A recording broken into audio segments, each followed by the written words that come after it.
The Great Gatsby by F. Scott Fitzgerald. Chapter 1. In my younger and more vulnerable years, my father gave me some advice that I've been turning over in my mind ever since. Whenever you feel like criticizing anyone, he told me, just remember that all the people in this world haven't had the advantages that you've had. He didn't say any more, but we've always been unusually communicative in a reserved way, and I understood that he meant a great deal more than that. In consequence, I'm inclined to reserve all judgments, a habit that has opened up many curious natures to me and also made me the victim of not a few veteran bores.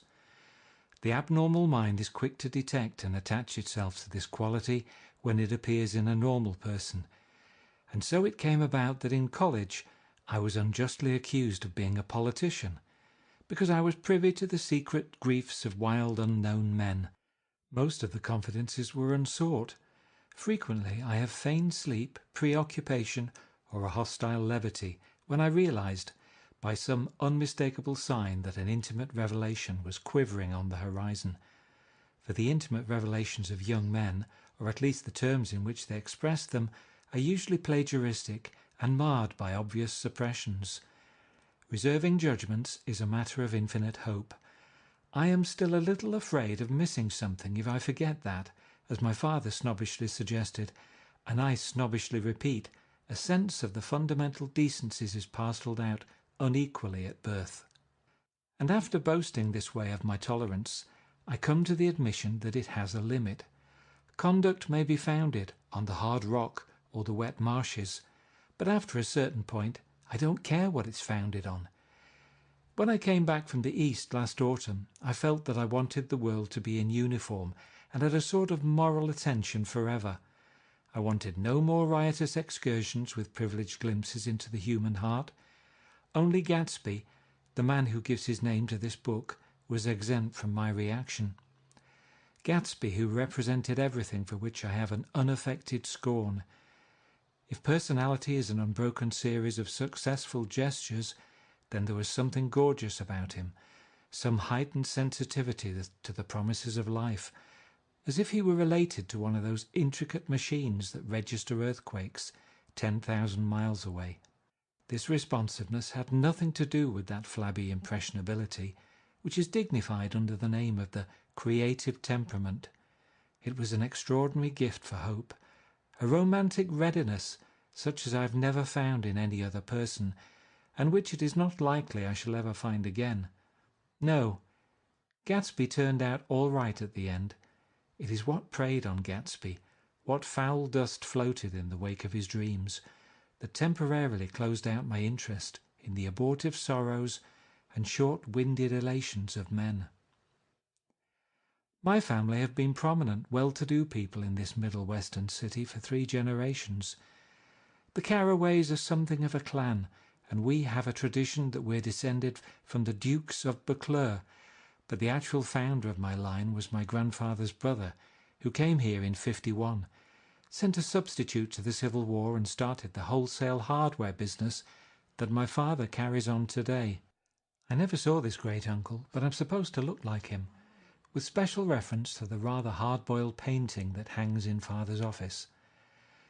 I graduated from New Haven in 1915, just a quarter of a century after my father, and a little later I participated in that delayed Teutonic migration known as the Great War.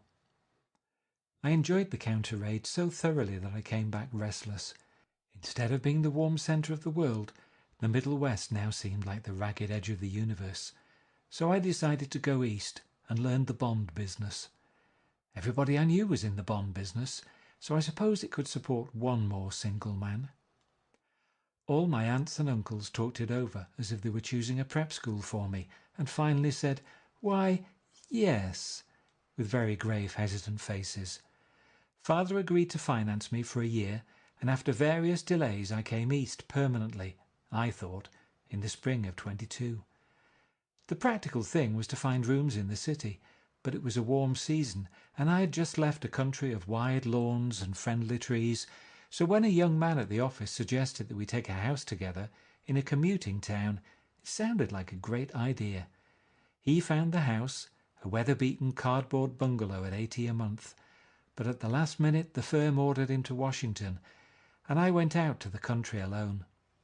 I had a dog, at least I had him for a few days until he ran away, and an old Dodge, and a Finnish woman who made my bed and cooked breakfast and muttered Finnish wisdom to herself over the electric stove. It was lonely for a day or so, until one morning some man, more recently arrived than I, stopped me on the road. "How do you get to West Egg Village?" he asked helplessly. I told him, and as I walked on I was lonely no longer. I was a guide, a pathfinder, an original settler. He had casually conferred on me the freedom of the neighbourhood.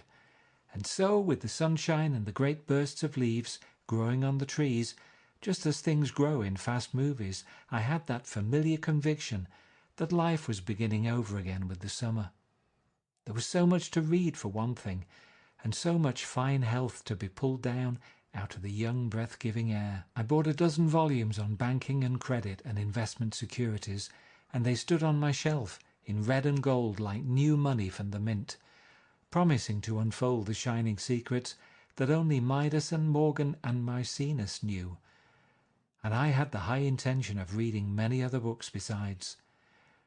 I was rather literary in college. One year I wrote a series of very solemn and obvious editorials for the Yale News, and now I was going back to bring back all such things into my life and become again that most limited of all specialists, the well-rounded man.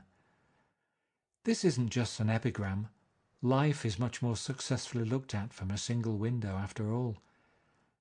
It was a matter of chance that I should have rented a house in one of the strangest communities in North America.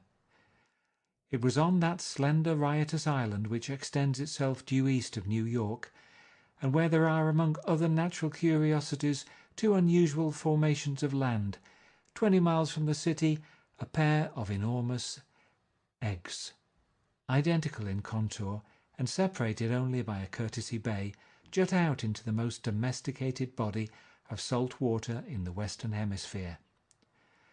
The great wet barnyard of Long Island Sound. They are not perfect ovals, like the egg in the Columbus story.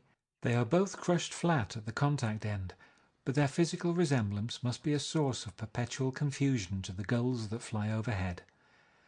To the wingless, a more arresting phenomenon is their dissimilarity in every particular, except shape and size. I lived at West Egg, the less fashionable of the two, though this is a most superficial tag to express the bizarre and not a little sinister contrast between them. My house was at the very tip of the egg, only 50 yards from the Sound, and squeezed between two huge places that rented for $12,000 or $15,000 a season. The one on my right was a colossal affair by any standard. It was a factual imitation of some Hotel de Ville in Normandy, with a tower on one side, spanking new under a thin beard of raw ivy, and a marble swimming pool, and more than 40 acres of lawn and garden. It was Gatsby's mansion, or rather, as I didn't know Mr. Gatsby, it was a mansion inhabited by a gentleman of that name. My own house was an eyesore, but it was a small eyesore, and it had been overlooked, so I had a view of the water, a partial view of my neighbour's lawn, and the consoling proximity of millionaires, all for $80 a month. Across the courtesy bay, the white palaces of fashionable East Egg glittered along the water, and the history of the summer really begins on the evening I drove over there to have dinner with the Tom Buchanans.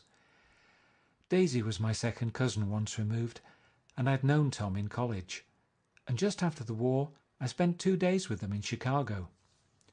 Her husband, among various physical accomplishments, had been one of the most powerful ends that ever played football at New Haven. A national figure in a way, one of those men who reach such an acute, limited excellence at 21 that everything after savours of anticlimax. His family were enormously wealthy. Even in college his freedom with money was a matter for reproach. But now he'd left Chicago and come east, in a fashion that rather took your breath away. For instance, he'd brought down a string of polo ponies from Lake Forest. It was hard to realize that a man in my own generation was wealthy enough to do that. Why they came east, I don't know. They'd spent a year in France for no particular reason, and then drifted here and there unrestfully, wherever people played polo and were rich together. This was a permanent move, said Daisy over the telephone, but I didn't believe it. I had no sight into Daisy's heart, but I felt that Tom would drift on forever, seeking a little wistfully for the dramatic turbulence of some irrecoverable football game. And so it happened that on a warm, windy evening I drove over to East Egg to see two old friends whom I scarcely knew at all. Their house was even more elaborate than I expected, a cheerful red and white Georgian colonial mansion overlooking the bay. The lawn started at the beach and ran towards the front door for a quarter of a mile, jumping over sundials and brick walks and burning gardens. Finally, when it reached the house, drifting up the side in bright vines, as though from the momentum of its run. The front was broken by a line of French windows, glowing now with reflected gold and wide open to the warm, windy afternoon, and Tom Buchanan in riding clothes was standing, with his legs apart on the front porch. He had changed since his New Haven years. Now he was a sturdy, straw-haired man of 30, with a rather hard mouth and a supercilious manner. Two shining, arrogant eyes had established dominance over his face and gave him the appearance of always leaning aggressively forward. Not even the effeminate swank of his riding clothes could hide the enormous power of that body. He seemed to fill those glistening boots until he strained the top lacing, and you could see a great pack of muscle shifting when his shoulder moved under his thin coat. It was a body capable of enormous leverage, a cruel body. His speaking voice, a gruff, husky tenor, added to the impression of fractiousness he conveyed. There was a touch of paternal contempt in it, even toward people he liked, and there were men at New Haven who had hated his guts. "Now don't think my opinion on these matters is final," he seemed to say, "just because I'm stronger and more of a man than you are." We were in the same senior society, and while we were never intimate, I always had the impression that he approved of me and wanted me to like him with some harsh, defiant wistfulness of his own. We talked for a few minutes on the sunny porch. "I've got a nice place here," he said, his eyes flashing about restlessly. Turning me around by one arm, he moved a broad flat hand along the front vista, including in its sweep a sunken Italian garden, a half-acre of deep pungent roses, and a snub-nosed motorboat that bumped the tide offshore. It belonged to Domain, the oil man. He turned me round again, politely and abruptly. "We'll go inside." We walked through a high hallway into a bright, rosy-coloured space, fragilely bound into the house by French windows at either end. The windows were ajar and gleaming white against the fresh grass outside that seemed to grow a little way into the house. A breeze blew through the room, blew curtains in at one end and out the other like pale flags, twisting them up toward the frosted wedding cake of the ceiling, and then rippled over the wine-coloured rug, making a shadow on it as wind does on the sea. The only completely stationary object in the room was an enormous couch on which two young women were buoyed up, as though upon an anchored balloon. They were both in white, and their dresses were rippling and fluttering, as if they'd just been blown back in after a short flight around the house.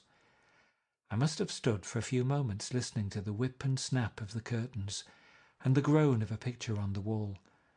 Then there was a boom as Tom Buchanan shut the rear windows, and the court wind died out about the room, and the curtains and the rugs and the two young women ballooned slowly to the floor.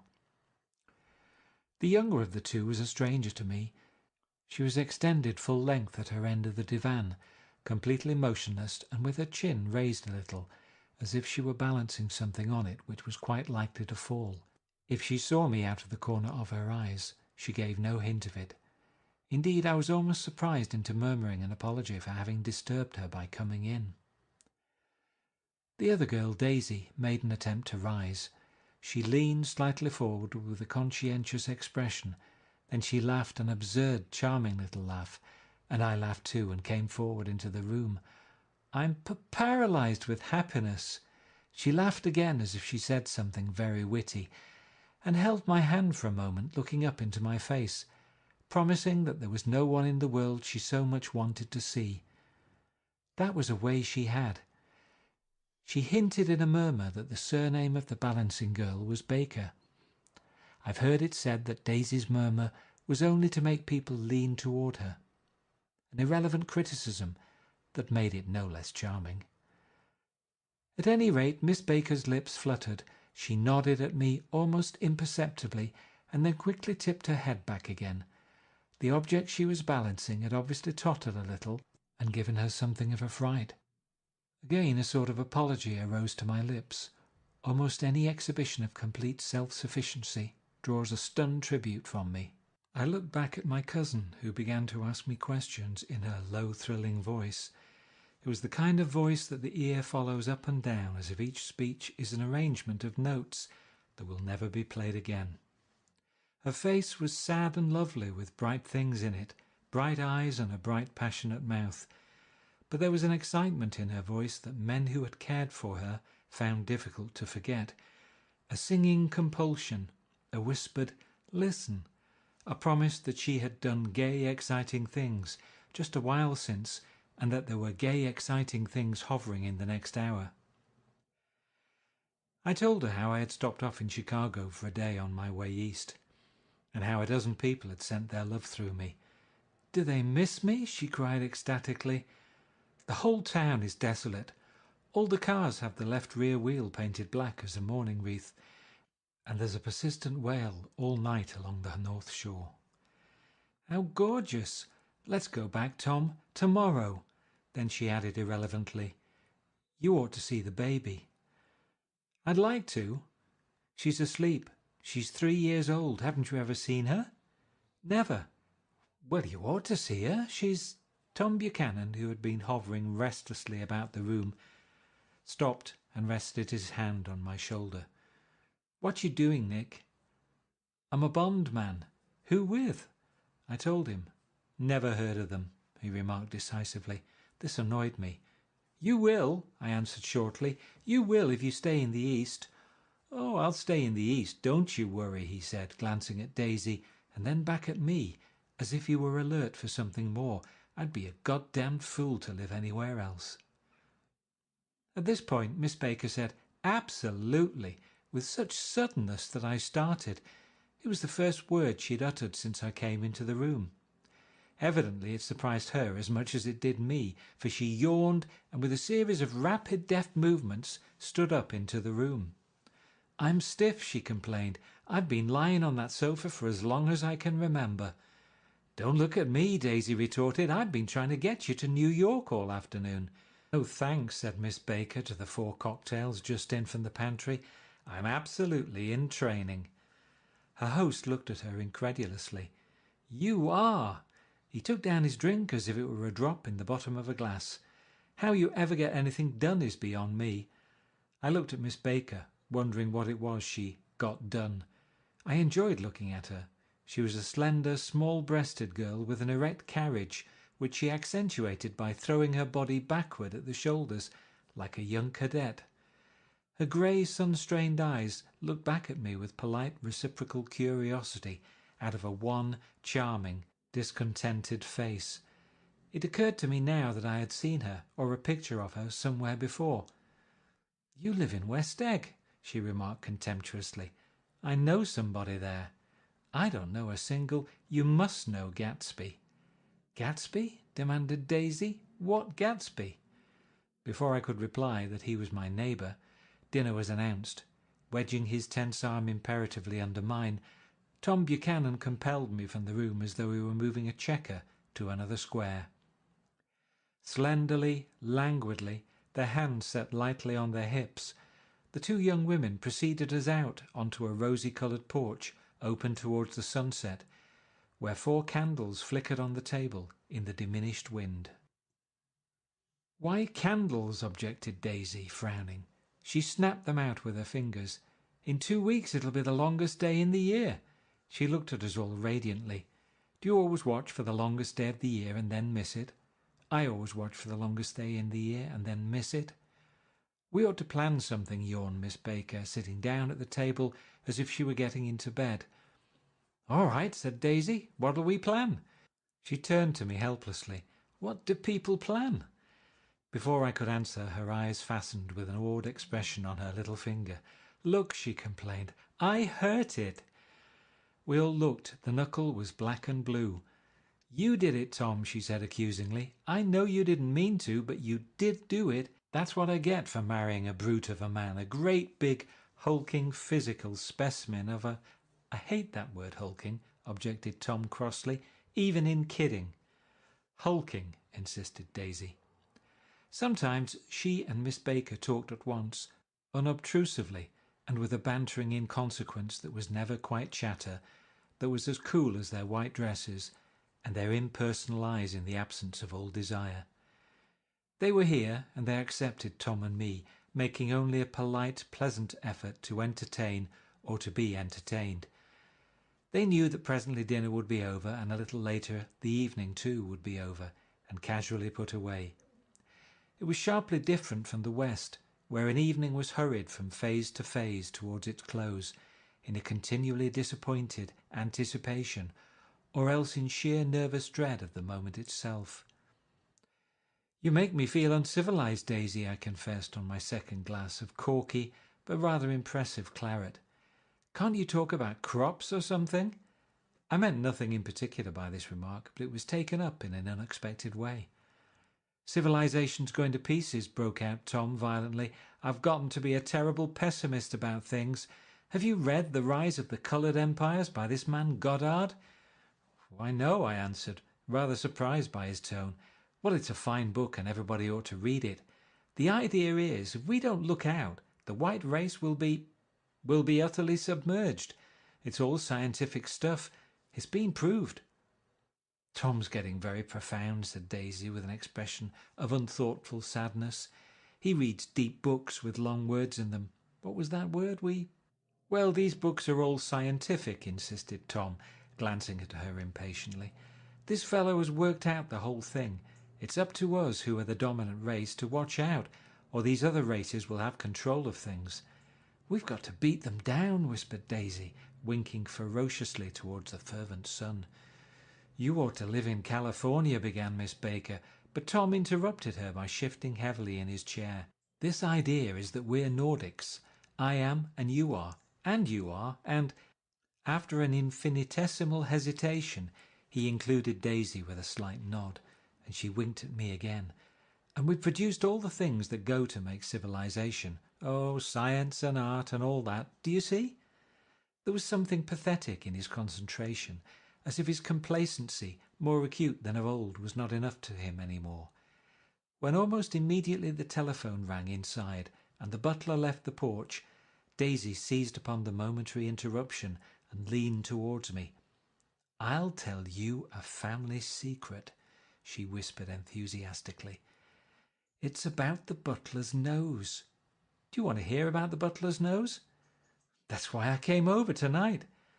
"Well, he wasn't always a butler.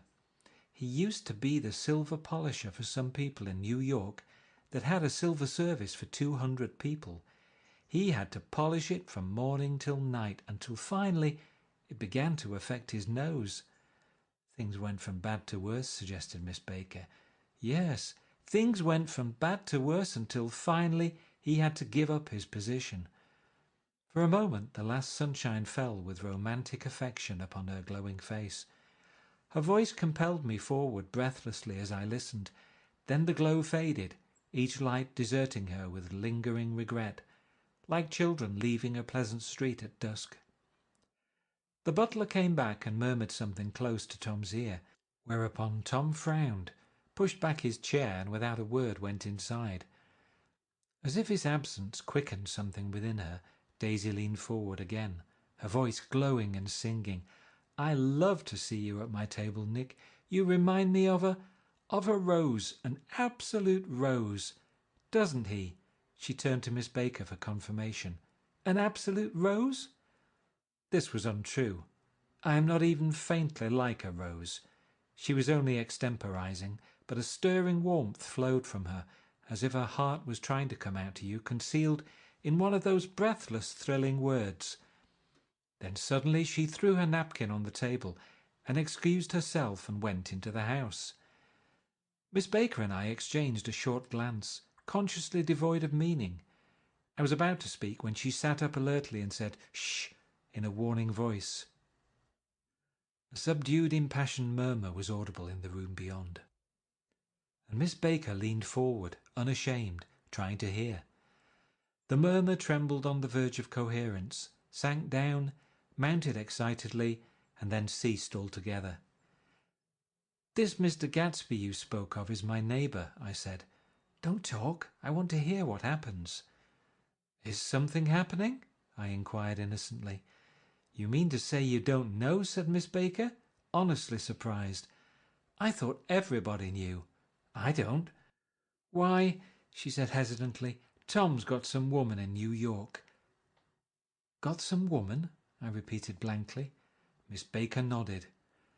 "She might have the decency not to telephone him at dinner time, don't you think?"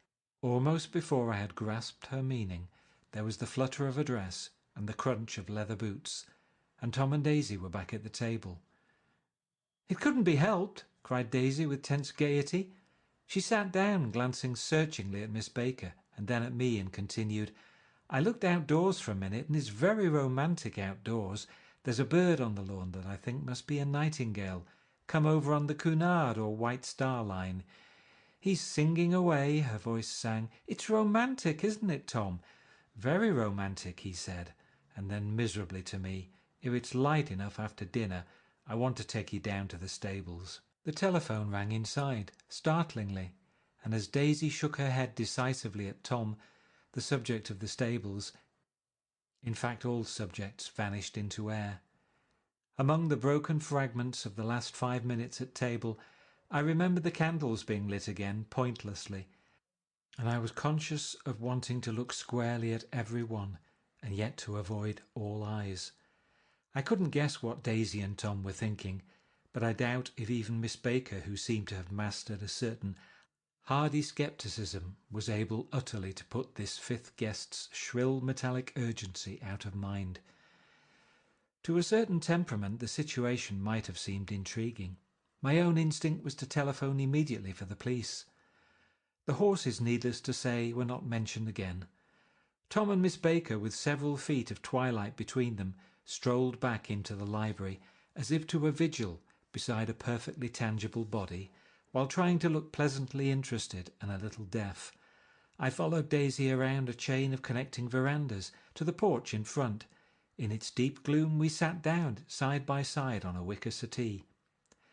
Daisy took her face in her hands as if feeling its lovely shape, and her eyes moved gradually out into the velvet dusk. I saw that turbulent emotions possessed her, so I asked what I thought would be some sedative questions about her little girl.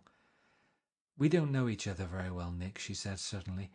"Even if we are cousins, you didn't come to my wedding." "I wasn't back from the war." "That's true," she hesitated. "Well, I've had a very bad time, Nick, and I'm pretty cynical about everything." Evidently she had reason to be. I waited, but she didn't say any more, and after a moment I returned rather feebly to the subject of her daughter. "I suppose she talks and eats and everything?" "Oh, yes." She looked at me absently. "Listen, Nick, let me tell you what I said when she was born. Would you like to hear?"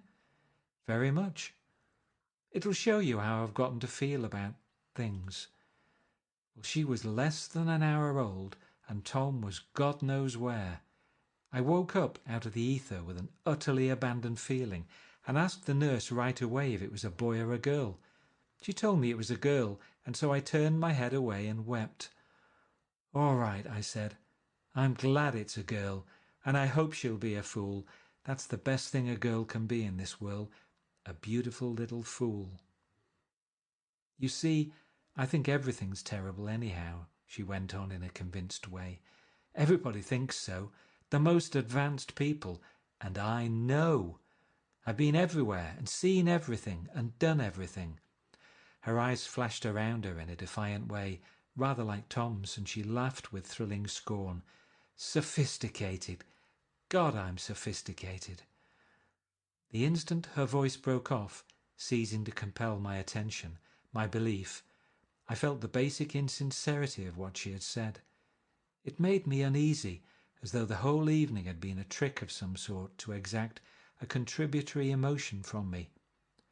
I waited, and sure enough, in a moment she looked at me with an absolute smirk on her lovely face, as if she had asserted her membership in a rather distinguished secret society to which she and Tom belonged. Inside, the crimson room bloomed with light.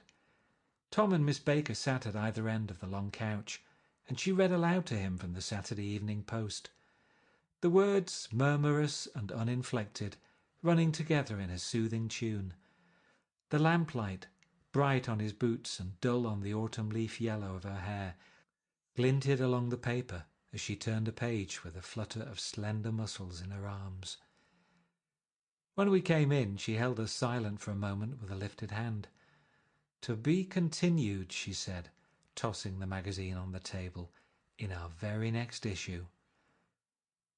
Her body asserted itself with a restless movement of her knee, and she stood up. 10 o'clock, she remarked, apparently finding the time on the ceiling.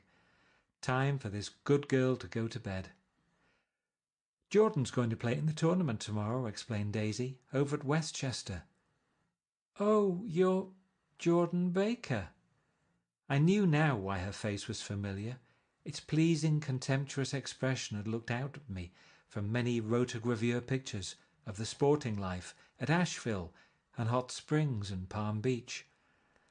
I had heard some story of hers too, a critical, unpleasant story, but what it was I'd forgotten long ago. "Good night," she said softly. "Wake me at 8, won't you?" "If you'll get up."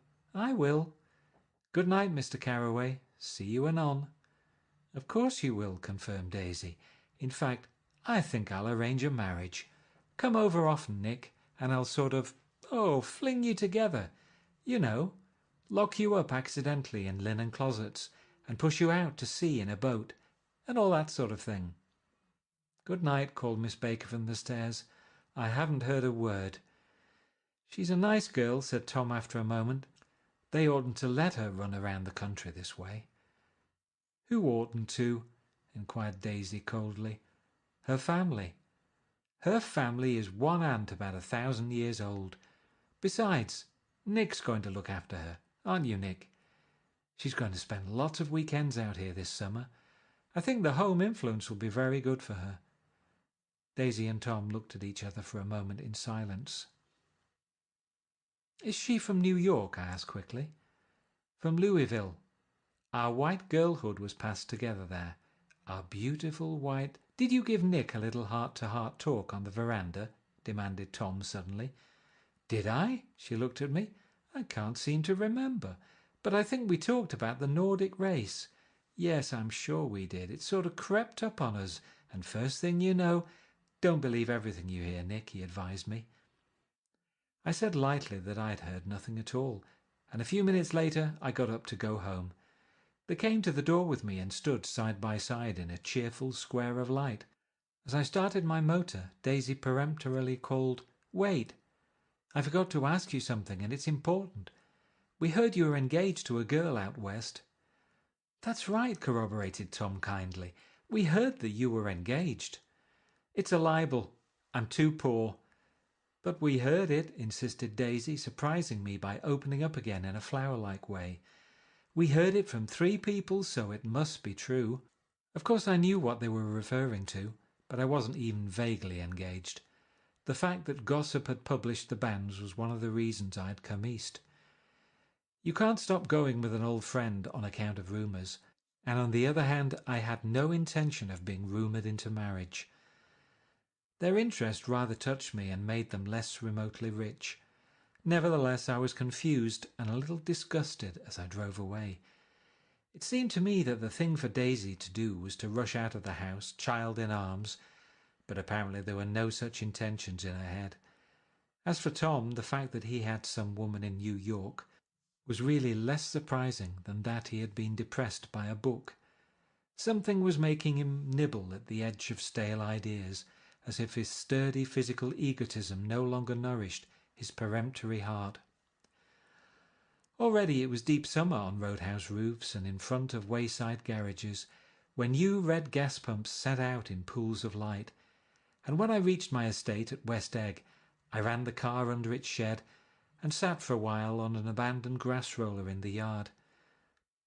The wind had blown off, leaving a loud, bright night with wings beating in the trees, and a persistent organ sound as the full bellows of the earth blew the frogs full of life. The silhouette of a moving cat wavered across the moonlight, and turning my head to watch it, I saw that I was not alone. 50 feet away, a figure had emerged from the shadow of my neighbour's mansion, and was standing with his hands in his pockets, regarding the silver pepper of the stars. Something in his leisurely movements and the secure position of his feet upon the lawn suggested that it was Mr. Gatsby himself, come out to determine what share was his of our local heavens. I decided to call to him. Miss Baker had mentioned him at dinner, and that would do for an introduction. But I didn't call to him, for he gave a sudden intimation that he was content to be alone. He stretched out his arms towards the dark water in a curious way, and far as I was from him, I could have sworn he was trembling. Involuntarily I glanced seaward, and distinguished nothing except a single green light, minute and far away, that might have been the end of a dock.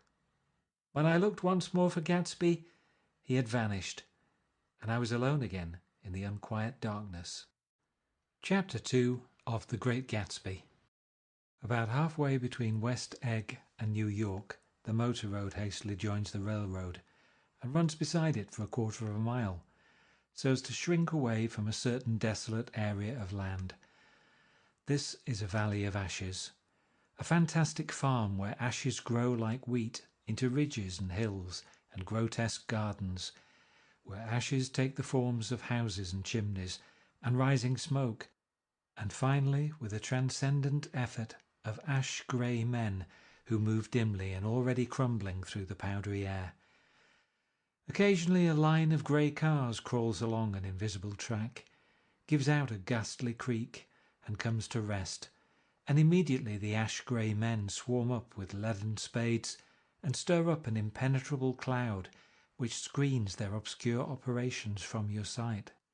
But above the grey land and the spasms of bleak dust which drift endlessly over it, you perceive, after a moment, the eyes of Dr. T.J. Eckelberg.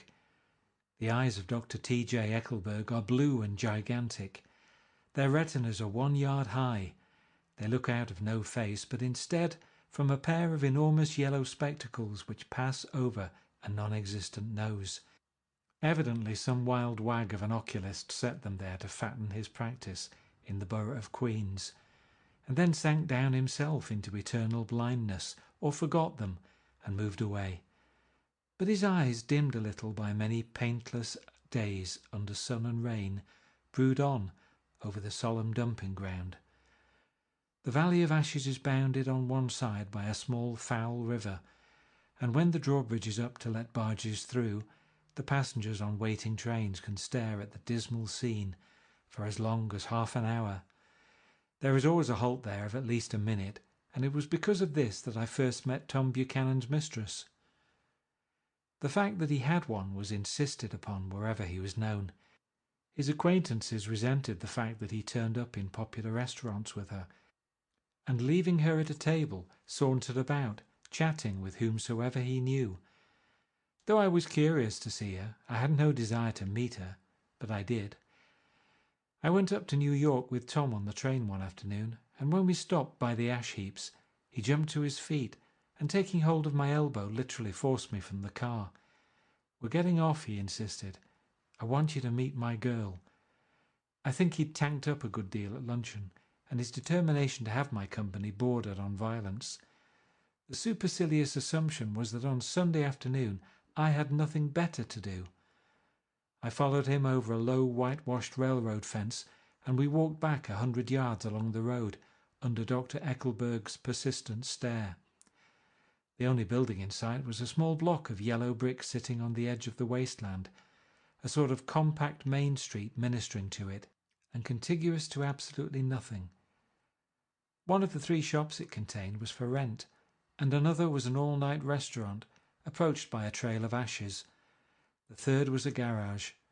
Repairs, George B. Wilson, cars bought and sold, and I followed Tom inside. The interior was unprosperous and bare. The only car visible was the dust-covered wreck of a Ford, which crouched in a dim corner. It had occurred to me that this shadow of a garage must be a blind, and that sumptuous and romantic apartments were concealed overhead, when the proprietor himself appeared in the door of an office, wiping his hands on a piece of waste. He was a blond, spiritless man, anemic and faintly handsome. When he saw us, a damp gleam of hope sprang into his light blue eyes. "Hello, Wilson, old man," said Tom, slapping him jovially on the shoulder. "How's business?" "I can't complain," answered Wilson unconvincingly. "When are you going to sell me that car?" "Next week. I've got my man working on it now." "Works pretty slow, don't he?" "No, he doesn't," said Tom coldly. "And if you feel that way about it, maybe I'd better sell it somewhere else after all." "I don't mean that," explained Wilson quickly. "I just meant—" His voice faded off, and Tom glanced impatiently around the garage. Then I heard footsteps on the stairs, and in a moment the thickish figure of a woman blocked out the light from the office door. She was in the middle 30s and faintly stout, but she carried her surplus flesh sensuously, as some women can.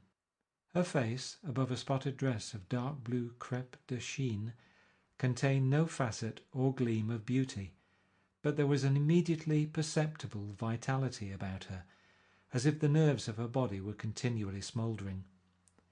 She smiled slowly, and walking through her husband as if he were a ghost, shook hands with Tom, looking him flush in the eye. Then she wet her lips and, without turning around, spoke to her husband in a soft, coarse voice. "Get some chairs, why don't you, so somebody can sit down." "Oh, sure," agreed Wilson hurriedly, and went toward the little office, mingling immediately with the cement colour of the walls. A white ashen dust veiled his dark suit, and his pale hair as it veiled everything in the vicinity, except his wife, who moved close to Tom. "I want to see you," said Tom intently. "Get on the next train." "All right. I'll meet you by the newsstand on the lower level." She nodded and moved away from him just as George Wilson emerged with 2 chairs from his office door. We waited for her down the road and out of sight. It was a few days before the 4th of July, and a grey, scrawny Italian child was setting torpedoes in a row along the railroad track. "Terrible place, isn't it?" said Tom, exchanging a frown with Dr. Eckelberg. "Awful. It does her good to get away." "Doesn't her husband object?" "Wilson? He thinks she goes to see her sister in New York. He's so dumb he doesn't know he's alive." So Tom Buchanan and his girl and I went up together to New York. Well, not quite together, for Mrs. Wilson sat discreetly in another car. Tom deferred that much to the sensibilities of those East Eggers who might be on the train. She had changed her dress to a brown-figured muslin, which stretched tight over her rather wide hips, as Tom helped her to the platform in New York.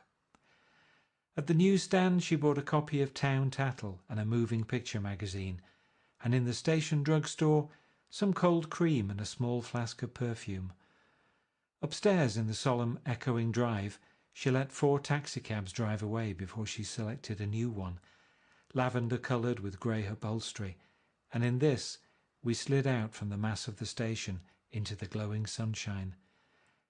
But immediately she turned sharply from the window and, leaning forward, tapped on the front glass. "I want to get one of those dogs," she said earnestly. "I want to get one for the apartment. They're nice to have, a dog." We backed up to a grey old man who bore an absurd resemblance to John D. Rockefeller.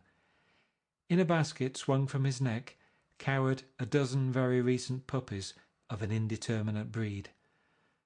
"What kind are they?" asked Mrs. Wilson eagerly, as he came to the taxi window. "All kinds. What kind do you want, lady?" "I'd like to get one of those police dogs.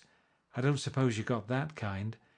The man peered doubtfully into the basket, plunged in his hand and drew one up, wriggling by the back of the neck. "That's no police dog," said Tom. "No, it's not exactly a police dog," said the man with disappointment in his voice. "It's more of an Airedale." He passed his hand over the brown wash rag of a back. "Look at that coat, some coat. That's a dog that'll never bother you with catching cold." "I think it's cute," said Mrs. Wilson enthusiastically. "How much is it?" "That dog?" He looked at it admiringly. "That dog will cost you $10. The Airedale?" Undoubtedly there was an Airedale concerned in it somewhere, though its feet were startlingly white, changed hands, and settled down into Mrs. Wilson's lap, where she fondled the weatherproof coat with rapture. "Is it a boy or a girl?" she asked delicately. "That dog? That dog's a boy." "It's a bitch," said Tom decisively. "Here's your money. Go and buy 10 more dogs with it." We drove over to Fifth Avenue, so warm and soft, almost pastoral on the summer Sunday afternoon that I wouldn't have been surprised to see a great flock of white sheep turn the corner. "Hold on," I said. "I have to leave you here." "No, you don't," interposed Tom quickly. "Myrtle'll be hurt if you don't come up to the apartment. Won't you, Myrtle?" "Come on," she urged. "I'll telephone my sister, Catherine. She's said to be very beautiful by people who ought to know." "Well, I'd like to, but—" We went on, cutting back again over the park toward the West Hundreds. At 158th Street the cab stopped at one slice in a long white cake of apartment houses. Throwing a regal homecoming glance around the neighbourhood, Mrs. Wilson gathered up her dog and her other purchases and went haughtily in. "I'm going to have the McKees come up," she announced as we rose in the elevator. "And of course I got to call up my sister too." The apartment was on the top floor. A small living room, a small dining room, a small bedroom, and a bath. The living room was crowded to the doors with a set of tapestried furniture entirely too large for it, so that to move about was to stumble continually over scenes of ladies swinging in the gardens of Versailles. The only picture was an over-enlarged photograph, apparently a hen sitting on a blurred rock.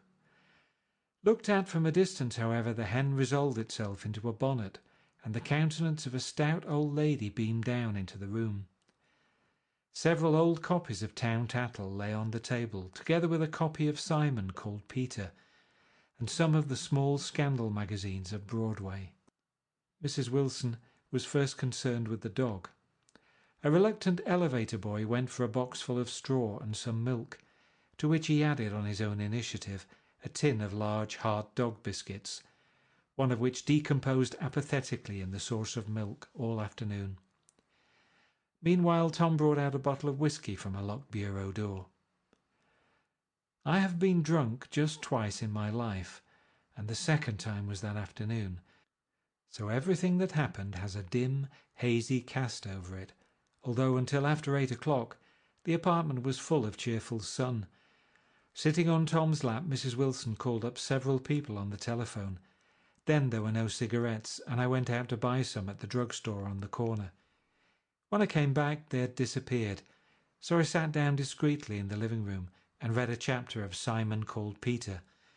Either it was terrible stuff or the whisky distorted things, because it didn't make any sense to me.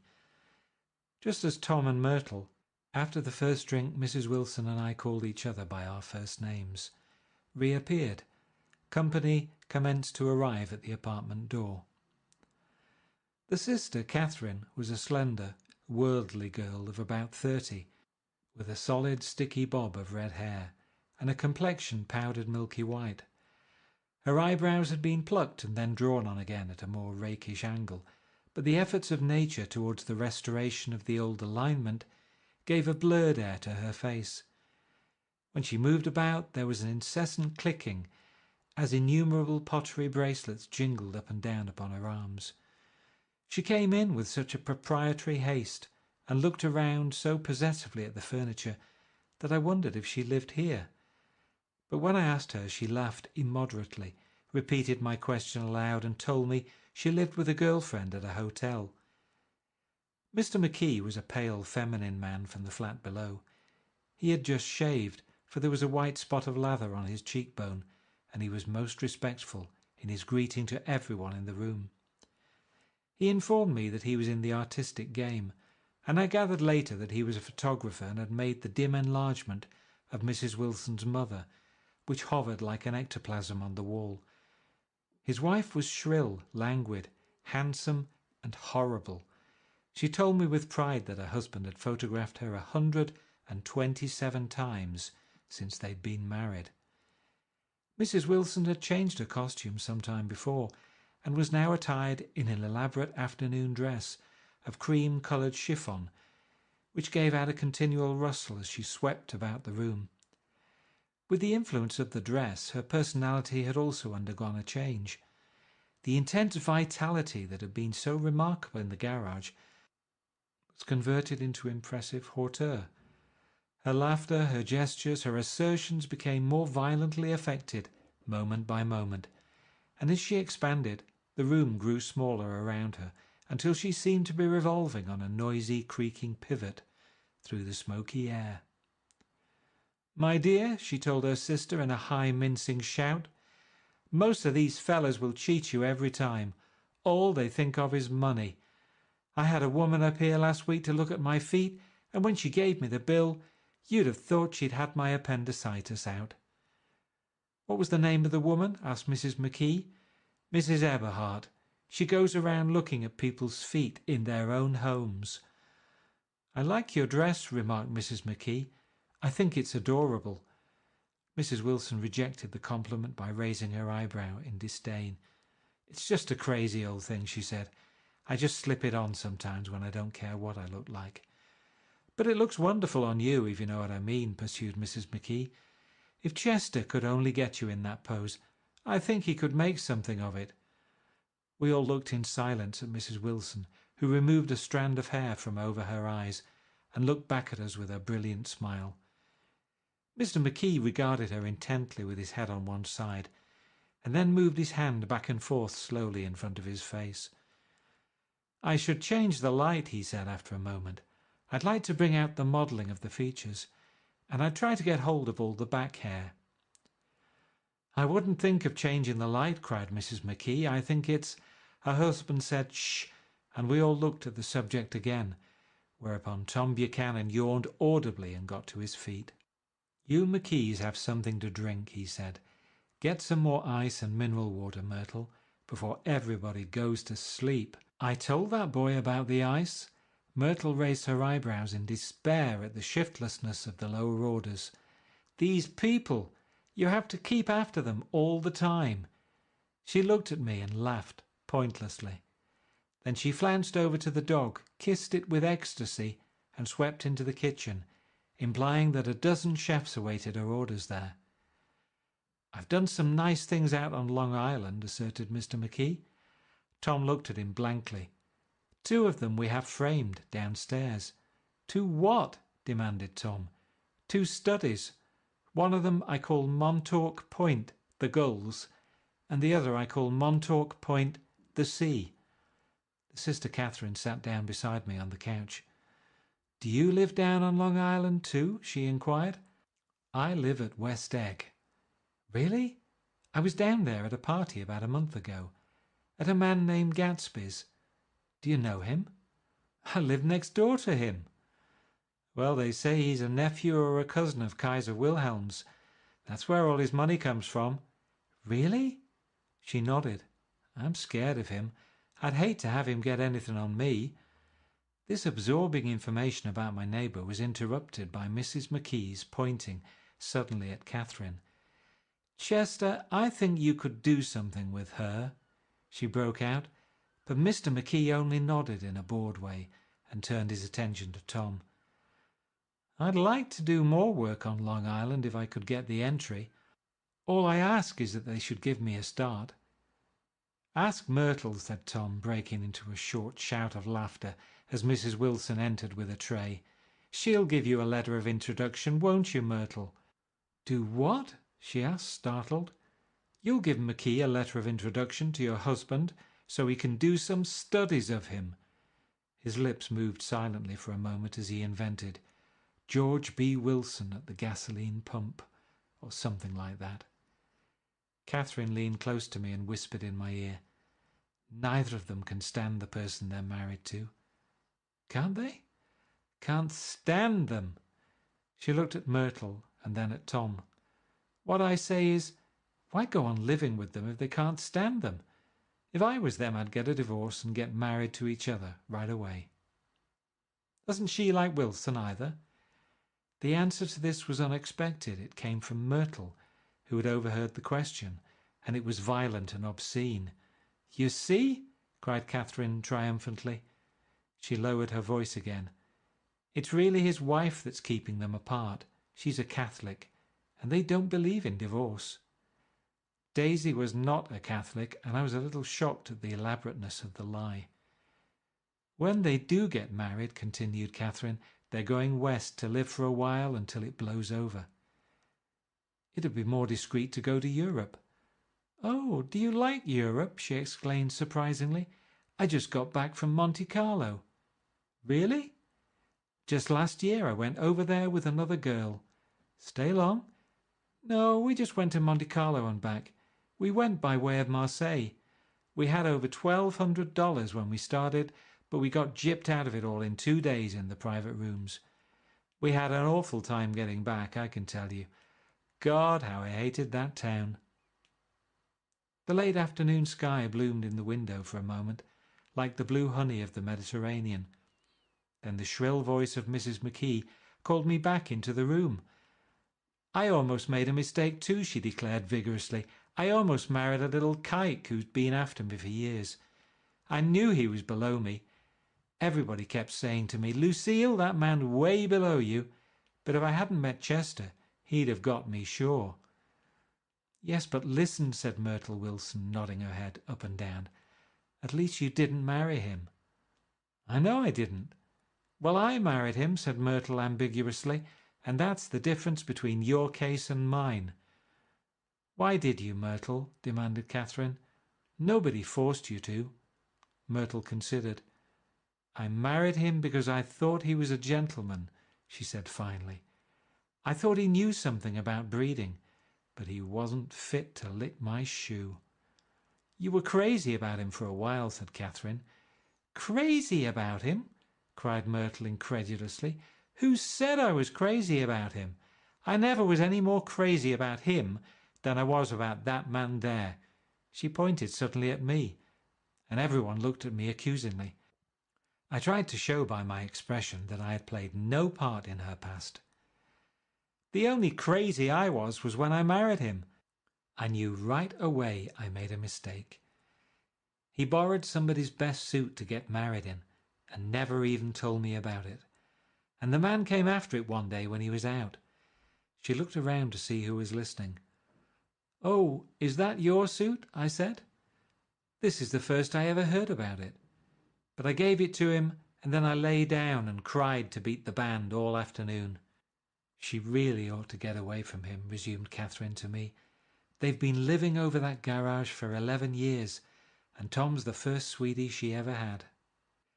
The bottle of whiskey, a second one, was now in constant demand by all present, excepting Catherine, who felt just as good on nothing at all. Tom rang for the janitor and sent him for some celebrated sandwiches, which were a complete supper in themselves. I wanted to get out and walk eastward toward the park through the soft twilight, but each time I tried to go I became entangled in some wild, strident argument which pulled me back, as if with ropes, into my chair.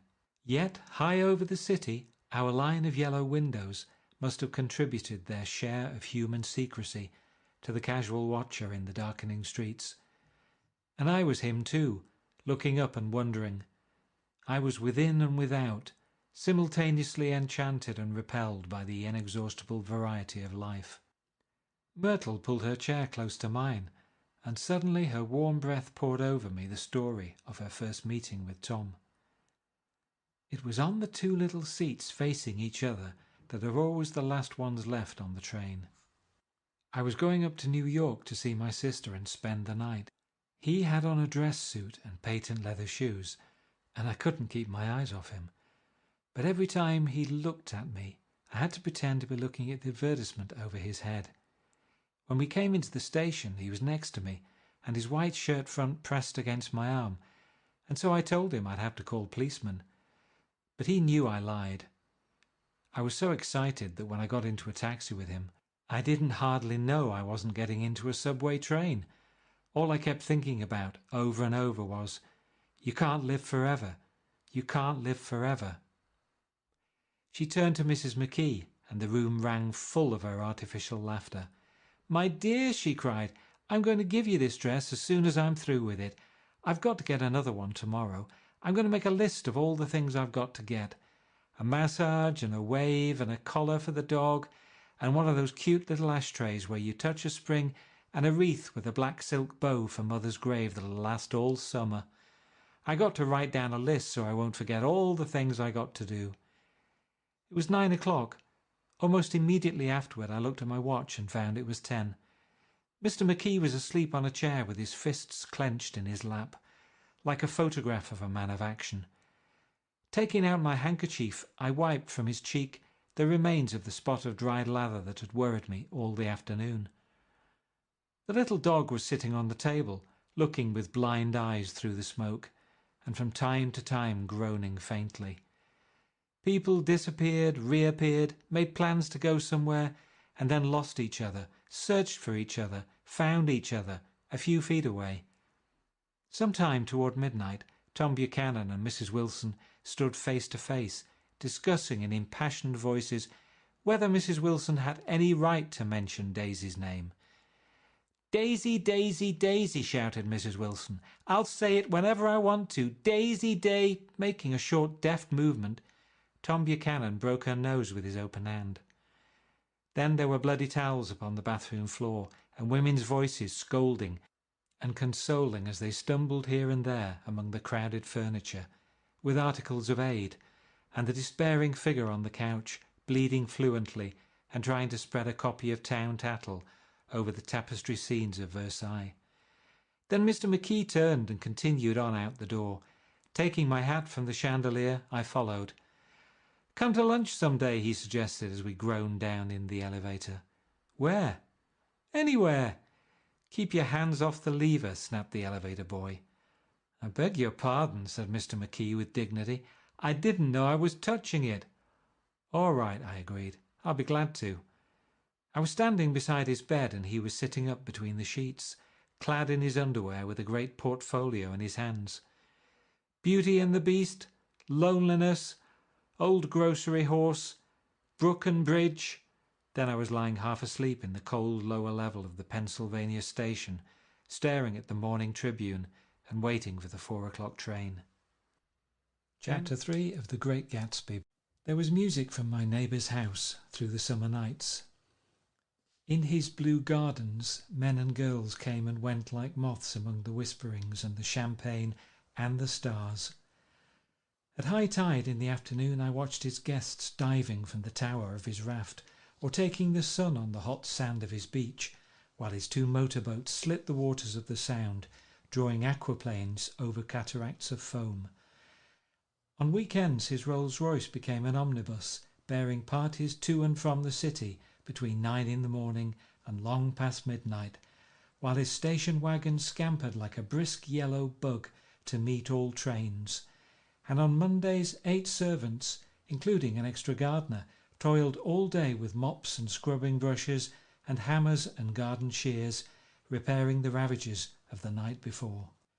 Every Friday 5 crates of oranges and lemons arrived from a fruiterer in New York.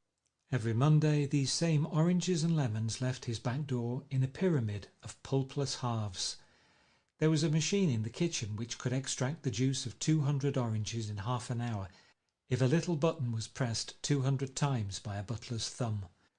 At least once a fortnight a corps of caterers came down with several hundred feet of canvas and enough coloured lights to make a Christmas tree of Gatsby's enormous garden. On buffet tables, garnished with glistening hors d'oeuvre, spiced baked hams crowded against salads of harlequin designs, and pastry pigs and turkeys bewitched to a dark gold. In the main hall a bar with a real brass rail was set up and stocked with gins and liquors and with cordials so long forgotten that most of his female guests were too young to know one from another. By 7 o'clock the orchestra has arrived.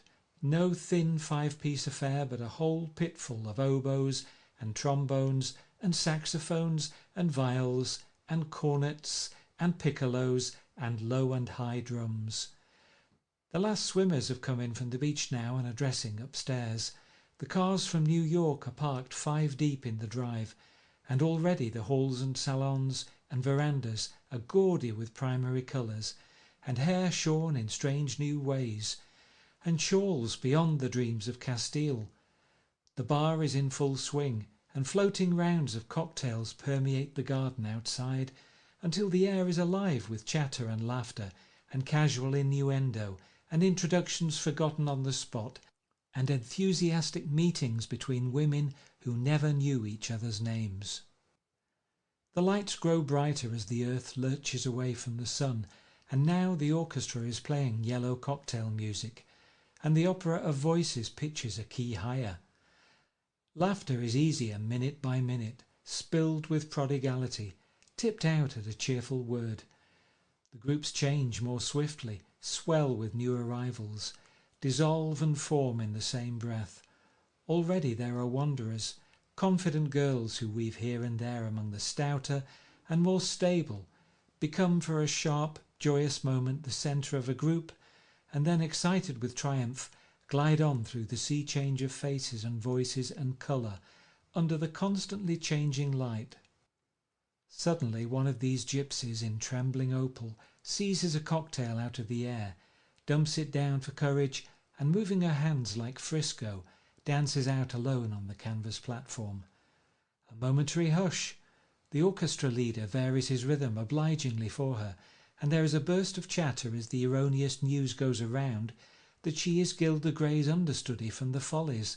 The party has begun. I believe that on the first night I went to Gatsby's house I was one of the few guests who had actually been invited. People were not invited, they went there. They got into automobiles which bore them out to Long Island, and somehow they ended up at Gatsby's door. Once there they were introduced by somebody who knew Gatsby, and after that they conducted themselves according to the rules of behaviour associated with amusement parks. Sometimes they came and went without having met Gatsby at all, came for the party with a simplicity of heart that was its own ticket of admission. I had been actually invited. A chauffeur in a uniform of robin's egg blue crossed my lawn early that Saturday morning with a surprisingly formal note from his employer. The honour would be entirely Gatsby's, it said, if I would attend his little party that night. He had seen me several times and had intended to call on me long before, but a peculiar combination of circumstances had prevented it. Signed J. Gatsby in a majestic hand. Dressed up in white flannels, I went over to his lawn a little after 7 and wandered around rather ill at ease among swirls and eddies of people I didn't know, though here and there was a face I had noticed on the commuting train. I was immediately struck by the number of young Englishmen dotted about, all well dressed, all looking a little hungry, and all talking in low, earnest voices to solid and prosperous Americans. I was sure that they were selling something, bonds or insurance or automobiles. They were at least agonizingly aware of the easy money in the vicinity and convinced that it was theirs for a few words in the right key. As soon as I arrived, I made an attempt to find my host, but the 2 or 3 people of whom I asked his whereabouts stared at me in such an amazed way and denied so vehemently any knowledge of his movements that I slunk off in the direction of the cocktail table, the only place in the garden where a single man could linger without looking purposeless and alone. I was on my way to get roaring drunk from sheer embarrassment when Jordan Baker came out of the house and stood at the head of the marble steps, leaning a little backward and looking with contemptuous interest down into the garden. Welcome or not, I found it necessary to attach myself to someone before I should begin to address cordial remarks to the passers-by. "Hello!" I roared, advancing towards her. My voice seemed unnaturally loud across the garden. "I thought you might be here," she responded absently as I came up. "I remembered you lived next door to—" She held my hand impersonally as a promise that she'd take care of me in a minute, and gave ear to two girls in twin yellow dresses who stopped at the foot of the steps. "Hello!" they cried together. "Sorry you didn't win." That was for the golf tournament. She had lost in the finals the week before. "You don't know who we are," said one of the girls in yellow, "but we met you here about a month ago." "You've dyed your hair since then," remarked Jordan, and I started, but the girls had moved casually on, and her remark was addressed to the premature moon, produced like the supper, no doubt, out of a caterer's basket. With Jordan's slender golden arm resting in mine, we descended the steps and sauntered about the garden. A tray of cocktails floated at us through the twilight, and we sat down at a table with the two girls in yellow and three men, each one introduced to us as Mr. Mumble. "Do you come to these parties often?" inquired Jordan of the girl beside her. "The last one was the one I met you at," answered the girl in an alert, confident voice. She turned to her companion. "Wasn't it for you, Lucille?" It was for Lucille too. "I like to come," Lucille said. "I never care what I do, so I always have a good time. When I was here last, I tore my gown on a chair, and he asked me my name and address. Inside of a week, I got a package from Crollier's with a new evening gown in it." "Did you keep it?" asked Jordan. "Sure I did. I was going to wear it tonight, but it was too big in the bust and had to be altered. It was gas blue with lavender beads. $265. "There's something funny about a fellow that'll do a thing like that," said the other girl eagerly. "He doesn't want any trouble with anybody." "Who doesn't?" I inquired. "Gatsby. Somebody told me—" The two girls and Jordan leaned together confidentially. "Somebody told me they thought he killed a man once." A thrill passed over all of us. The three Mr. Mumbles bent forward and listened eagerly. "I don't think it's so much that," argued Lucille sceptically. "It's more that he was a German spy during the war." One of the men nodded in confirmation. "I heard that from a man who knew all about him. Grew up with him in Germany," he assured us positively. "Oh no," said the first girl. "It couldn't be that, because he was in the American army during the war." As our credulity switched back to her, she leaned forward with enthusiasm. "You look at him sometimes when he thinks nobody's looking at him. I'll bet he killed a man." She narrowed her eyes and shivered. Lucille shivered. We all turned and looked around for Gatsby. It was testimony to the romantic speculation he inspired that there were whispers about him from those who had found little that it was necessary to whisper about in this world. The first supper, there would be another one after midnight, was now being served, and Jordan invited me to join her own party, who was spread around a table on the other side of the garden. There were three married couples and Jordan's escort, a persistent undergraduate given to violent innuendo, and obviously under the impression that sooner or later Jordan was going to yield him up her person to a greater or lesser degree. Instead of rambling, this party had preserved a dignified homogeneity and assumed to itself the function of representing the staid nobility of the countryside, East Egg condescending to West Egg and carefully on guard against its spectroscopic gaiety. "Let's get out," whispered Jordan after a somehow wonderful and inappropriate half-hour. "This is much too polite for me." We got up and she explained that we were going to find the host. I had never met him, she said, and it was making me uneasy. The undergraduate nodded in a cynical, melancholy way. The bar where we glanced first was crowded, but Gatsby was not there. She couldn't find him from the top of the steps, and he wasn't on the veranda. On a chance we tried an important-looking door and walked into a high Gothic library, panelled with carved English oak, and probably transported complete from some ruin overseas.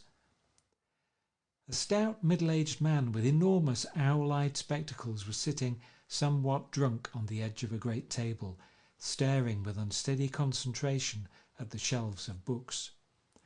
As we entered, he wheeled excitedly around, and examined Jordan from head to foot. "What do you think?" he demanded impetuously. "About what?" He waved his hand towards the bookshelves. "About that. As a matter of fact, you needn't bother to ascertain. I ascertained. They're real. The books," he nodded, "absolutely real. Have pages and everything. I thought they'd be a nice durable cardboard. Matter of fact, they're absolutely real. Pages and... Here, let me show you."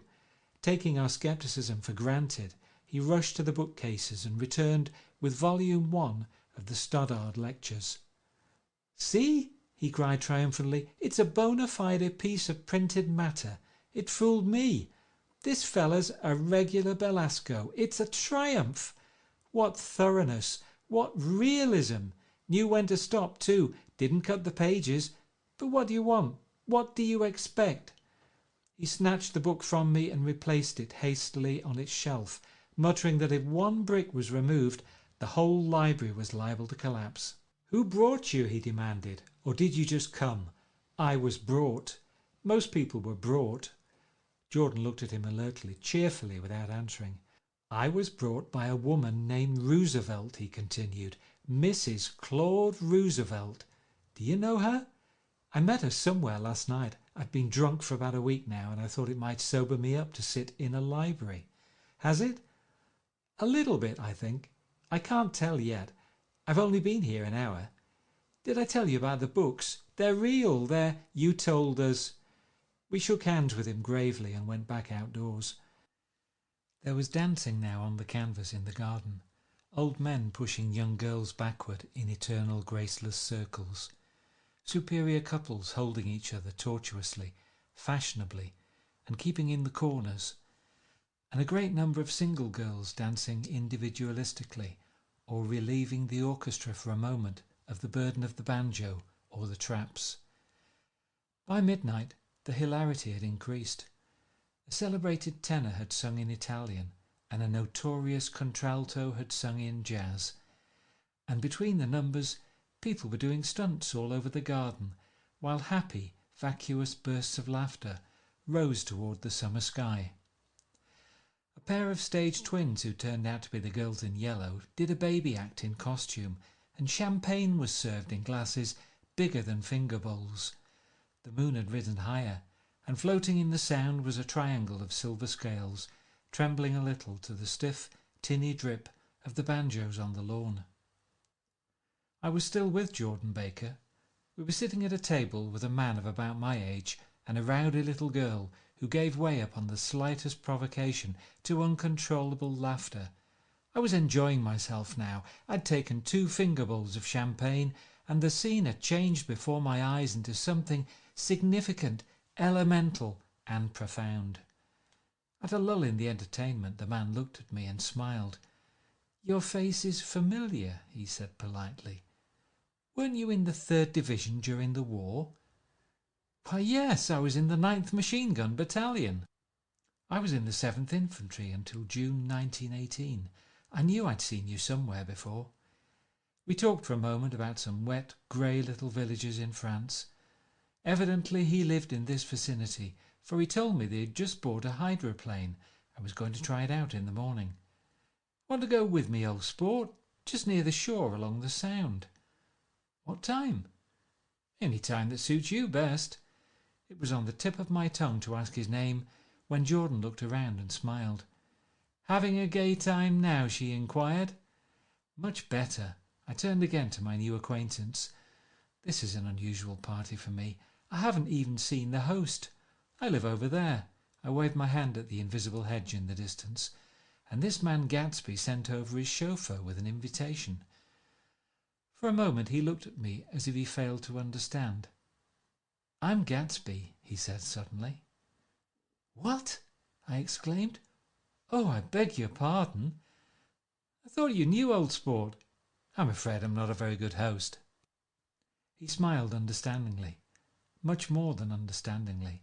It was one of those rare smiles with a quality of eternal reassurance in it that you may come across 4 or 5 times in life.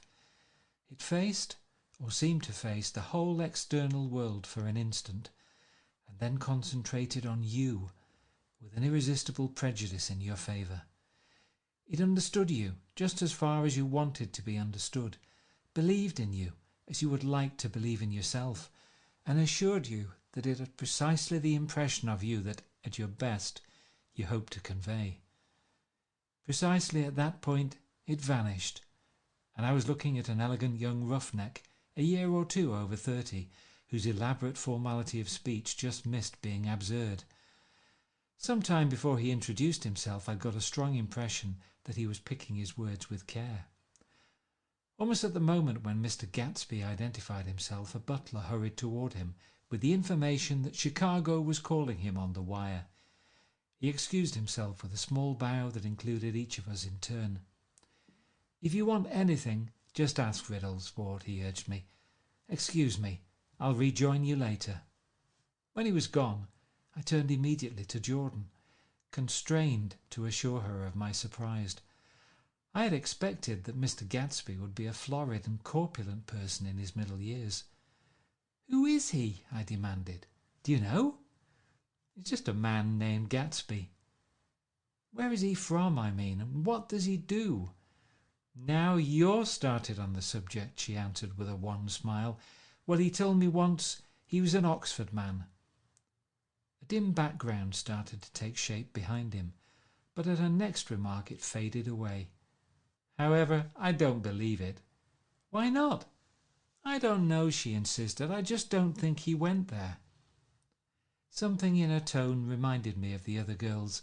"I think he killed a man," and had the effect of stimulating my curiosity. I would have accepted without question the information that Gatsby sprang from the swamps of Louisiana or from the Lower East Side of New York. That was comprehensible. But young men didn't, at least in my provincial inexperience I believe they didn't, drift coolly out of nowhere and buy a palace on Long Island Sound. "Anyhow, he gives large parties," said Jordan, changing the subject with an urban distaste for the concrete. "And I like large parties. They're so intimate. At small parties there isn't any privacy." There was the boom of a bass drum, and the voice of the orchestra leader rang out suddenly above the echolalia of the garden. "Ladies and gentlemen," he cried, "at the request of Mr. Gatsby, we are going to play for you Mr. Vladimir Tostov's latest work, which attracted so much attention at Carnegie Hall last May. If you read the papers, you know there was a big sensation." He smiled with jovial condescension and added, "Some sensation," whereupon everybody laughed. "The piece is known," he concluded lustily, "as Vladimir Tostov's Jazz History of the World." The nature of Mr. Tostov's composition eluded me, because just as it began, my eyes fell on Gatsby, standing alone on the marble steps and looking from one group to another with approving eyes. His tanned skin was drawn attractively tight on his face, and his short hair looked as though it were trimmed every day. I could see nothing sinister about him. I wondered if the fact that he was not drinking helped to set him off from his guests, for it seemed to me that he grew more correct as the fraternal hilarity increased. When the Jazz History of the World was over, girls were putting their heads on men's shoulders in a puppyish convivial way. Girls were swooning backward playfully into men's arms, even into groups, knowing that someone would arrest their falls. But no one swooned backward on Gatsby, and no French bob touched Gatsby's shoulder, and no singing quartets were formed with Gatsby's head for one link. "I beg your pardon." Gatsby's butler was suddenly standing beside us.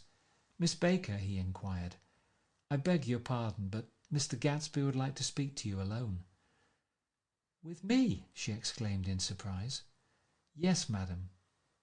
She got up slowly, raising her eyebrows at me in astonishment, and followed the butler towards the house. I noticed that she wore her evening dress, all her dresses like sports clothes. There was a jauntiness about her movements, as if she had first learned to walk upon golf courses on clean, crisp mornings. I was alone, and it was almost 2. For some time confused and intriguing sounds had issued from a long, many-windowed room which overhung the terrace. Eluding Jordan's undergraduate, who was now engaged in an obstetrical conversation with two chorus girls and who implored me to join him, I went inside. The large room was full of people. One of the girls in yellow was playing the piano, and beside her stood a tall red-haired young lady from a famous chorus, engaged in song. She had drunk a quantity of champagne, and during the course of her song she had decided ineptly that everything was very, very sad. She was not only singing, she was weeping too. Whenever there was a pause in the song, she filled it with gasping, broken sobs, and then took up the lyric again in a quavering soprano.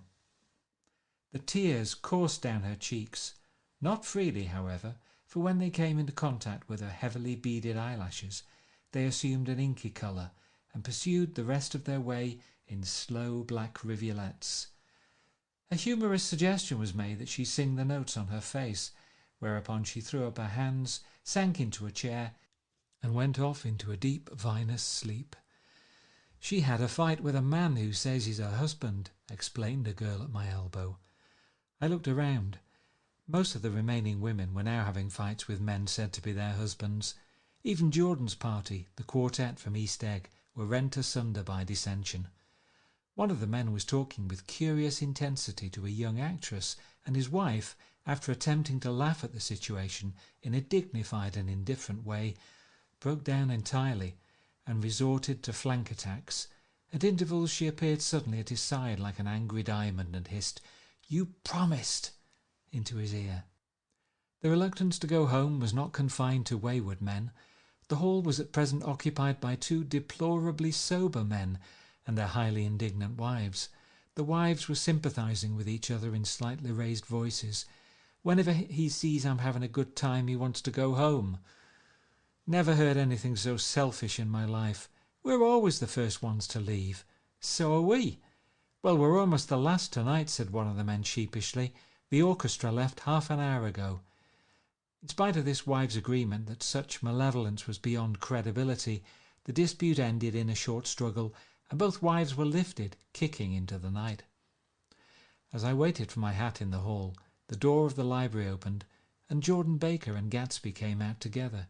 He was saying some last word to her, but the eagerness in his manner tightened abruptly into formality as several people approached him to say goodbye. Jordan's party were calling impatiently to her from the porch, but she lingered for a moment to shake hands. "I've just heard the most amazing thing," she whispered. "How long were we in there?" "Why, about an hour. It was simply amazing," she repeated abstractedly, "but I swore I wouldn't tell it, and here I am tantalizing you." She yawned gracefully in my face. "Please come and see me. Phone book. Under the name of Mrs. Sigourney Howard, my aunt." She was hurrying off as she talked.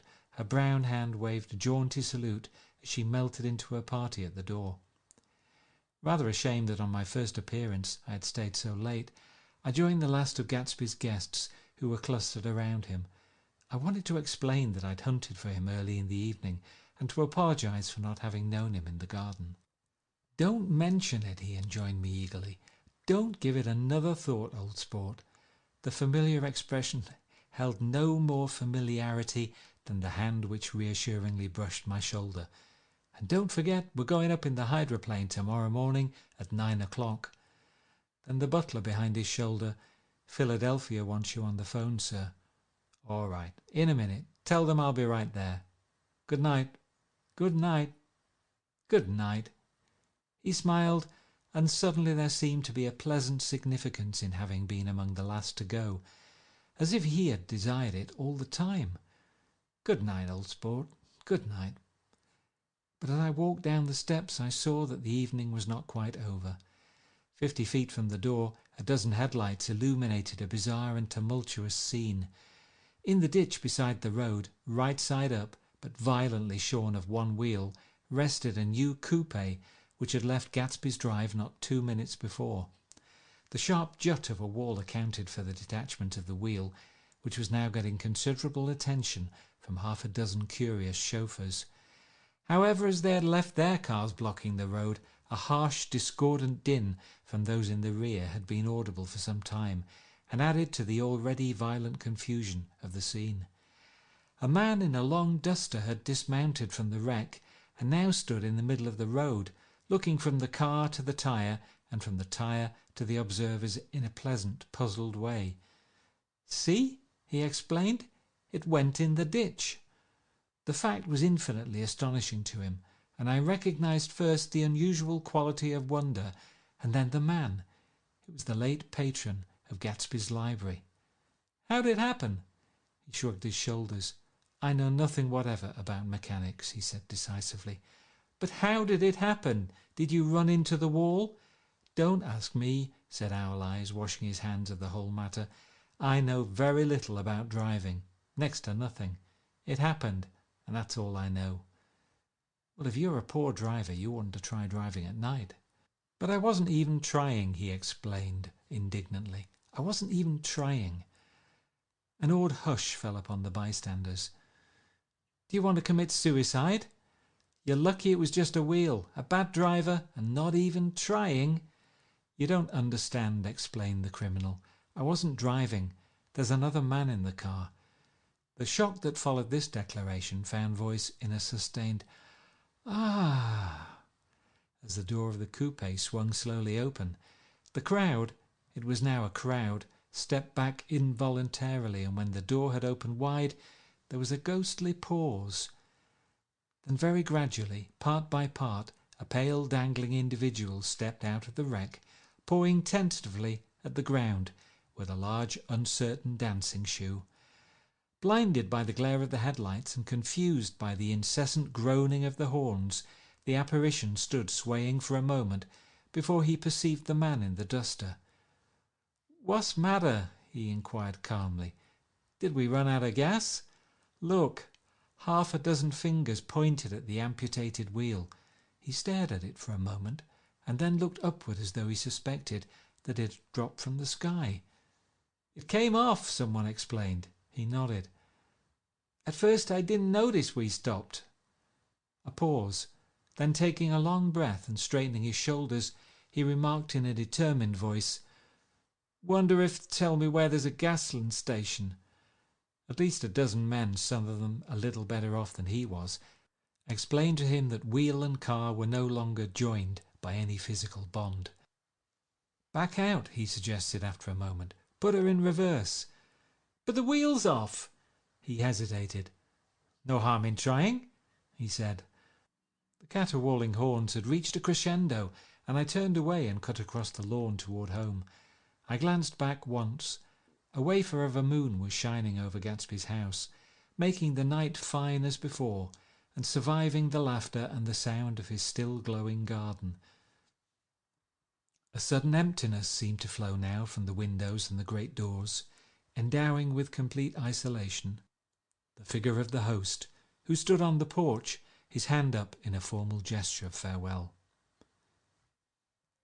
Reading over what I have written so far, I see I have given the impression that the events of 3 nights several weeks apart were all that absorbed me. On the contrary, they were merely casual events in a crowded summer, and until much later they absorbed me infinitely less than my personal affairs. Most of the time I worked. In the early morning the sun threw my shadow westward as I hurried down the white chasms of lower New York to the Probity Trust. I knew the other clerks and young bond salesmen by their first names, and lunched with them in dark crowded restaurants on little pig sausages and mashed potatoes and coffee. I even had a short affair with a girl who lived in Jersey City and worked in the accounting department. But her brother began throwing mean looks in my direction, so when she went on her vacation in July, I let it blow quietly away. I took dinner usually at the Yale Club. For some reason it was the gloomiest event of my day. And then I went upstairs to the library and studied investments and securities for a conscientious hour.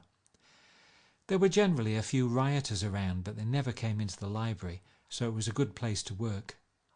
After that, if the night was mellow, I strolled down Madison Avenue past the old Murray Hill Hotel and over 33rd Street to the Pennsylvania Station. I began to like New York, the racy, adventurous feel of it at night, and the satisfaction that the constant flicker of men and women and machines gives to the restless eye.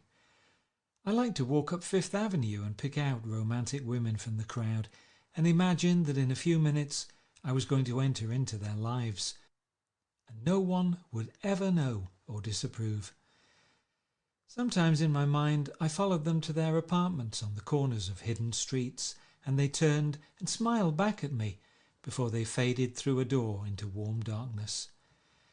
At the enchanted metropolitan twilight, I felt a haunting loneliness sometimes, and felt in others poor young clerks who loitered in front of windows waiting until it was time for a solitary restaurant dinner, young clerks in the dusk, wasting the most poignant moments of night and life.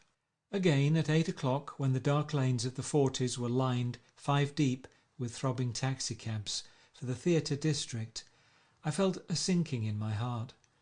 Forms leaned together in the taxis as they waited, and voices sang, and there was laughter from unheard jokes, and lighted cigarettes outlined unintelligible gestures inside. Imagining that I too was hurrying toward gaiety and sharing their intimate excitement, I wished them well. For a while I lost sight of Jordan Baker, and then in midsummer I found her again. At first I was flattered to go places with her, because she was a golf champion and everyone knew her name. Then it was something more. I wasn't actually in love, but I felt a sort of tender curiosity. The bored, haughty face that she turned to the world concealed something. Most affectations conceal something eventually, even though they don't in the beginning, and one day I found what it was. When we were on a house party together up in Warwick, she left a borrowed car out in the rain with the top down and then lied about it. And suddenly I remembered the story about her that had eluded me that night at Daisy's. At her first big golf tournament, there was a row that nearly reached the newspapers. A suggestion that she had moved her ball from a bad lie in the semi-final round. The thing approached the proportions of a scandal, then died away. A caddy retracted his statement, and the only other witness admitted that he might have been mistaken. The incident and the name had remained together in my mind. Jordan Baker instinctively avoided clever, shrewd men, and now I saw that this was because she felt safer on a plane where any divergence from a code would be thought impossible. She was incurably dishonest.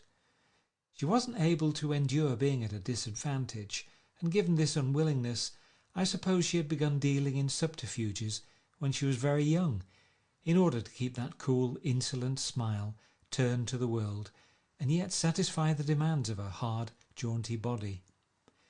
It made no difference to me. Dishonesty in a woman is a thing you never blame deeply. I was casually sorry, then I forgot. It was on that same house party that we had a curious conversation about driving a car. It started because she passed so close to some workman that our fender flicked a button on one man's coat. "You're a rotten driver," I protested. "Either you ought to be more careful or you oughtn't to drive at all." "I am careful." "No, you're not." "Well, other people are," she said lightly. "What's that got to do with it?" "They'll keep out of my way," she insisted. "It takes two to make an accident. Suppose you met somebody just as careless as yourself." "I hope I never will," she answered. "I hate careless people. That's why I like you." Her grey, sun-strained eyes stared straight ahead, but she had deliberately shifted our relations, and for a moment I thought I loved her. But I am slow-thinking and full of interior rules that act as brakes on my desires, and I know that first I had to get myself definitely out of that tangle back home. I'd been writing letters once a week and signing them "Love, Nick," and all I could think of was how, when that certain girl played tennis, a faint moustache of perspiration appeared on her upper lip. Nevertheless, there was a vague understanding that had to be tactfully broken off before I was free. Everyone suspects himself of at least one of the cardinal virtues, and this is mine. I am one of the few honest people that I have ever known. Chapter 4 of The Great Gatsby. On Sunday morning, while church bells rang in the villages along shore, the world and its mistress returned to Gatsby's house and twinkled hilariously on his lawn. "He's a bootlegger," said the young ladies, moving somewhere between his cocktails and his flowers. "One time he killed a man who had found out that he was nephew to von Hindenburg and second cousin to the devil. Reach me a rose, honey, and pour me a last drop into that there crystal glass." Once I wrote down on the empty spaces of a timetable the names of those who came to Gatsby's house that summer. It is an old timetable now, disintegrating at its folds, and headed, "This schedule in effect July 5th, 1922. But I can still read the grey names, and they will give you a better impression than my generalities of those who accepted Gatsby's hospitality, and paid him the subtle tribute of knowing nothing whatever about him. From East Egg, then, came the Chester Beckers and the Leaches, and a man named Bunsen, whom I knew at Yale, and Dr. Webster Sivert, who was drowned last summer up in Maine, and the Hornbeams, and the Willie Voltaires, and a whole clan named Blackbuck, who always gathered in a corner and flipped up their noses like goats at whosoever came near, and the Ismays, and the Christies, or rather Hubert Auerbach and Mr. Christie's wife, and Edgar Beaver, whose hair, they say, turned cotton white one winter afternoon, for no good reason at all. Clarence Endive was from East Egg, as I remember. He came only once in white knickerbockers, and had a fight with a bum named Etty in the garden. From farther out on the island came the Cheadles, and the O.R.P. Schraders, and the Stonewall Jackson Abrams of Georgia, and the Fishguards, and the Ripley Snells. Snell was there 3 days before he went to the penitentiary, so drunk out on the gravel drive that Mrs. Ulysses Sweat's automobile ran over his right hand. The Dances came too, and S.B. Whitebait, who was well over 60, and Morris A. Flink, and the Hammerheads, and Beluga, the tobacco importer, and Beluga's girls. From West Egg came the Poles, and the Mulreadys, and Cecil Roebuck, and Cecil Shern, and Gulick the state senator, and Newton Orchid, who controlled films par excellence, and Eckhoust, and Clyde Cohen, and Don S. Schwartz, the son, and Arthur McCarty, all connected with the movies in one way or another, and the Catlips, and the Bembergs, and G. Earl Muldoon, brother to that Muldoon who afterwards strangled his wife. Da Fontano, the promoter, came there, and Ed Legros, and James B. Rotgut Ferret, and the de Jongs, and Ernest Lilly. They came to gamble, and when Ferret wandered into the garden, it meant he was cleaned out, and Associated Traction would have to fluctuate profitably next day. A man named Klipspringer was there so often and so long that he became known as the Boarder. I doubt if he had any other home. Of theatrical people there were Gus Ways, and Horace O'Donovan, and Lester Meyer, and George Duckweed, and Francis Bull. Also from New York were the Chromes, and the Backhysons, and the Denikers, and Russell Betty, and the Corrigans, and the Kelleher's, and the Dewars, and the Scullys, and S.W. Belcher, and the Smirks, and the Young Quins, divorced now, and Henry L. Palmetto, who killed himself by jumping in front of a subway train in Times Square. Benny McClenahan arrived, always with 4 girls. They were never quite the same ones in physical person, but they were so identical one with another that it inevitably seemed they had been there before. I have forgotten their names. Jacqueline, I think, or else Consuela, or Gloria, or Judy, or June, and their last names were either the melodious names of flowers and months, or the sterner ones of the great American capitalists, whose cousins, if pressed, they would confess themselves to be. In addition to all these, I can remember that Faustina O'Brien came there at least once, and the Baedeker girls, and young Brewer, who had his nose shot off in the war, and Mr. Albrook's Burger, and Miss Haag, his fiancée, and Ardita Fitzpeters, and Mr. P. Jewett, once head of the American Legion, and Miss Claudia Hip, with a man reputed to be her chauffeur, and a prince of something, whom we call Duke, and whose name, if I ever knew it, I have forgotten. All these people came to Gatsby's house in the summer. At 9 o'clock one morning late in July, Gatsby's gorgeous car lurched up the rocky drive to my door and gave out a burst of melody from its three-noted horn. It was the first time he had called on me, though I had gone to 2 of his parties, mounted in his hydroplane, and at his urgent invitation made frequent use of his beach. "Good morning, old sport. You're having lunch with me today, and I thought we'd ride up together." He was balancing himself on the running board of his car with that resourcefulness of movement that is so peculiarly American, that comes, I suppose, with the absence of lifting work or rigid sitting in youth, and even more with the formless grace of our nervous sporadic games. This quality was continually breaking through his punctilious manner in the shape of restlessness. He was never quite still. There was always a tapping foot somewhere, or the impatient opening and closing of a hand. He saw me looking with admiration at his car. "It's pretty, isn't it, old sport?" He jumped off to give me a better view. "Haven't you ever seen it before?" I'd seen it. Everybody had seen it. It was a rich cream colour, bright with nickel, swollen here and there in its monstrous length, with triumphant hat boxes and supper boxes and tool boxes, and terraced with a labyrinth of windshields that mirrored a dozen suns. Sitting down behind many layers of glass in a sort of green leather conservatory, we started to town. I had talked with him perhaps half a dozen times in the past month, and found to my disappointment that he had little to say. So my first impression that he was a person of some undefined consequence had gradually faded, and he had become simply the proprietor of an elaborate roadhouse next door. And then came that disconcerting ride. We hadn't reached West Egg Village before Gatsby began leaving his elegant sentences unfinished, and slapping himself indecisively on the knee of his caramel-coloured suit. "Look here, old sport," he broke out surprisingly, "what's your opinion of me anyhow?" A little overwhelmed, I began the generalised evasions which that question deserves. "Well, I'm going to tell you something about my life," he interrupted.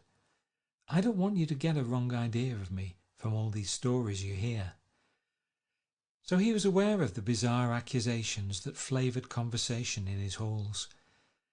"I'll tell you God's truth." His right hand suddenly ordered divine retribution to stand by. "I am the son of some wealthy people in the Middle West, all dead now. I was brought up in America, but educated at Oxford, because all my ancestors have been educated there for many years. It is a family tradition." He looked at me sideways, and I knew why Jordan Becker had believed he was lying. He hurried the phrase "educated at Oxford," or swallowed it, or choked on it, as though it had bothered him before. And with this doubt his whole statement fell to pieces, and I wondered if there wasn't something a little sinister about him, after all. "What part of the Middle West?" I inquired casually. "San Francisco." "I see. My family all died, and I came into a good deal of money." His voice was solemn, as if the memory of that sudden extinction of a clan still haunted him. For a moment I suspected that he was pulling my leg, but a glance of him convinced me otherwise. After that I lived like a young Rajah in all the capitals of Europe, Paris, Venice, Rome, collecting jewels, chiefly rubies, hunting big game, painting a little, things for myself only, and trying to forget something very sad that had happened to me long ago. With an effort I managed to restrain my incredulous laughter. The very phrases were worn so threadbare that they evoked no image except that of a turbaned character leaking sawdust at every pore as he pursued a tiger through the Bois de Boulogne. Then came the war, old sport. It was a great relief, and I tried very hard to die, but I seemed to bear an enchanted life. I accepted a commission as first lieutenant when it began, In the Argonne forest I took 2 machine-gun detachments so far forward that there was a half-mile gap on either side of us where the infantry couldn't advance. We stayed there 2 days and 2 nights, 130 men with 16 Lewis guns, and when the infantry came up at last, they found the insignia of 3 German divisions among the piles of dead. I was promoted to be a major, and every Allied government gave me a decoration, even Montenegro, little Montenegro down on the Adriatic Sea. Little Montenegro. He lifted up the words and nodded at them with his smile. The smile comprehended Montenegro's troubled history and sympathized with the brave struggles of the Montenegrin people. It appreciated fully the chain of national circumstances which had elicited this tribute from Montenegro's warm little heart. My incredulity was submerged in fascination now. It was like skimming hastily through a dozen magazines. He reached in his pocket, and a piece of metal, slung on a ribbon, fell into my palm. That's the one from Montenegro. To my astonishment, the thing had an authentic look. Orderi di Danilo, ran the circular legend. Montenegro, Nicholas Rex. Turn it. Major J. Gatsby, I read, for valour extraordinary. Here's another thing I always carry. A souvenir of Oxford days.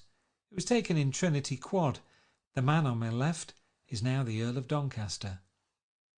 It was a photograph of 6 young men in blazers, loafing in an archway through which were visible a host of spires.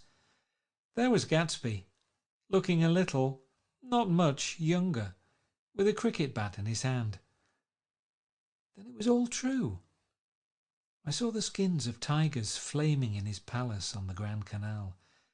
I saw him opening a chest of rubies to ease, with their crimson-lighted depths, the gnawings of his broken heart. "I'm going to make a big request of you today," he said, pocketing his souvenirs with satisfaction. "So I thought you ought to know something about me. I didn't want you to think that I was just some nobody. You see, I usually find myself among strangers because I drift here and there, trying to forget the sad thing that happened to me." He hesitated. "You'll hear about it this afternoon." "At lunch?" "No, this afternoon. I happen to find out that you're taking Miss Baker to tea." "Do you mean you're in love with Miss Baker?" "No, old sport, I'm not. But Miss Baker has kindly consented to speak to you about this matter."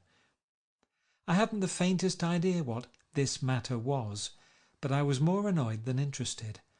I hadn't asked Jordan to tea in order to discuss Mr. J. Gatsby. I was sure the request would be something utterly fantastic, and for a moment I was sorry I'd ever set foot upon his overpopulated lawn. He wouldn't say another word.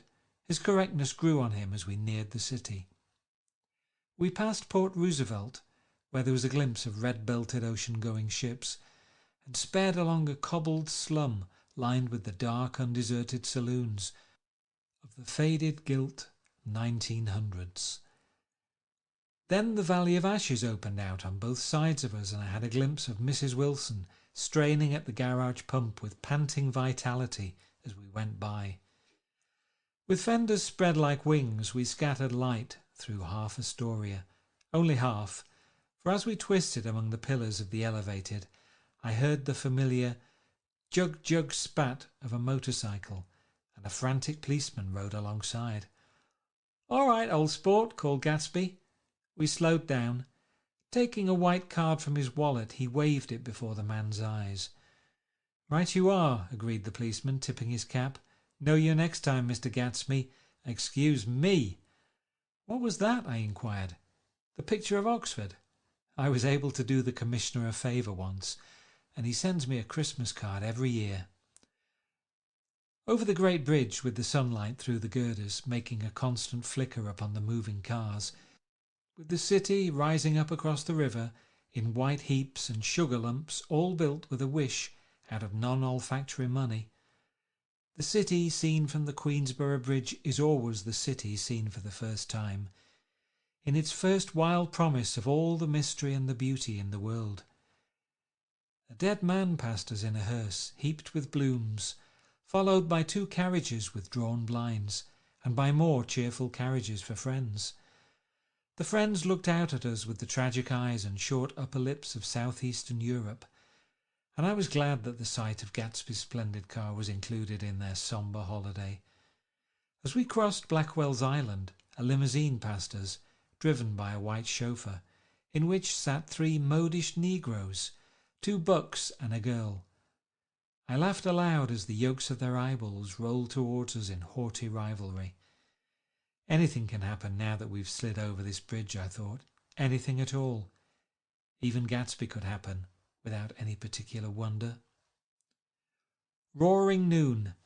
In a well-fanned 42nd Street cellar, I met Gatsby for lunch. Blinking away the brightness of the street outside, my eyes picked him out obscurely in the anteroom, talking to another man. "Mr. Carroway, this is my friend, Mr. Wolfsheim." A small, flat-nosed Jew raised his large head and regarded me with 2 fine growths of hair, which luxuriated in either nostril. After a moment I discovered his tiny eyes in the half-darkness. "So I took one look at him," said Mr. Wolfsheim, shaking my hand earnestly. "And what do you think I did?" "What?" I inquired politely. But evidently he was not addressing me, for he dropped my hand and covered Gatsby with his expressive nose. I handed the money to Catspaw, and I said, "All right, Catspaw, don't pay him a penny till he shuts his mouth." He shut it then and there. Gatsby took an arm of each of us and moved forward into the restaurant, whereupon Mr. Wolfsheim swallowed a new sentence he was starting and lapsed into a somnambulatory abstraction. "Highballs?" asked the head waiter. "This is a nice restaurant here," said Mr. Wolfsheim, looking at the Presbyterian nymphs on the ceiling, "but I like across the street better."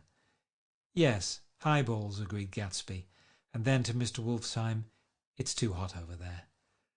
"Hot and small, yes," said Mr. Wolfsheim, "but full of memories."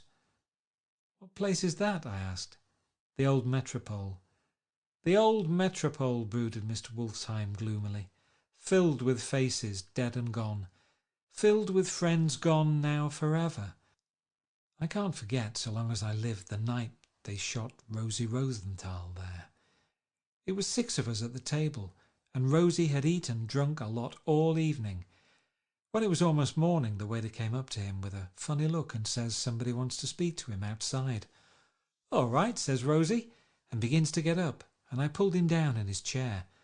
"Let the bastards come in here if they want you, Rosie, but don't you, so help me, move outside this room." It was 4 o'clock in the morning then, and if we'd have raised the blinds we'd have seen daylight. "Did he go?" I asked innocently. "Sure he went." Mr. Wolfsheim's nose flashed at me indignantly. "He turned around in the door and says, 'Don't let that waiter take away my coffee.' Then he went out on the sidewalk and they shot him 3 times in his full belly and drove away." "4 of them were electrocuted," I said, remembering. 5 with Becker." His nostrils turned to me in an interested way.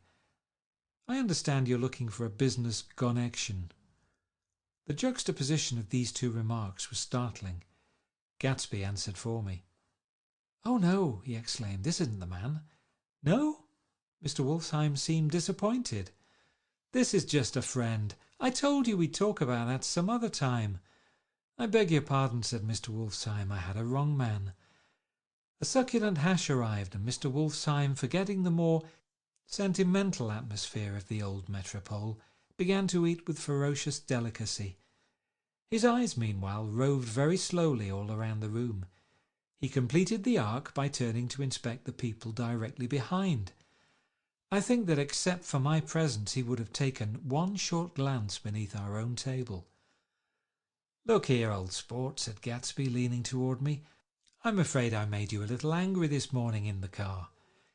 There was the smile again, but this time I held out against it. "I don't like mysteries," I answered, "and I don't understand why you won't come out frankly and tell me what you want. Why's it all got to come through Miss Baker?" "Oh, it's nothing underhand," he assured me.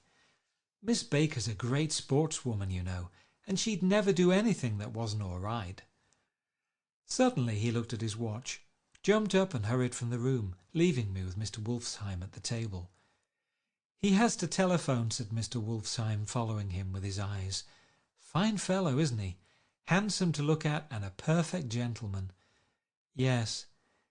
"He's an Oxford man." "Oh?" "He went to Oxford College in England. You know Oxford College?" "I've heard of it. It's one of the most famous colleges in the world." "Have you known Gatsby for a long time?" I inquired. "Several years," he answered in a gratified way. "I made the pleasure of his acquaintance just after the war, but I knew I had discovered a man of fine breeding after I talked with him an hour. I said to myself, there's the kind of man you'd like to take home and introduce to your mother and sister." He paused. "I see you're looking at my cuff buttons." I hadn't been looking at them, but I did now. They were composed of oddly familiar pieces of ivory.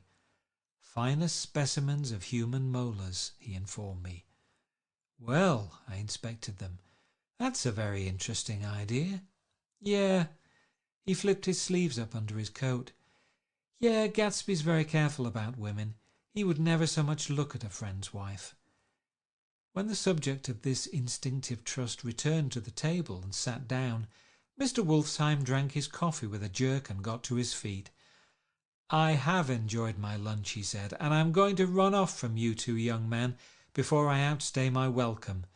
"Don't hurry, Mayor," said Gatsby, without enthusiasm. Mr. Wolfsheim raised his hand in a sort of benediction. "You're very polite, but I belong to another generation," he announced solemnly. "You sit here and discuss your sports and your young ladies and your—" He supplied an imaginary noun with another wave of his hand. "As for me, I am 50 years old, and I won't impose myself on you any longer." As he shook hands and turned away, his tragic nose was trembling. I wondered if I had said anything to offend him. "He becomes very sentimental sometimes," explained Gatsby. "This is one of his sentimental days. He's quite a character around New York, a denizen of Broadway." "Who is he, anyhow? An actor?" "No." "A dentist? Mayor Wolfsheim?" "No, he's a gambler." Gatsby hesitated, then added coolly, "He's the man who fixed the World Series back in 1919. "Fixed the World Series?" I repeated. The idea staggered me. I remembered, of course, that the World Series had been fixed in 1919, but if I had thought of it at all, I would have thought of it as a thing that merely happened, the end of some inevitable chain. It never occurred to me that one man could start to play with the faith of 50 million people with the single-mindedness of a burglar blowing a safe. "How did he happen to do that?" I asked after a minute. "He just saw the opportunity." "Why isn't he in jail?" "They can't get him, old sport. He's a smart man." I insisted on paying the cheque.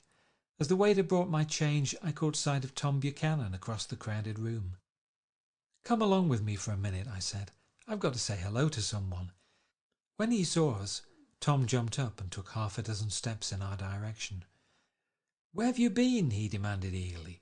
"Daisy's furious because you haven't called up." "This is Mr. Gatsby, Mr. Buchanan." They shook hands briefly, and a strained, unfamiliar look of embarrassment came over Gatsby's face. "Have you been anyhow?" demanded Tom of me. "How do you happen to come up this far to eat?" "I've been having lunch with Mr. Gatsby." I turned toward Mr. Gatsby, but he was no longer there. "One October day in 1917, said Jordan Baker that afternoon, sitting up very straight on a straight chair in the tea garden at the Plaza Hotel, "I was walking along from one place to another, half on the sidewalks and half on the lawns. I was happier on the lawns because I had on shoes from England with rubber knobs on the soles that bit into the soft ground. I had on a new plaid skirt also that blew a little in the wind, and whenever this happened, the red, white and blue banners in front of all the houses stretched out stiff and said, 'Tut, tut, tut, tut,' in a disapproving way. The largest of the banners and the largest of the lawns belonged to Daisy Fay's house. She was just 18, 2 years older than me, and by far the most popular of all the young girls in Louisville. She dressed in white and had a little white roadster, and all day long the telephone rang in her house, and excited young officers from Camp Taylor demanded the privilege of monopolizing her that night. Anyways, for an hour. When I came opposite her house that morning, her white roadster was beside the curb, and she was sitting in it with a lieutenant I had never seen before. They were so engrossed in each other that she didn't see me until I was 5 feet away. "Hello, Jordan," she called unexpectedly. "Please come here." I was flattered that she wanted to speak to me, because of all the older girls I admired her most. She asked me if I was going to the Red Cross and make bandages. I was. Well then, would I tell them that she couldn't come that day? The officer looked at Daisy while she was speaking, in a way that every young girl wants to be looked at sometime, and because it seemed romantic to me, I've remembered the incident ever since. His name was Great Gatsby, and I didn't lay eyes on him again for over 4 years. Even after I'd met him on Long Island, I didn't realize it was the same man. That was 1917. By the next year I had a few beaux myself, and I began to play in tournaments, so I didn't see Daisy very often. She went with a slightly older crowd, when she went with anyone at all. Wild rumours were circulating about her, how her mother had found her packing her bag one winter night to go to New York and say goodbye to a soldier who was going overseas. She was effectually prevented, but she wasn't on speaking terms with her family for several weeks. After that she didn't play around with the soldiers anymore, but only with a few flat-footed, short-sighted young men in town who couldn't get into the army at all. By the next autumn she was gay again, gay as ever. She had a debut after the armistice, and in February she was presumably engaged to a man from New Orleans. In June she married Tom Buchanan of Chicago, with more pomp and circumstance than Louisville ever knew before. He came down with 100 people in 4 private cars and hired a whole floor of the Muleback Hotel, and the day before the wedding he gave her a string of pearls valued at $350,000. I was a bridesmaid. I came into her room half an hour before the bridal dinner and found her lying on her bed, as lovely as the June night in her flowered dress, and as drunk as a monkey. She had a bottle of Sauterne in one hand and a letter in the other.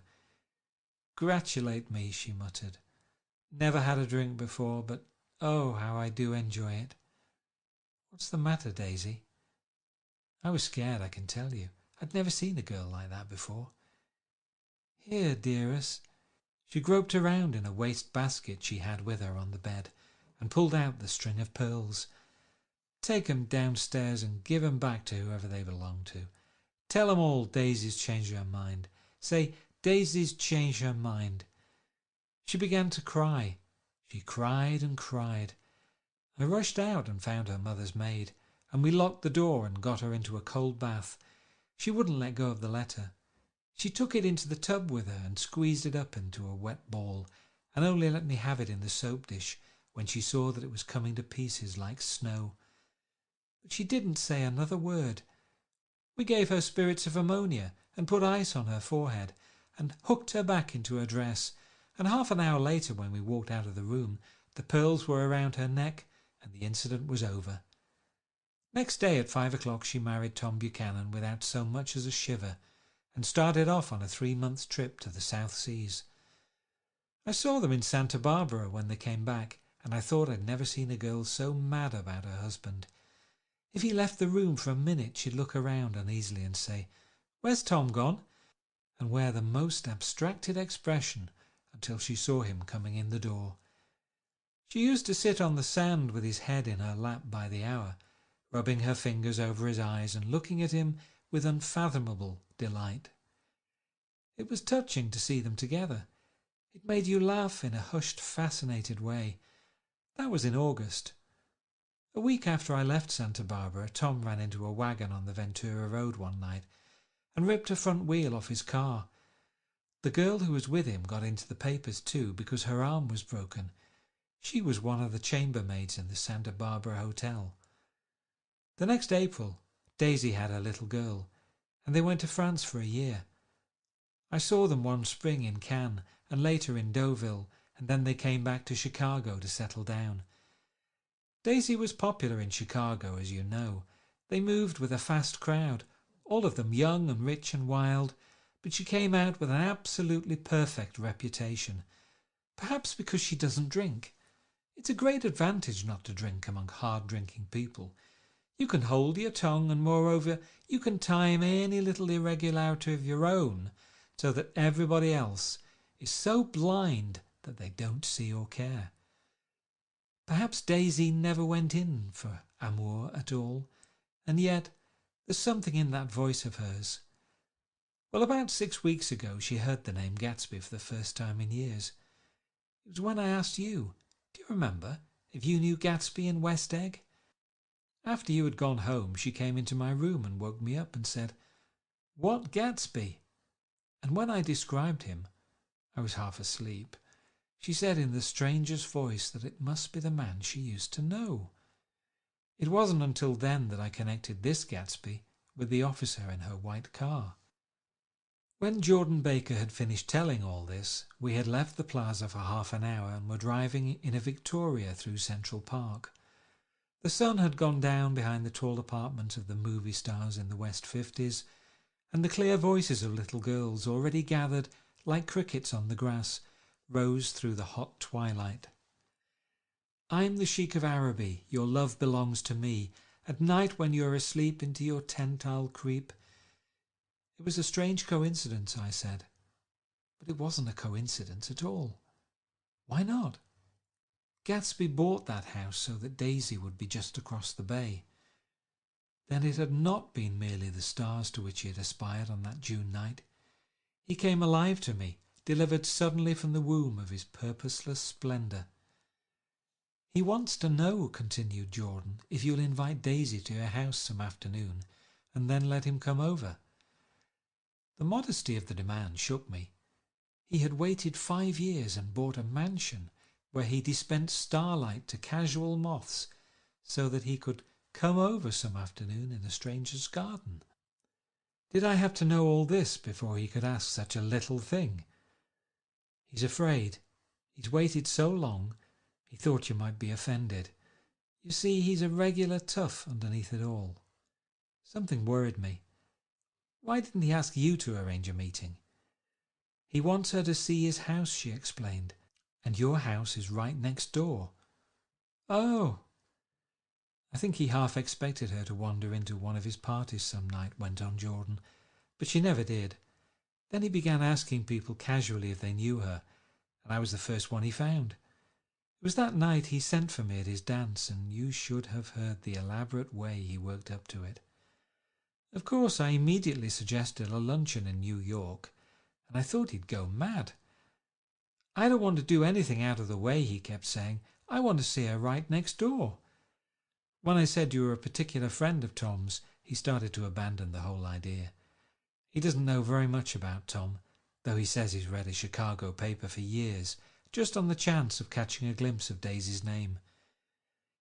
It was dark now, and as we dipped under a little bridge, I put my arm around Jordan's golden shoulder and drew her toward me and asked her to dinner.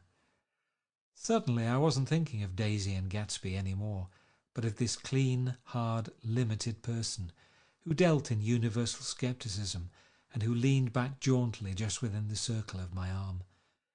A phrase began to beat in my ears with a sort of heady excitement. "There are only the pursued, the pursuing, the busy, and the tired." "And Daisy ought to have something in her life," murmured Jordan to me.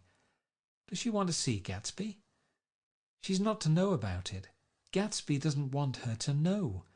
You're just supposed to invite her to tea." We passed a barrier of dark trees, and then the facade of 59th Street.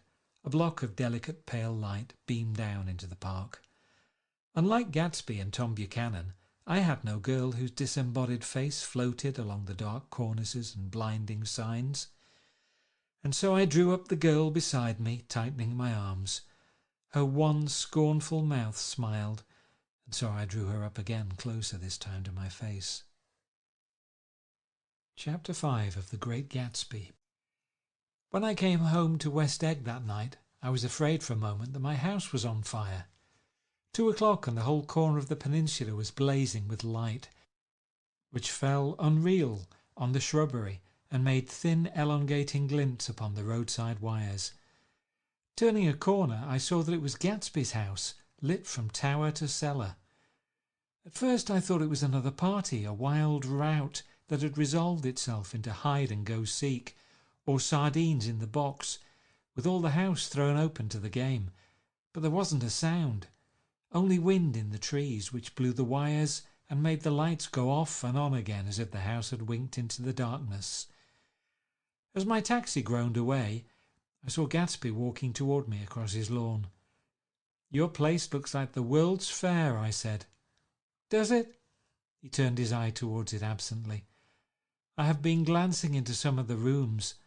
Let's go to Coney Island, old sport, in my car. It's too late. Well, suppose we take a plunge in the swimming pool. I haven't made use of it all summer. I've got to go to bed." "All right." He waited, looking at me with suppressed eagerness. "I talked with Miss Baker," I said, after a moment. "I'm going to call up Daisy tomorrow and invite her over to tea." "Oh, that's all right," he said carelessly. "I don't want to put you to any trouble. What day would suit you?" "What day would suit you?" he corrected me quickly. "I don't want to put you to any trouble, you see." "How about the day after tomorrow?" He considered for a moment, then with reluctance. "I want to get the grass cut," he said. We both looked at the grass. There was a sharp line where my ragged lawn ended, and the darker, well-kept expanse of his began. I suspected that he meant my grass. "There's another little thing," he said uncertainly, and hesitated. "Would you rather put it off for a few days?" I asked. "Oh, it isn't about that. At least—" He fumbled with a series of beginnings. "Why, I thought— Why, look here, old sport, you don't make much money, do you?" "Not very much." This seemed to reassure him, and he continued more confidently. "I thought you didn't. If you'll pardon my— You see, I carry on a little business on the side, a sort of sideline, you understand, and I thought that if you don't make very much— You're selling bonds, aren't you, old sport?" "Trying to." "Well, this would interest you. It wouldn't take up much of your time, and you might pick up a nice bit of money. It happens to be a rather confidential sort of thing." I realize now that under different circumstances that conversation might have been one of the crises of my life. But because the offer was obviously and tactlessly for a service to be rendered, I had no choice except to cut him off there. "I've got my hands full," I said. "I'm much obliged, but I couldn't take on any more work." "You wouldn't have to do any business with Wolfsheim." Evidently he thought that I was shying away from the connection mentioned at lunch, but I assured him he was wrong. He waited a moment longer, hoping I'd begin a conversation, but I was too absorbed to be responsive, so he went unwillingly home. The evening had made me light-headed and happy. I think I walked into a deep sleep as I entered my front door. So I don't know whether or not Gatsby went to Coney Island, or for how many hours he glanced into rooms while his house blazed gaudily on.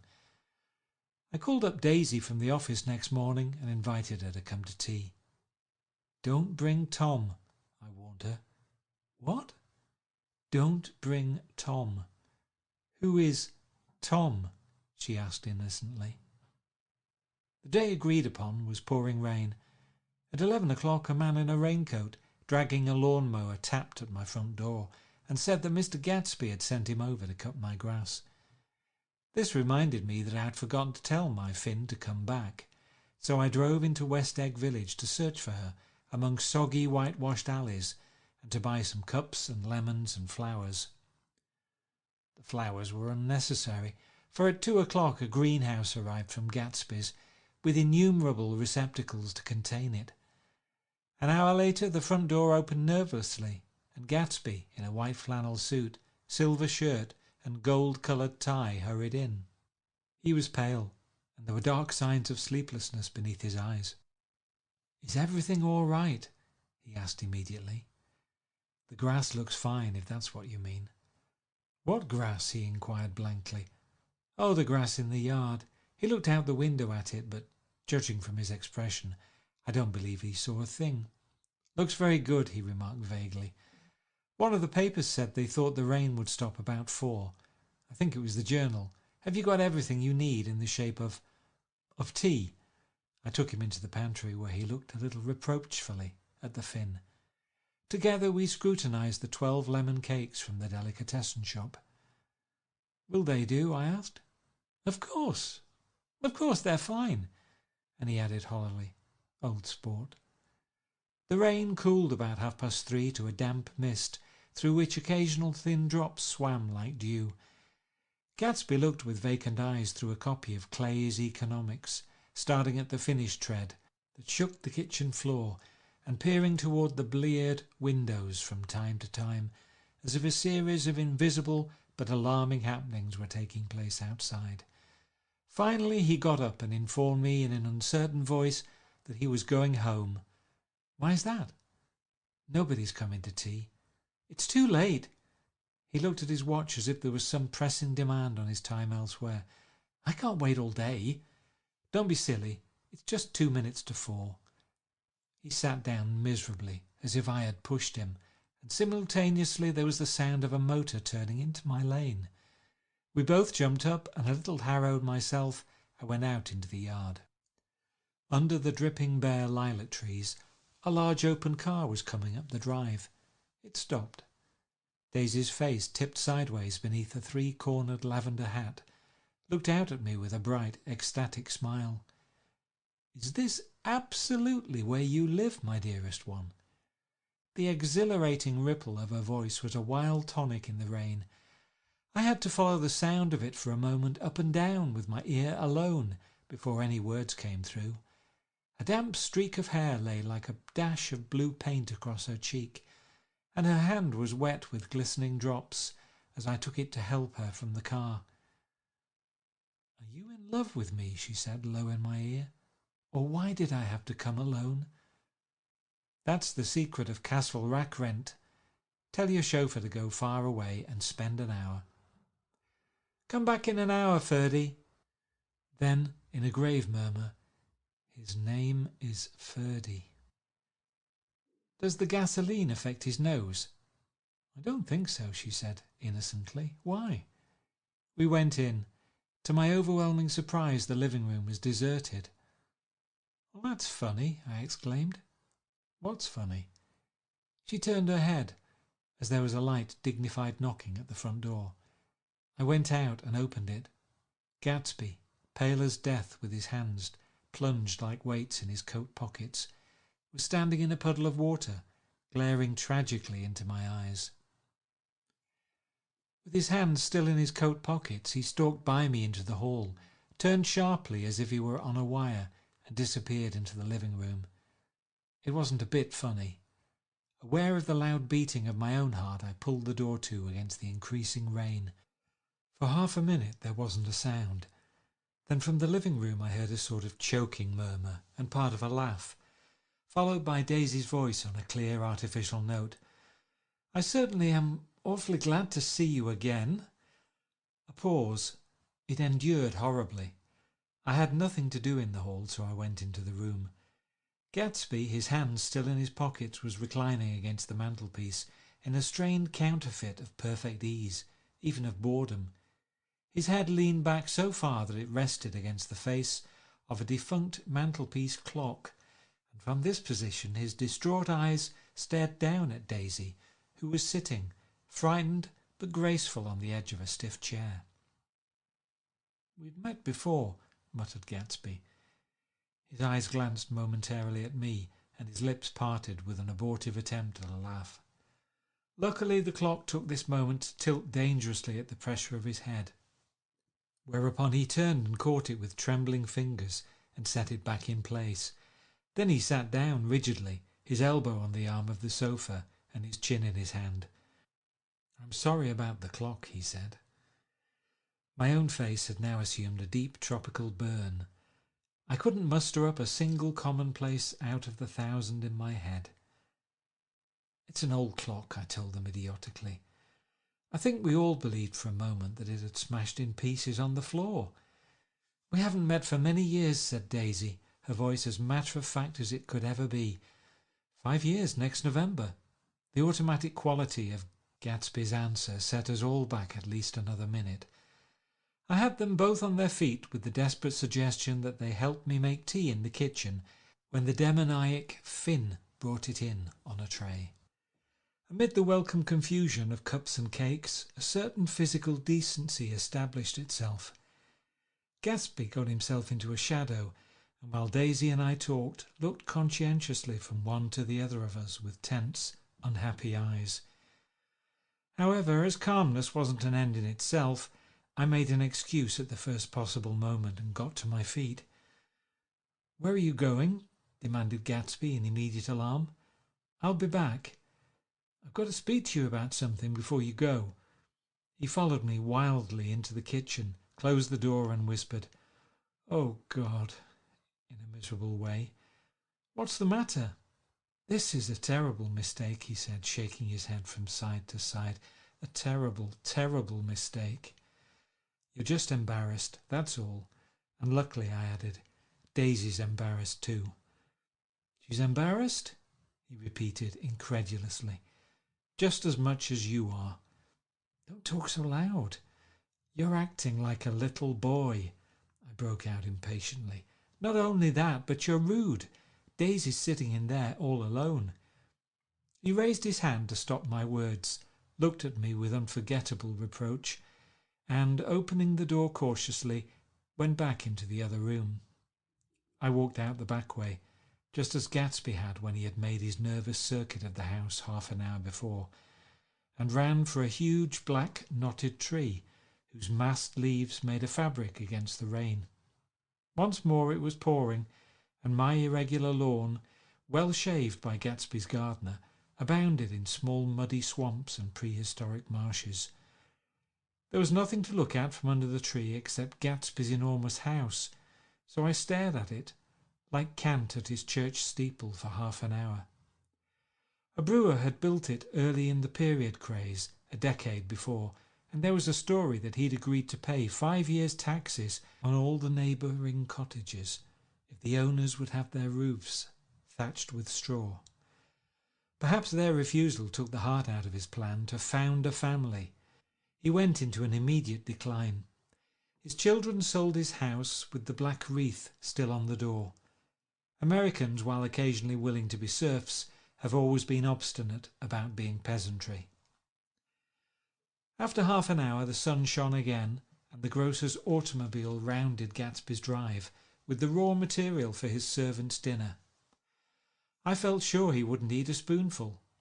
A maid began opening the upper windows of his house, appeared momentarily in each, and leaning from a large central bay, spat meditatively into the garden. It was time I went back. While the rain continued, it had seemed like the murmur of their voices, rising and swelling a little now and then with gusts of emotion. But in the new silence I felt that silence had fallen within the house too. I went in, after making every possible noise in the kitchen, short of pushing over the stove, but I don't believe they heard a sound. They were sitting at either end of the couch, looking at each other as if some question had been asked or was in the air, and every vestige of embarrassment was gone. Daisy's face was smeared with tears, and when I came in she jumped up and began wiping at it with her handkerchief before a mirror. But there was a change in Gatsby that was simply confounding. He literally glowed. Without a word or a gesture of exultation, a new well-being radiated from him and filled the little room. "Oh, hello, old sport," he said, as if he hadn't seen me for years. I thought for a moment he was going to shake hands. "It stopped raining." "Has it?" When he realized what I was talking about, that there were twinkle bells of sunshine in the room, he smiled like a weatherman, like an ecstatic patron of recurrent light, and repeated the news to Daisy. "What do you think of that? It stopped raining." "I'm glad, Jay." Her throat, full of aching, grieving beauty, told only of her unexpected joy. "I want you and Daisy to come over to my house," he said. "I'd like to show her around." "You sure you want me to come?" Absolutely, old sport. Daisy went upstairs to wash her face. Too late, I thought with humiliation of my towels, while Gatsby and I waited on the lawn. My house looks well, doesn't it? He demanded. See how the whole front of it catches the light. I agreed that it was splendid. Yes. His eyes went over it, every arched door and square tower. It took me just 3 years to earn the money that bought it. I thought you inherited your money. I did, old sport, he said automatically, but I lost most of it in the big panic, the panic of the war. I think he hardly knew what he was saying, for when I asked him what business he was in, he answered, "That's my affair," before he realized that it wasn't an appropriate reply. "Oh, I've been in several things," he corrected himself.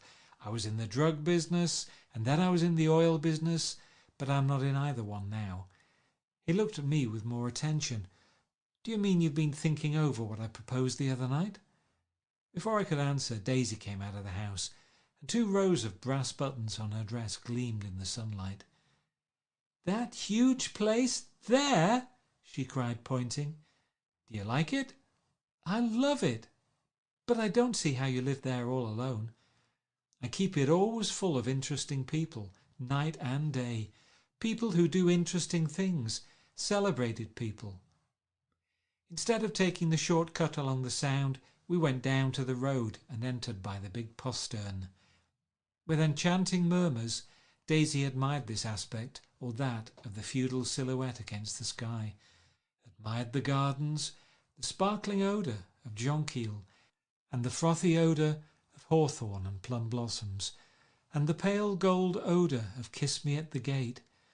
It was strange to reach the marble steps and find no stir of bright dresses in and out of the door, and hear no sound but bird voices in the trees. And inside, as we wandered through Marie Antoinette music rooms and restoration salons, I felt that there were guests concealed behind every couch and table, under orders to be breathlessly silent until we had passed through. As Gatsby closed the door of the Merton College Library, I could have sworn I heard the owl-eyed man break into ghostly laughter. We went upstairs through period bedrooms swathed in rose and lavender silk, and vivid with new flowers, through dressing rooms and pool rooms and bathrooms with sunken baths intruding into one chamber where a dishevelled man in pyjamas was doing liver exercises on the floor. It was Mr. Klipspringer, the boarder. I had seen him wandering hungrily about the beach that morning. Finally we came to Gatsby's own apartment, a bedroom and a bath, and an Adams study, where we sat down and drank a glass of some chartreuse he took from a cupboard in the wall. He hadn't once ceased looking at Daisy, and I think he revalued everything in his house according to the measure of response it drew from her well-loved eyes. Sometimes, too, he stared around at his possessions in a dazed way, as though in her actual and astounding presence none of it was any longer real. Once he nearly toppled down a flight of stairs. His bedroom was the simplest of all, except where the dresser was garnished with a toilet set of pure dull gold. Daisy took the brush with delight and smoothed her hair, whereupon Gatsby sat down and shaded his eyes and began to laugh. "It's the funniest thing, old sport," he said hilariously. "I can't, when I try to—" He had passed visibly through 2 states and was entering upon a third. After his embarrassment and his unreasoning joy, he was consumed with wonder at her presence. He had been full of the idea so long, dreamed it right through to the end, waited with his teeth set, so to speak, at an inconceivable pitch of intensity. Now in the reaction he was running down like an overwound clock. Recovering himself in a minute, he opened for us 2 hulking patent cabinets, which held his massed suits, and dressing gowns and ties, and his shirts piled like bricks in stacks a dozen high. "I've got a man in England who buys me clothes. He sends over a selection of things at the beginning of each season, spring and fall." He took out a pile of shirts and began throwing them one by one before us. shirts of sheer linen and thick silk and fine flannel, which lost their folds as they fell and covered the table in many-coloured disarray. While we admired, he brought more, and the soft rich heap mounted higher, shirts with stripes and scrolls and plaids in coral and apple green and lavender and faint orange, with monograms of Indian blue. Suddenly, with a strained sound, Daisy bent her head into the shirts and began to cry stormily. "They're such beautiful shirts," she sobbed, her voice muffled in the thick folds. "It makes me sad because I've never seen such beautiful shirts before." After the house, we were to see the grounds and the swimming pool, and the hydroplane, and the midsummer flowers. But outside Gatsby's window it began to rain again, so we stood in a row, looking at the corrugated surface of the Sound. "If it wasn't for the mist, we could see your home across the bay," said Gatsby. "You always have a green light that burns all night at the end of your dock." Daisy put her arm through his abruptly, but he seemed absorbed in what he had just said. Possibly it had occurred to him that the colossal significance of that light had now vanished forever. Compared to the great distance that had separated him from Daisy, it had seemed very near to her, almost touching her. It had seemed as close as a star to the moon. Now it was again a green light on a dock. His count of enchanted objects had diminished by one. I began to walk about the room, examining various indefinite objects in the half-darkness. A large photograph of an elderly man in yachting costume attracted me, hung on the wall over his desk. "Who's this?" That's Mr. Dan Cody, old sport." The name sounded faintly familiar. "He's dead now. He used to be my best friend years ago." There was a small picture of Gatsby, also in yachting costume, on the bureau. Gatsby with his head thrown back defiantly, taken apparently when he was about 18. "I adore it," exclaimed Daisy. "The pompadour! You never told me you had a pompadour. Or a yacht." "Look at this," said Gatsby quickly. "Here's a lot of clippings about you."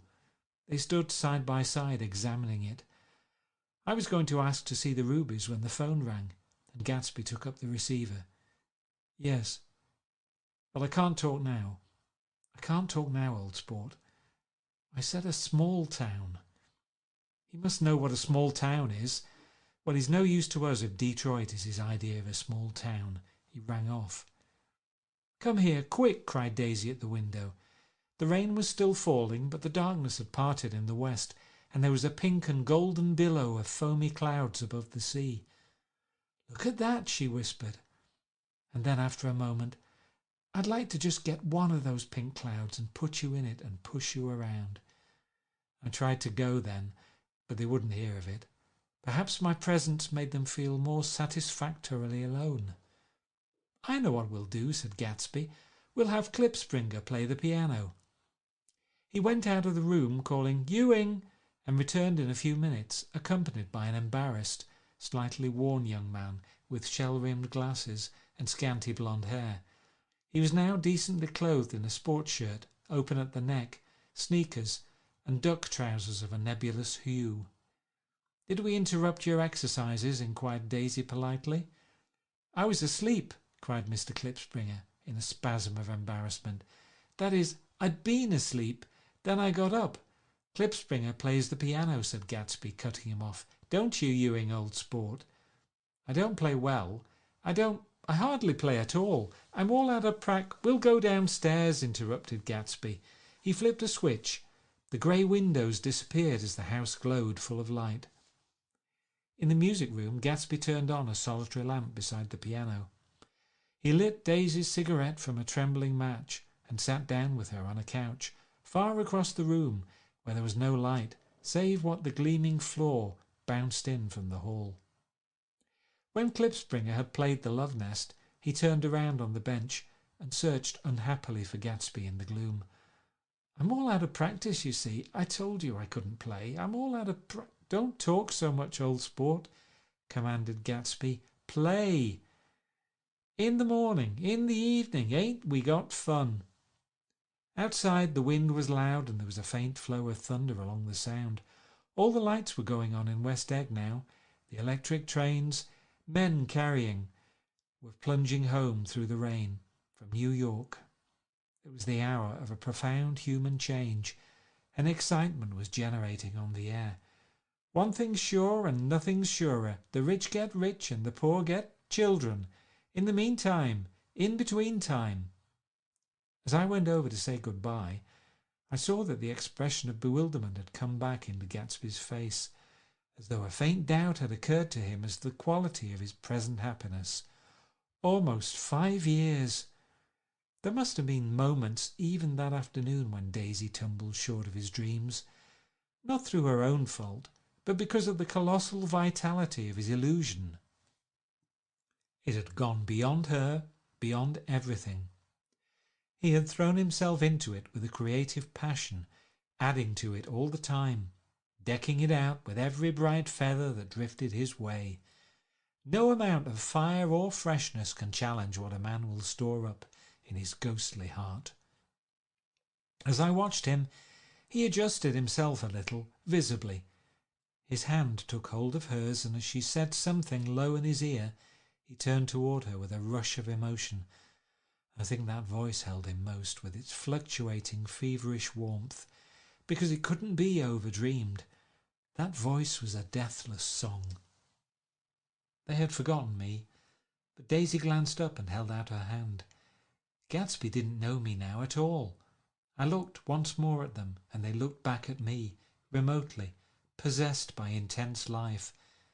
Then I went out of the room and down the marble steps into the rain, leaving them there, together. Chapter 6 of The Great Gatsby. About this time, an ambitious young reporter from New York arrived one morning at Gatsby's door and asked him if he had anything to say. "Anything to say about what?" inquired Gatsby politely. "Why, any statement to give out." It transpired after a confused 5 minutes that the man had heard Gatsby's name around his office in a connection which he either wouldn't reveal or didn't fully understand. This was his day off, and with laudable initiative he had hurried out to see. It was a random shot, and yet the reporter's instinct was right. Gatsby's notoriety, spread about by the hundreds who had accepted his hospitality and so become authorities upon his past, had increased all summer until he fell just short of being news. Contemporary legends, such as the underground pipeline to Canada, attached themselves to him, and there was one persistent story that he didn't live in a house at all, but in a boat that looked like a house and was moved secretly up and down the Long Island shore. Just why these inventions were a source of satisfaction to James Gatz of North Dakota isn't easy to say. James Gatz, that was really, or at least legally, his name. He had changed it at the age of 17, and at the specific moment that he witnessed the beginning of his career, when he saw Dan Cody's yacht drop anchor over the most insidious flat on Lake Superior. It was James Gatz who had been loafing along the beach that afternoon in a torn green jersey and a pair of canvas pants, but it was already J. Gatsby who borrowed a rowboat, pulled out to the Tuolumne, and informed Cody that a wind might catch him and break him up in half an hour. I suppose he'd had the name ready for a long time, even then. His parents were shiftless and unsuccessful farm people. His imagination had never really accepted them as his parents at all. The truth was that J. Gatsby of West Egg, Long Island, sprang from his platonic conception of himself. He was a son of God, a phrase which, if it means anything, means just that, and he must be about his father's business, the service of a vast, vulgar, and meretricious beauty. So he invented just the sort of J. Gatsby that a 17-year-old boy would be likely to invent, and to this conception he was faithful to the end. For over a year he had been beating his way along the south shore of Lake Superior as a clam digger and a salmon fisher, or in any other capacity that brought him food and bed. His brown, hardening body lived naturally through the half-fierce, half-lazy work of the bracing days. He knew women early, and since they spoiled him, he became contemptuous of them, of young virgins because they were ignorant, of the others because they were hysterical about things which, in his overwhelming self-absorption, he took for granted. But his heart was in a constant turbulent riot. The most grotesque and fantastic conceits haunted him in his bed at night. A universe of ineffable gaudiness spun itself out in his brain while the clock ticked on the washstand and the moon soaked with wet light his tangled clothes upon the floor. Each night he added to the pattern of his fancies until drowsiness closed down upon some vivid scene with an oblivious embrace. For a while these reveries provided an outlet for his imagination. They were a satisfactory hint of the unreality of reality, a promise that the rock of the world was founded securely on a fairy's wing. An instinct toward his future glory had led him some months before to the small Lutheran college of St. Olaf in southern Minnesota.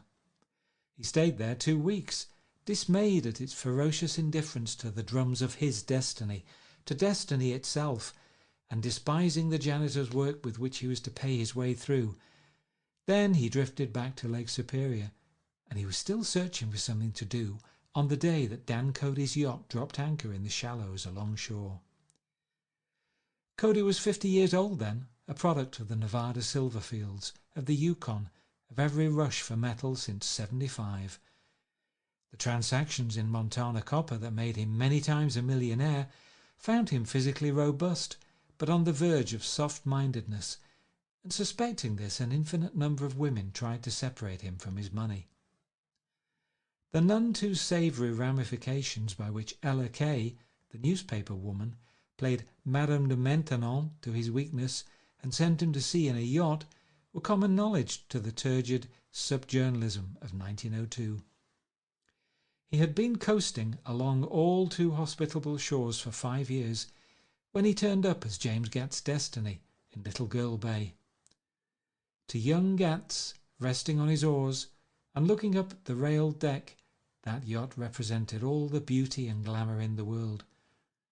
I suppose he smiled at Cody. He had probably discovered that people liked him when he smiled. At any rate, Cody asked him a few questions. One of them elicited the brand new name, and found that he was quick and extravagantly ambitious. A few days later he took him to Duluth and bought him a blue coat, 6 pairs of white duck trousers and a yachting cap. And when the Tuolumne left for the West Indies and the Barbary Coast, Gatsby left too. He was employed in a vague personal capacity. While he remained with Cody, he was in turn steward, mate, skipper, secretary, and even jailer, for Dan Cody sober knew what lavish things Dan Cody drunk might soon be about, and he provided for such contingencies by reposing more and more trust in Gatsby. The arrangement lasted 5 years, during which the boat went 3 times around the continent. It might have lasted indefinitely except for the fact that Ella Kay came on board one night in Boston, and a week later Dan Cody inhospitably died. I remember the portrait of him up in Gatsby's bedroom, a grey, florid man with a hard, empty face, the pioneer debauchee who during one phase of American life brought back to the eastern seaboard the savage violence of the frontier brothel and saloon. It was indirectly due to Cody that Gatsby drank so little. Sometimes in the course of gay parties women used to rub champagne into his hair. For himself he formed the habit of letting liquor alone. And it was from Cody that he inherited money, a legacy of $25,000. He didn't get it. He never understood the legal device that was used against him, but what remained of the millions went intact to Ella Kay. He was left with his singularly appropriate education. The vague contour of J. Gatsby had filled out to the substantiality of a man. He told me all this very much later, but I put it down here with the idea of exploding those first wild rumours about his antecedents, which weren't even faintly true. Moreover, he told it to me at a time of confusion, when I had reached the point of believing everything and nothing about him. So I take advantage of this short halt, while Gatsby, so to speak, caught his breath to clear this set of misconceptions away. It was a halt too in my association with his affairs. For several weeks I didn't see him, or hear his voice on the phone. Mostly I was in New York, trotting around with Jordan, trying to ingratiate myself with her senile aunt. But finally I went over to his house one Sunday afternoon. I hadn't been there 2 minutes when somebody brought Tom Buchanan in for a drink. I was startled, naturally, but the really surprising thing was that it hadn't happened before. They were a party of 3 on horseback, Tom and a man named Sloane, and a pretty woman in a brown riding habit who had been there previously. "I'm delighted to see you," said Gatsby, standing on his porch. "I'm delighted that you dropped in." As though they cared. "Sit right down. Have a cigarette or a cigar?" He walked around the room quickly, ringing bells. "I'll have something to drink for you in just a minute." He was profoundly affected by the fact that Tom was there, but he would be uneasy anyhow until he had given them something, realizing in a vague way that that was all they came for. Mr. Sloane wanted nothing. "A lemonade?" "No, thanks." "A little champagne?" "Nothing at all, thanks." "I'm sorry. Did you have a nice ride?" "Very good roads round here." "I suppose the automobiles—" "Yeah." Moved by an irresistible impulse, Gatsby turned to Tom, who had accepted the introduction as a stranger. "I believe we've met somewhere before, Mr. Buchanan." "Oh, yes," said Tom, gruffly polite, but obviously not remembering. "So we did. I remember very well. About 2 weeks ago. That's right, you were with Nick here." "I know your wife," continued Gatsby, almost aggressively. "That's so." Tom turned to me. "You live near here, Nick?" "Next door." "That's so." Mr. Sloane didn't enter into the conversation, but lounged back haughtily in his chair. The woman said nothing either, until, unexpectedly after 2 highballs, she became cordial. "We'll all come over to your next party, Mr. Gatsby," she suggested. "What do you say?" "Certainly, I'd be delighted to have you." "Be very nice," said Mr. Sloane without gratitude. "Well, think ought to be starting home." "Please don't hurry," Gatsby urged them. He had control of himself now, and he wanted to see more of Tom. Why don't you stay for supper? I wouldn't be surprised if some other people dropped in from New York." "You come to supper with me," said the lady enthusiastically. "Both of you." This included me. Mr. Sloane got to his feet. "Come along," he said, but to her only. "I mean it," she insisted. "I'd love to have you. Lots of room." Gatsby looked at me questioningly. He wanted to go, and he didn't see that Mr. Sloane had determined he shouldn't. "I'm afraid I won't be able to," I said. "Well, you come," she urged, concentrating on Gatsby. Mr. Sloane murmured something close to her ear. "We won't be late if we start now," she insisted aloud. "I haven't got a horse," said Gatsby. "I used to ride in the army, but I've never bought a horse. I'll have to follow you in my car. Excuse me for just a minute." The rest of us walked out onto the porch, where Sloane and the lady began an impassioned conversation aside. "My God, I believe the man's coming," said Tom. "Doesn't he know she doesn't want him?" "She says she does want him. She has a big dinner party, and he won't know a soul there." He frowned. "I wonder where in the devil he met Daisy. By God, I may be old-fashioned in my ideas, but women run around too much these days to suit me. They meet all kinds of crazy fish." Suddenly Mr. Sloane and the lady walked down the steps and mounted their horses. "Come on," said Mr. Sloane to Tom. "We're late." "We've got to go." And then to me, "Tell him we couldn't wait, will you?" Tom and I shook hands. The rest of us exchanged a cool nod, and they trotted quickly down the drive, disappearing under the August foliage, just as Gatsby, with hat and light overcoat in hand, came out the front door. Tom was evidently perturbed at Daisy's running around alone, for on the following Saturday night he came with her to Gatsby's party. Perhaps his presence gave the evening its peculiar quality of oppressiveness. It stands out in my memory from Gatsby's other parties that summer. They were the same people, or at least the same sort of people, the same profusion of champagne, the same many-coloured, many-keyed commotion, but I felt an unpleasantness in the air, a pervading harshness that hadn't been there before. Or perhaps I had merely grown used to it, grown to accept West Egg as a world complete in itself, with its own standards and its own great figures, second to nothing because it had no consciousness of being so. And now I was looking at it again, through Daisy's eyes. It is invariably saddening to look through new eyes at things upon which you have expended your own powers of adjustment. They arrived at twilight, and as we strolled out among the sparkling hundreds, Daisy's voice was playing, murmurous tricks in her throat. "These things excite me so," she whispered. "If you want to kiss me any time during the evening, Nick, just let me know and I'll be glad to arrange it for you. Just mention my name, or present a green card. I'm giving out green—" "Look around," suggested Gatsby. "I'm looking around. I'm having a marvellous— You must see the faces of many people you've heard about." Tom's arrogant eyes roamed the crowd. "We don't go around very much," he said. "In fact, I was just thinking I don't know a soul here." "Perhaps you know that lady," Gatsby indicated, a gorgeous, scarcely human orchid of a woman, who sat in state under a white plum tree. Tom and Daisy stared with that peculiarly unreal feeling that accompanies the recognition of a hitherto ghostly celebrity of the movies. "She's lovely," said Daisy. "The man bending over her is her director." He took them ceremoniously from group to group. "Mrs. Buchanan and Mr. Buchanan." After an instant's hesitation he added, "The polo player."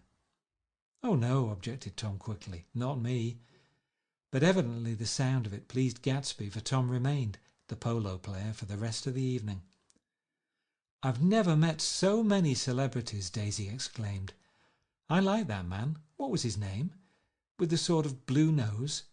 Gatsby identified him, adding that he was a small producer. "Well, I liked him anyhow." "I'd a little rather not be the polo player," said Tom pleasantly. "I'd rather look at all these famous people in oblivion." Daisy and Gatsby danced. I remember being surprised by his graceful conservative foxtrot. I'd never seen him dance before. Then they sauntered over to my house and sat on the steps for half an hour, while at her request I remained watchfully in the garden. "In case there's a fire or a flood," she explained, "or any act of God." Tom appeared from his oblivion as we were sitting down to supper together. "Do you mind if I eat with some people over here?" he said. "A fellow's getting off some funny stuff." "Go ahead," answered Daisy genially, "and if you want to take down any addresses, here's my little gold pencil." She looked around after a moment and told me the girl was common but pretty, and I knew that except for the half hour she'd been alone with Gatsby, she wasn't having a good time. We were at a particularly tipsy table. That was my fault. Gatsby had been called to the phone, and I'd enjoyed these same people only 2 weeks before, but what had amused me then turned septic on the air now.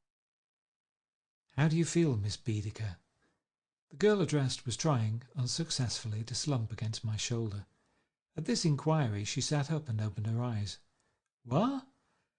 A massive and lethargic woman who had been urging Daisy to play golf with her at the local club tomorrow spoke to Miss Baedeker's defence. "She's all right now. When she's had 5 or 6 cocktails she always starts screaming like that. I tell her she ought to leave it alone." "I do leave it alone," affirmed the accused hollowly. "We heard you yelling, so I said to Doc Sivert here, 'There's somebody that needs your help, Doc.'" "She's much obliged, I'm sure," said another friend without gratitude. "But you got her dress all wet when you stuck her head in the pool." "Anything I hate is to get my head stuck in a pool," mumbled Miss Baedeker. "They almost drowned me once over in New Jersey." "Then you ought to leave it alone," countered Dr. Sivert. "Speak for yourself," cried Miss Baedeker violently. "Your hand shakes. I wouldn't let you operate on me."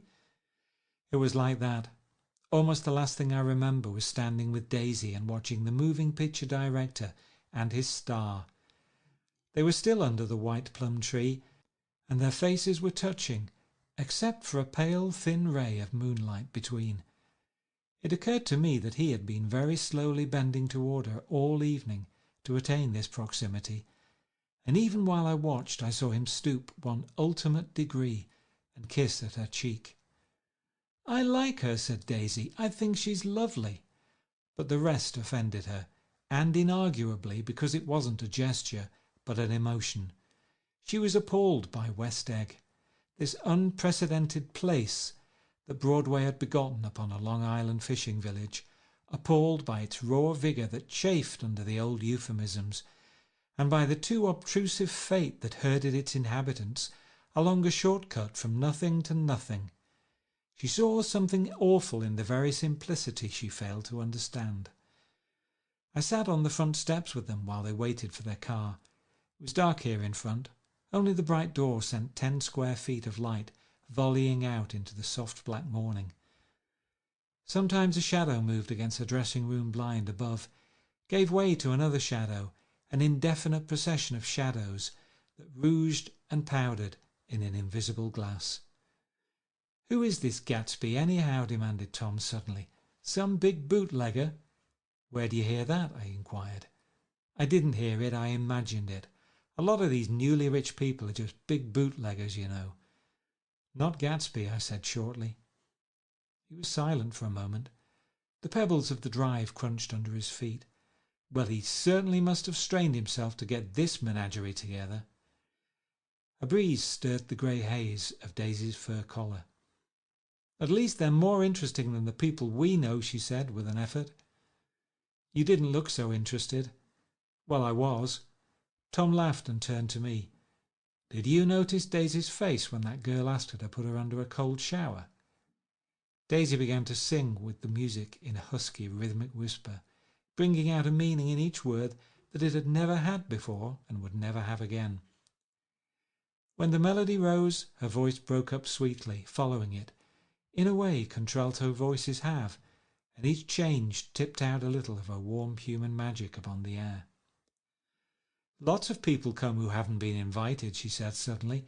"That girl hadn't been invited. They simply forced their way in, and he's too polite to object." "I'd like to know who he is and what he does," insisted Tom, "and I think I'll make a point of finding out." "I can tell you right now," she answered. "He owns some drugstores, a lot of drugstores. He built them up himself." The dilatory limousine came rolling up the drive. "Good night, Nick," said Daisy. Her glance left me and sought the lighted top of the steps, where 3 o'clock in the morning, a neat, sad little waltz of that year, was drifting out the open door. After all, in the very casualness of Gatsby's party, there were romantic possibilities totally absent from her world. What was it up there in the song that seemed to be calling her back inside? What would happen now in the dim, incalculable hours? Perhaps some unbelievable guest would arrive, a person infinitely rare and to be marvelled at, some authentically radiant young girl who, with one fresh glance at Gatsby, one moment of magical encounter, would blot out those 5 years of unwavering devotion. I stayed late that night. Gatsby asked me to wait until he was free, and I lingered in the garden until the inevitable swimming party had run up, chilled and exalted from the black beach, until the lights were extinguished in the guest rooms overhead. He came down the steps at last. The tanned skin was drawn unusually tight on his face, and his eyes were bright and tired. "She didn't like it," he said immediately. "Of course she did. She didn't like it," he insisted. "She didn't have a good time." He was silent, and I guessed at his unutterable depression. "I feel far away from her," he said. "It's hard to make her understand." "You mean about the dance?" "The dance?" He dismissed all the dances he had given with a snap of his fingers. "Old sport, the dance is unimportant." He wanted nothing less of Daisy than that she should go to Tom and say, "I never loved you." After she had obliterated 4 years with that sentence, they could decide upon the more practical measures to be taken. One of them was that after she was free they were to go back to Louisville and be married from her house, just as if it were 5 years ago. "And she doesn't understand," he said. "She used to be able to understand. We'd sit for hours." He broke off and began to walk up and down a desolate path of fruit rinds and discarded favours and crushed flowers. "I wouldn't ask too much of her," I ventured. "You can't repeat the past." "Can't repeat the past?" he cried incredulously. "Why, of course you can." He looked around him wildly, as if the past were lurking here in the shadow of his house, just out of reach of his hand. "I'm going to fix everything just the way it was before," he said, nodding determinedly. She'll see. He talked a lot about the past, and I gathered that he wanted to recover something, some idea of himself perhaps that had gone into loving Daisy. His life had been confused and disordered since then, but if he could return to a certain starting place and go over it all slowly, he could find out what that thing was. One autumn night, 5 years before, they had been walking down the street when the leaves were falling, and they came to a place where there were no trees and the sidewalk was white with moonlight. They stopped here and turned toward each other. Now it was a cool night with that mysterious excitement in it which comes at the two changes of the year. The quiet lights in the houses were humming out into the darkness, and there was a stir and bustle among the stars. Out of the corner of his eye, Gatsby saw that the blocks of the sidewalks really formed a ladder, and mounted to a secret place above the trees. He could climb to it if he climbed alone, and once there he could suck on the pap of life, gulp down the incomparable milk of wonder. His heart beat faster and faster as Daisy's white face came up to his own. He knew that when he kissed this girl and forever wed his unutterable visions to her perishable breath, his mind would never romp again like the mind of God. So he waited, listening for a moment longer to the tuning fork that had been struck upon a star. Then he kissed her. At his lips' touch she blossomed for him like a flower, and the incarnation was complete. Through all he said, even through his appalling sentimentality, I was reminded of something, an elusive rhythm, a fragment of lost words that I had heard somewhere a long time ago. For a moment a phrase tried to take shape in my mouth, and my lips parted like a dumb man's, as though there was more struggling upon them than a wisp of startled air. But they made no sound, and what I had almost remembered was uncommunicable forever. Chapter 7 of The Great Gatsby. It was when curiosity about Gatsby was at its highest that the lights in his house failed to go on one Saturday night, and, as obscurely as it had begun, his career as Trimalchio was over. Only gradually did I become aware that the automobiles which turned expectantly into his drive stayed for just a minute and then drove sulkily away. Wondering if he was sick, I went over to find out. An unfamiliar butler with a villainous face squinted at me suspiciously from the door. "Is Mr. Gatsby sick?" "Nope." After a pause he added, "Sir," in a dilatory, grudging way. I hadn't seen him around and I was rather worried. "Tell him Mr. Carroway came over." "Who?" he demanded rudely. "Carroway." "Carroway? All right, I'll tell him." Abruptly he slammed the door. My Finn informed me that Gatsby had dismissed every servant in his house a week ago and replaced them with half a dozen others who never went into West Egg Village to be bribed by the tradesmen, but ordered moderate supplies over the telephone. The grocery boy reported that the kitchen looked like a pigsty, and the general opinion in the village was that the new people weren't servants at all. Next day Gatsby called me on the phone. "Going away?" I inquired. "No, old sport." "I hear you fired all your servants." "I wanted somebody who wouldn't gossip. Daisy comes over quite often, in the afternoons." So the whole caravanserai had fallen in like a card-house at the disapproval in her eyes. "There's some people Wolfsheim wanted to do something for. They're all brothers and sisters. They used to run a small hotel." "I see." He was calling up at Daisy's request. Would I come to lunch at her house tomorrow? Miss Baker would be there. Half an hour later, Daisy herself telephoned and seemed relieved to find that I was coming. Something was up, and yet I couldn't believe that they would choose this occasion for a scene, especially for the rather harrowing scene that Gatsby had outlined in the garden. The next day was broiling, almost the last, certainly the warmest of the summer. As my train emerged from the tunnel into sunlight, only the hot whistles of the National Biscuit Company broke the simmering hush at noon. The straw seats of the car hovered on the edge of combustion. The woman next to me perspired delicately for a while into her white shirtwaist, and then, as her newspaper dampened under her fingers, lapsed despairingly into deep heat with a desolate cry. Her pocketbook slapped to the floor. "Oh my!" she gasped. I picked it up with a weary bend and handed it back to her, holding it at arm's length and by the extreme tip of the corners to indicate that I had had no designs upon it. But everyone nearby, including the woman, suspected me just the same. "Hot," said the conductor to familiar faces. "Some weather. Hot. Hot. Hot. Is it hot enough for you? Is it hot? Is it?" My commutation ticket came back to me with a dark stain from his hand. That anyone should care in this heat whose flushed lips he kissed, whose head made damp the pyjama pocket over his heart. Through the hall of the Buchanan's house blew a faint wind, carrying the sound of the telephone bell out to Gatsby and me as we waited at the door. "The master's body!" roared the butler into the mouthpiece. "I'm sorry, madam, but we can't furnish it. It's far too hot to touch this noon." What he really said was, "Yes, yes, I'll see." He set down the receiver and came towards us, glistening slightly to take our stiff straw hats. "Madam expects you in the salon," he cried, needlessly indicating the direction. In this heat, every extra gesture was an affront to the common store of life.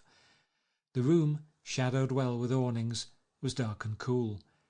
Daisy and Jordan lay upon an enormous couch, like silver idols, weighing down their own white dresses against the singing breeze of the fans. "We can't move," they said together.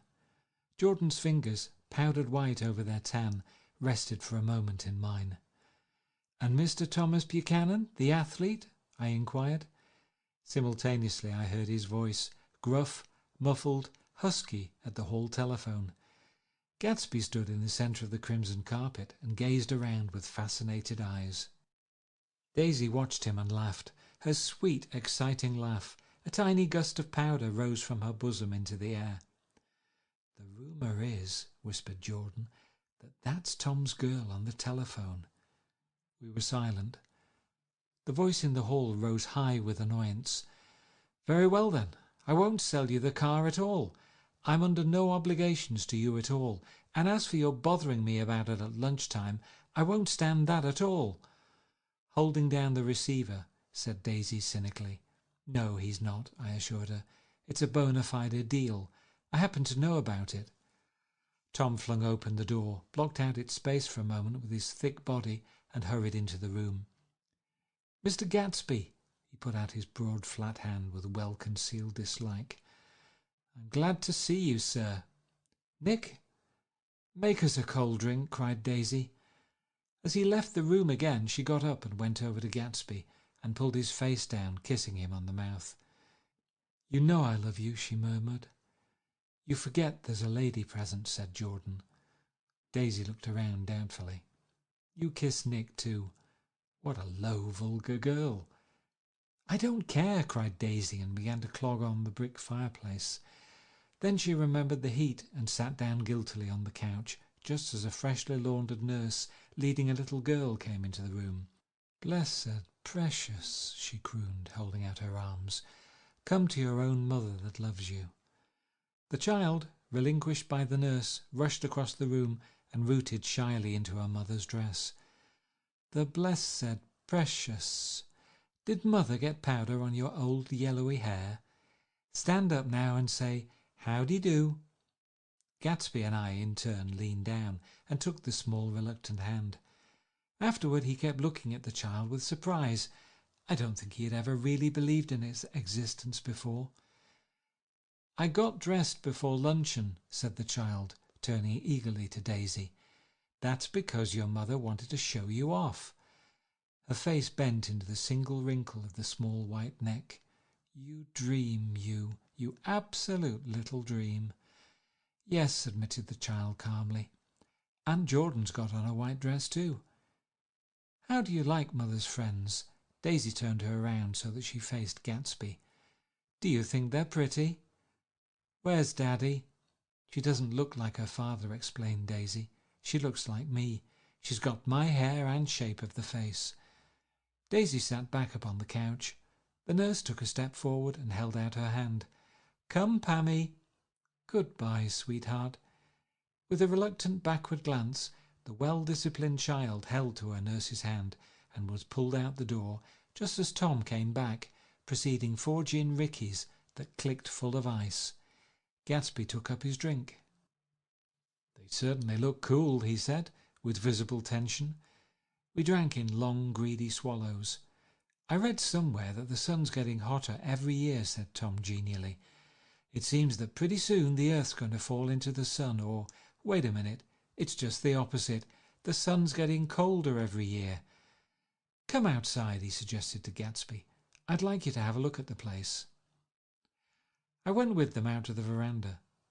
On the green sound, stagnant in the heat, one small sail crawled slowly toward the fresher sea. Gatsby's eyes followed it momentarily. He raised his hand and pointed across the bay. I'm right across from you. So you are. Our eyes lifted over the rose beds and the hot lawn and the weedy refuse of the dog days along shore. Slowly the white wings of the boat moved against the blue cool limit of the sky. Ahead lay the scalloped ocean and the abounding blessed isles. There's sport for you, said Tom, nodding. I'd like to be out there with him for about an hour. We had lunch in the dining room, darkened too against the heat, and drank down nervous gaiety with the cold ale. What'll we do with ourselves this afternoon? Cried Daisy, and the day after that, and the next 30 years. Don't be morbid, Jordan said. Life starts all over again when it gets crisp in the fall. But it's so hot, insisted Daisy on the verge of tears, and everything's so confused. Let's all go to town. Her voice struggled on through the heat, beating against it, moulding its senselessness into forms.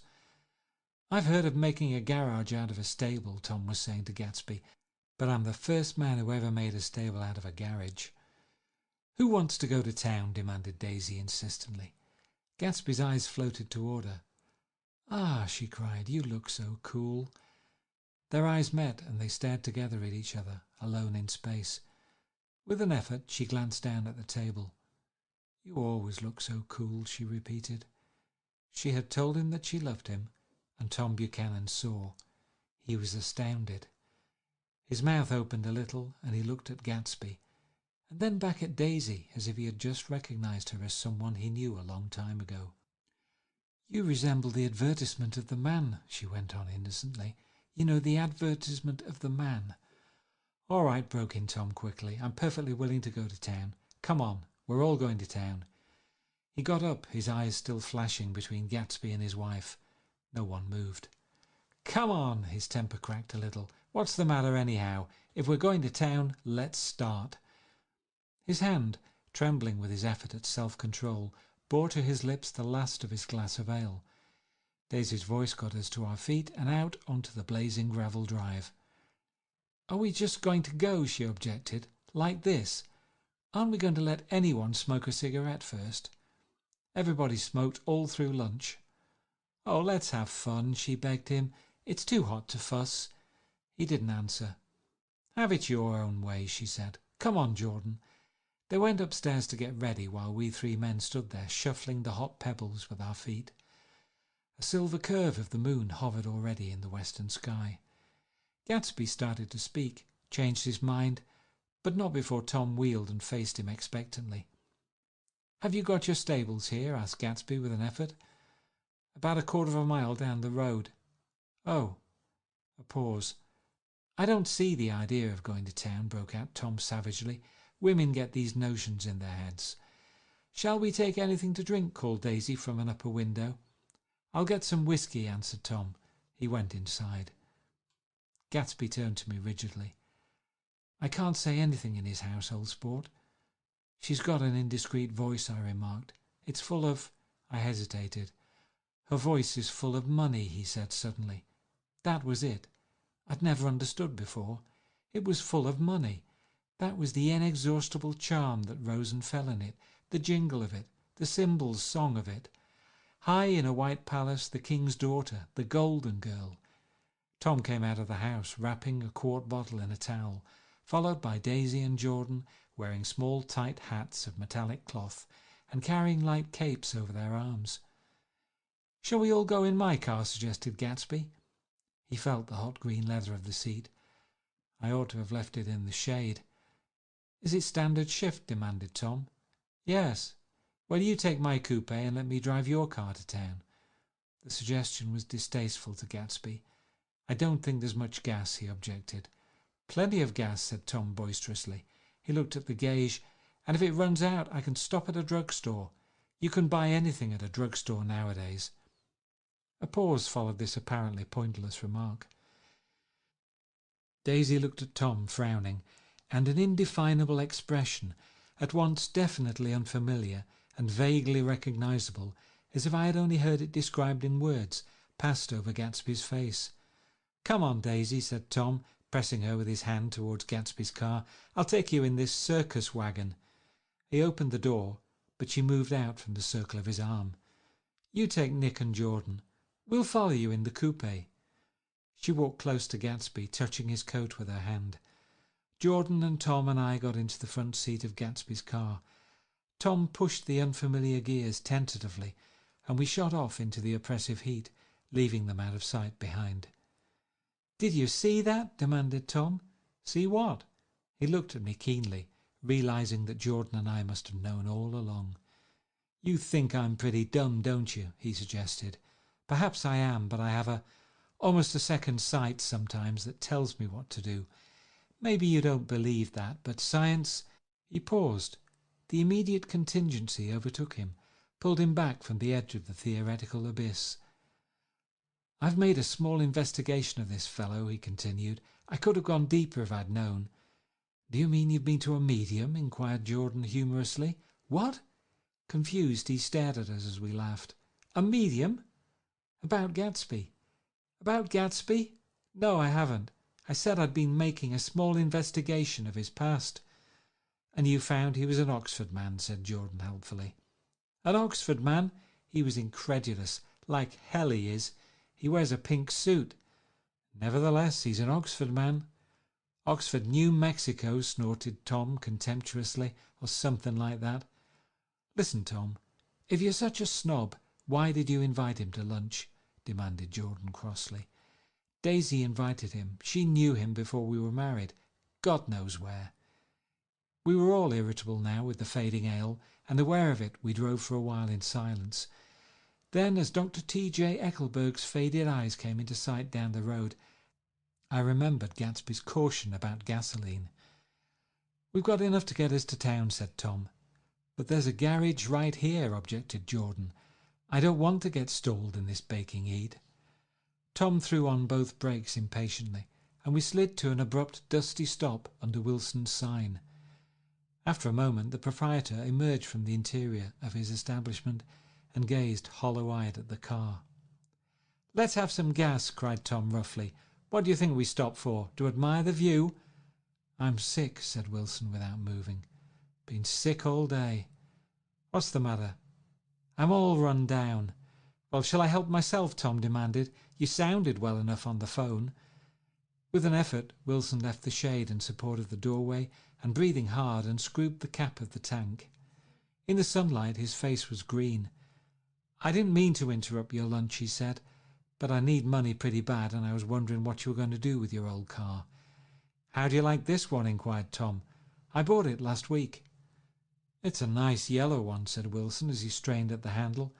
"Like to buy it?" "Big chance," Wilson smiled faintly. "No, but I could make some money on the other." "What do you want money for all of a sudden?" "I've been here too long. I want to get away. My wife and I want to go west." "Your wife does?" exclaimed Tom, startled. "She's been talking about it for 10 years. He rested for a moment against the pump, shading his eyes. "And now she's going whether she wants to or not. I'm going to get her away." The coupe flashed by us with a flurry of dust and the flash of a waving hand. "What do I owe you?" demanded Tom harshly. "I just got wised up to something funny the last 2 days," remarked Wilson. "That's why I want to get away. That's why I've been bothering you about the car." "What do I owe you?" $1.20. The relentless beating heat was beginning to confuse me, and I had a bad moment there before I realized that so far his suspicions hadn't alighted on Tom. He had discovered that Myrtle had some sort of life apart from him in another world, and the shock had made him physically sick. I stared at him and then at Tom, who had made a parallel discovery less than an hour before. And it occurred to me that there was no difference between men, in intelligence or race, so profound as the difference between the sick and the well. Wilson was so sick that he looked guilty, unforgivably guilty, as if he'd just got some poor girl with child. "I'll let you have that car," said Tom. "I'll send it over tomorrow afternoon." That locality was always vaguely disquieting, even in the broad glare of afternoon, and now I turned my head as though I'd been warned of something behind. Over the ash heaps the giant eyes of Dr. T.J. Eckelberg kept their vigil, but I perceived after a moment that the other eyes were regarding us with peculiar intensity from less than 20 feet away. In one of the windows over the garage, the curtains had been moved aside a little, and Myrtle Wilson was peering down at the car. So engrossed was she that she had no consciousness of being observed, and one emotion after another crept into her face, like objects into a slowly developing picture. Her expression was curiously familiar. It was an expression I had often seen on women's faces, but on Myrtle Wilson's face it seemed purposeless and inexplicable, until I realized that her eyes, wide with jealous terror, were fixed not on Tom, but on Jordan Baker, whom she took to be his wife. There is no confusion like the confusion of a simple mind, and as we drove away, Tom was feeling the hot whips of panic. His wife and his mistress, until an hour ago secure and inviolate, were slipping precipitately from his control.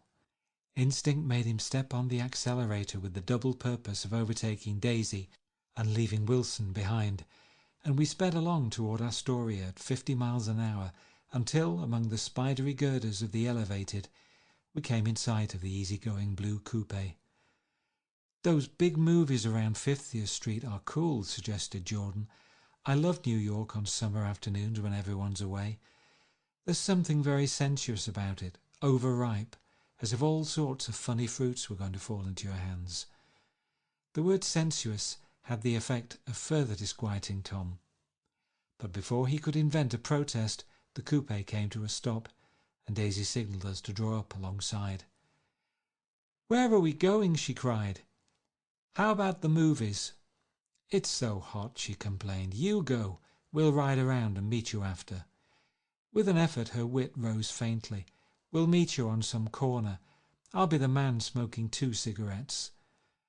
"We can't argue about it here," Tom said impatiently, as the truck gave out a cursing whistle behind us.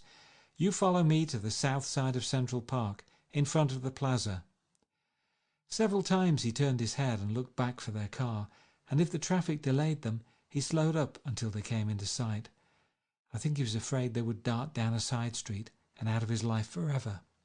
But they didn't, and we all took the less explicable step of engaging the parlour of a suite in the Plaza Hotel.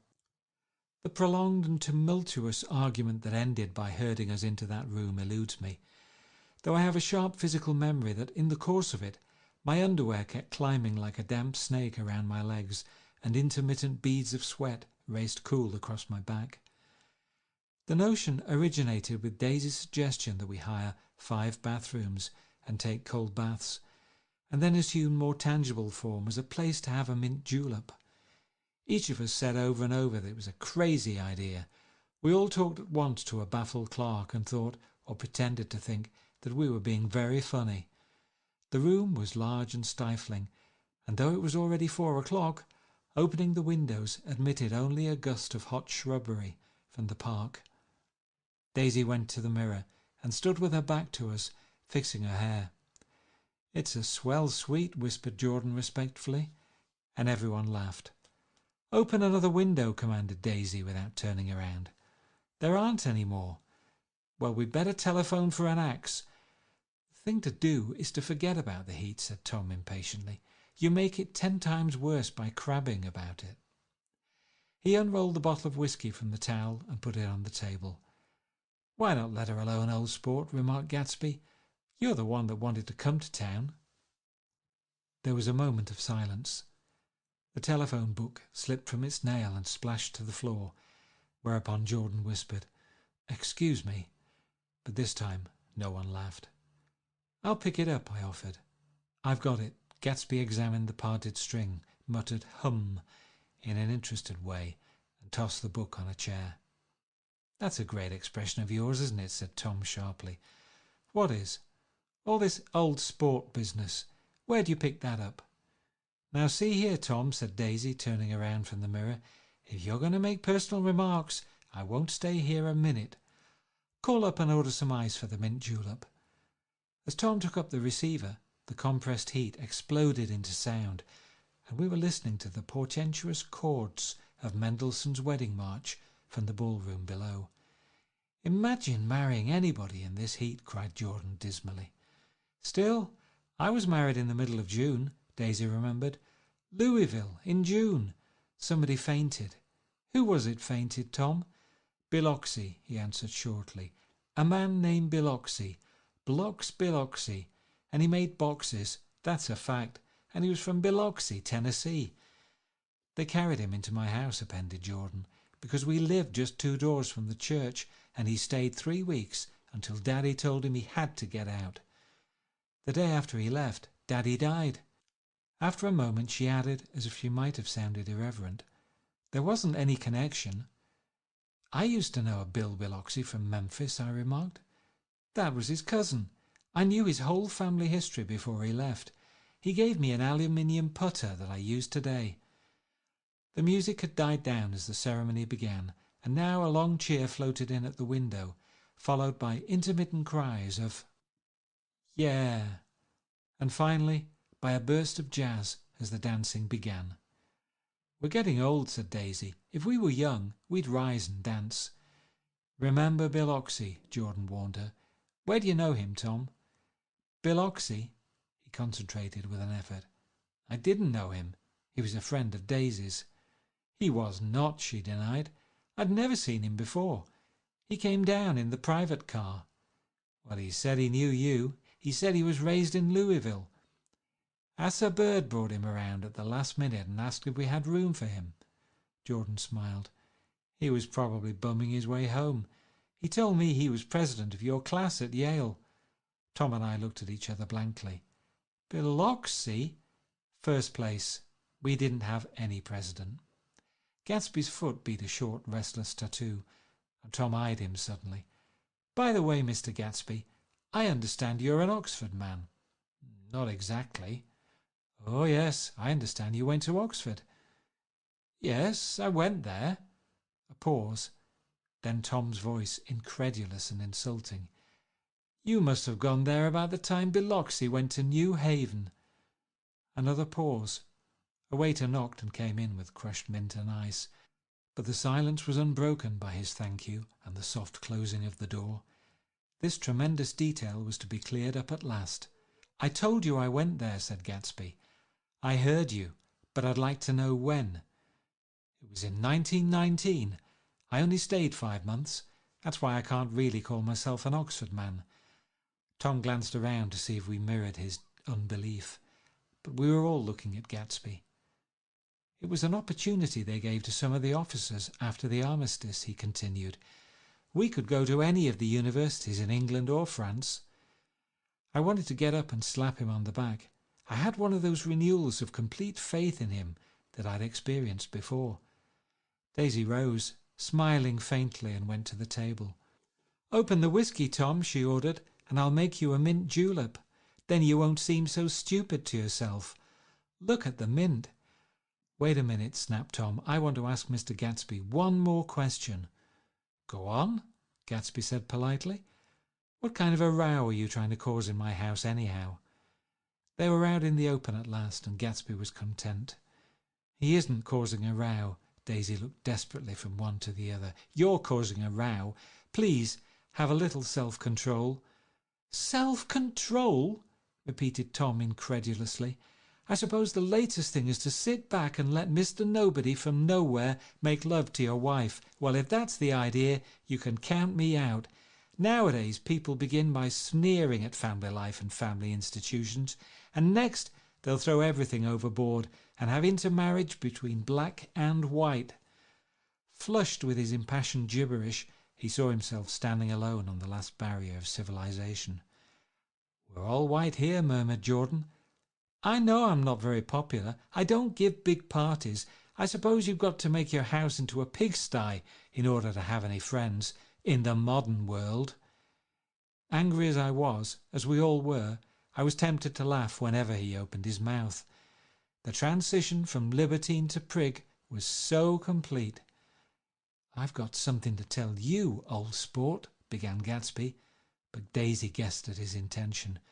"Please don't," she interrupted helplessly. "Please let's all go home. Why don't we all go home?" "That's a good idea." I got up. "Come on, Tom. Nobody wants a drink." "I want to know what Mr. Gatsby has to tell me." "Your wife doesn't love you," said Gatsby. "She's never loved you. She loves me." "You must be crazy," exclaimed Tom automatically. Gatsby sprang to his feet, vivid with excitement. "She never loved you, do you hear?" he cried. "She only married you because I was poor and she was tired of waiting for me. It was a terrible mistake, but in her heart she never loved anyone except me." At this point Jordan and I tried to go, but Tom and Gatsby insisted with competitive firmness that we remain, as though neither of them had anything to conceal, and it would be a privilege to partake vicariously of their emotions. "Sit down, Daisy." Tom's voice groped unsuccessfully for the paternal note. "What's been going on? I want to hear all about it." "I told you what's been going on," said Gatsby. "Going on for 5 years, and you didn't know." Tom turned to Daisy sharply. "You've been seeing this fellow for 5 years?"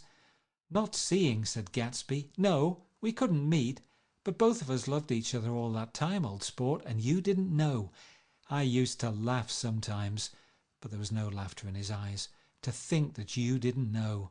"Oh, that's all."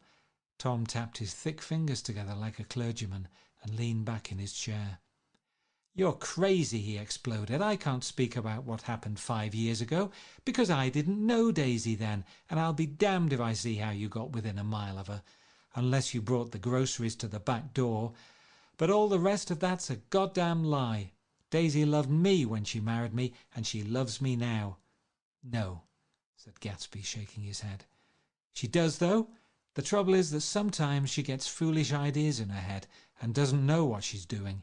He nodded sagely. "And what's more, I love Daisy too. Once in a while I go off on a spree and make a fool of myself, but I always come back, and in my heart I love her all the time." "You're revolting," said Daisy. She turned to me, and her voice, dropping an octave lower, filled the room with thrilling scorn. "Do you know why we left Chicago? I'm surprised that they didn't treat you to the story of that little spree." Gatsby walked over and stood beside her. "Daisy, that's all over now," he said earnestly. "It doesn't matter any more. Just tell him the truth, that you never loved him, and it's all wiped out forever." She looked at him blindly. "Why? How could I love him? Possibly." "You never loved him." She hesitated. Her eyes fell on Jordan and me with a sort of appeal, as though she realized at last what she was doing, and as though she had never all along intended doing anything at all. But it was done now. It was too late. "I never loved him," she said with perceptible reluctance. "Not at Kapiolani?" demanded Tom suddenly. "No." From the ballroom beneath, muffled and suffocating chords were drifting up on hot waves of air. "Not that day I carried you down from the punch bowl to keep your shoes dry?" There was a husky tenderness in his tone. "Daisy? Please don't." Her voice was cold, but the rancour was gone from it. She looked at Gatsby. "There, Jay," she said. But her hand, as she tried to light a cigarette, was trembling. Suddenly she threw the cigarette and the burning match on the carpet. "Oh, you want too much," she cried to Gatsby. "I love you now. Isn't that enough? I can't help what's past." She began to sob helplessly. "I did love him once, but I loved you too." Gatsby's eyes opened and closed. "You loved me too?" he repeated. "Even that's a lie," said Tom savagely. "She didn't know you were alive. Why, there are things between Daisy and me that you'll never know. things that neither of us can ever forget. The words seemed to bite physically into Gatsby. "I want to speak to Daisy alone," he insisted. "She's all excited now. Even alone I can't say I never loved Tom," she admitted in a pitiful voice. "It wouldn't be true." "Of course it wouldn't," agreed Tom. She turned to her husband. "As if it mattered to you," she said. "Of course it matters. I'm going to take better care of you from now on." "You don't understand," said Gatsby with a touch of panic. "You're not going to take care of her any more." "I'm not?" Tom opened his eyes wide and laughed. He could afford to control himself now. "Why's that?" "Daisy's leaving you." "Nonsense." "I am, though," she said with a visible effort. "She's not leaving me." Tom's words suddenly leaned down over Gatsby. "Certainly not for a common swindler who'd have to steal the ring he put on her finger." "I won't stand this," cried Daisy. "Oh, please, let's get out." "Who are you anyhow?" broke out Tom. "You're one of that bunch that hangs around with Mayor Wolfsheim.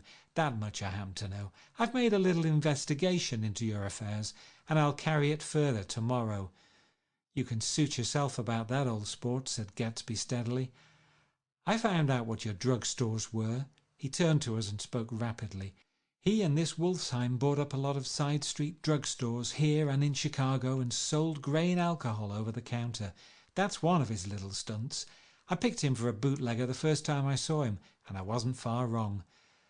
"What about it?" said Gatsby politely. "I guess your friend Walter Chase wasn't too proud to come in on it." "And you left him in the lurch, didn't you? You let him go to jail for a month over in New Jersey. God, you ought to hear Walter on the subject of you. He came to us dead broke. He was very glad to pick up some money, old sport." "Don't you call me old sport," cried Tom. Gatsby said nothing. "Walter could have you up on the betting laws too, but Wolfsheim scared him into shutting his mouth." That unfamiliar yet recognizable look was back again in Gatsby's face. "That drugstore business was just small change," continued Tom slowly, "but you've got something on now that Walter's afraid to tell me about." I glanced at Daisy, who was staring terrified between Gatsby and her husband, and at Jordan, who had begun to balance an invisible but absorbing object on the tip of her chin. Then I turned back to Gatsby and was startled at his expression. He looked, and this is said in all contempt for the babbled slander of his garden, as if he had killed a man. For a moment the set of his face could be described in just that fantastic way. It passed, and he began to talk excitedly to Daisy, denying everything, defending his name against accusations that had not been made.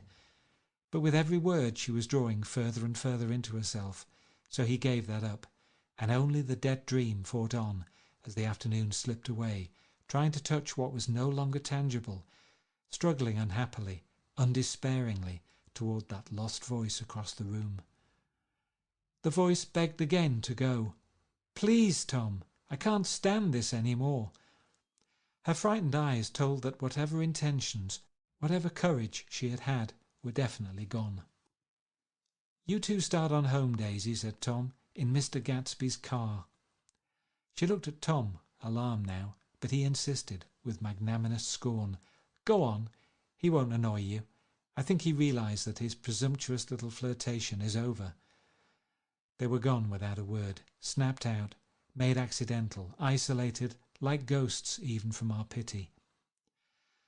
After a moment Tom got up and began wrapping the unopened bottle of whiskey in the towel. "Want any of this stuff? Jordan? Nick?" I didn't answer. "Nick?" he asked again. "What?" "Want any?" "No.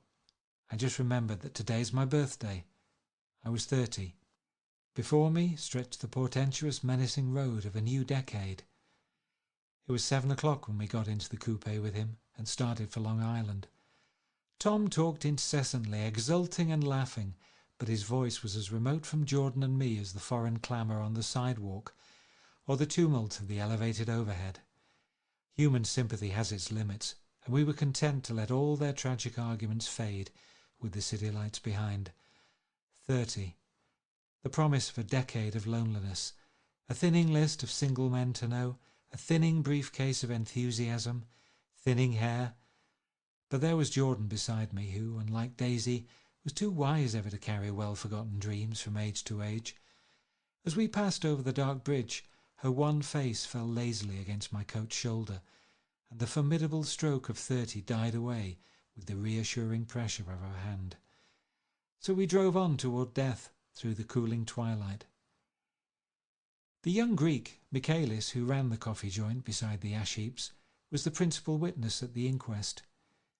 He had slept through the heat until after 5, when he strolled over to the garage and found George Wilson sick in his office, really sick, pale as his own pale hair and shaking all over.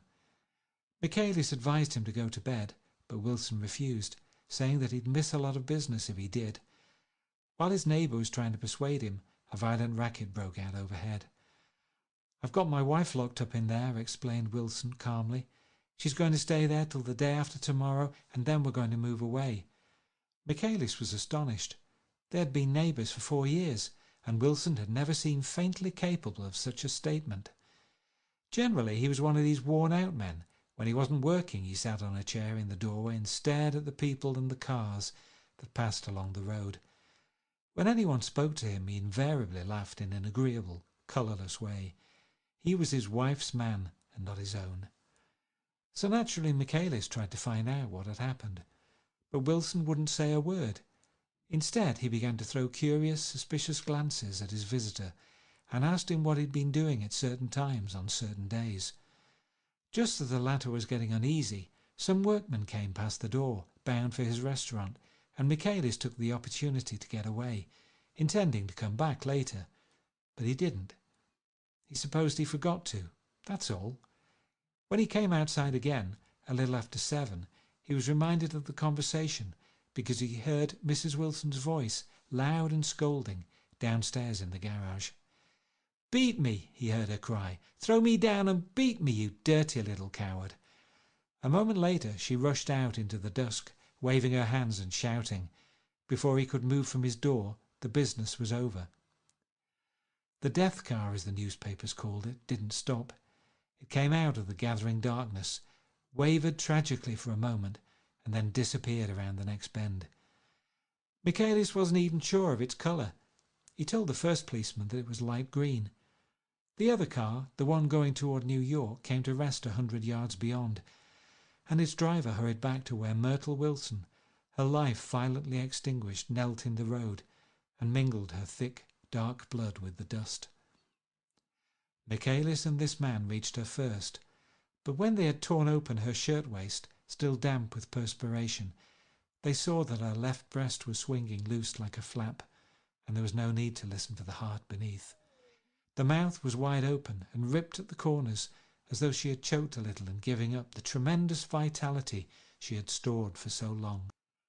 We saw the 3 or 4 automobiles and the crowd when we were still some distance away. "Wreck," said Tom. "That's good. Wilson will have a little business at last."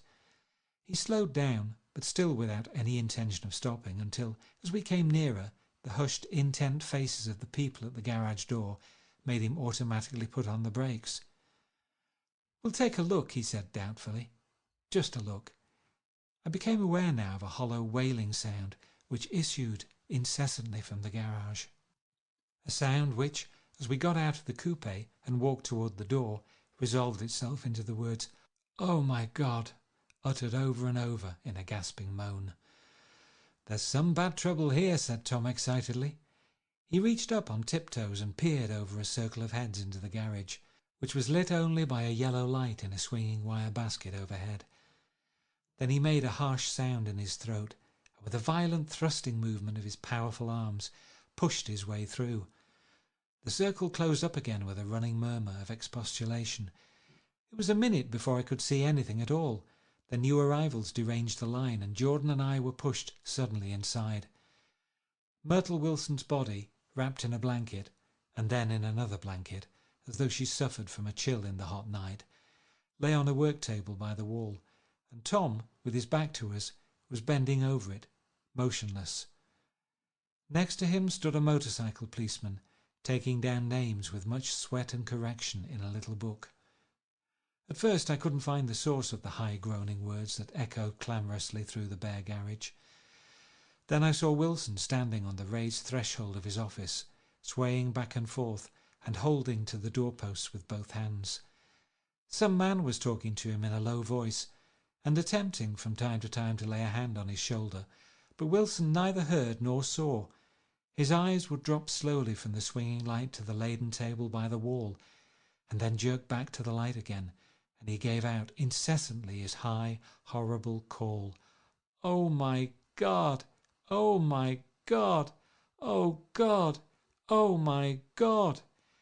Presently Tom lifted his head with a jerk, and after staring around the garage with glazed eyes, addressed a mumbled, incoherent remark to the policeman. "M-A-V?" the policeman was saying. "O? No, R," corrected the man. "M-A-V-R-O.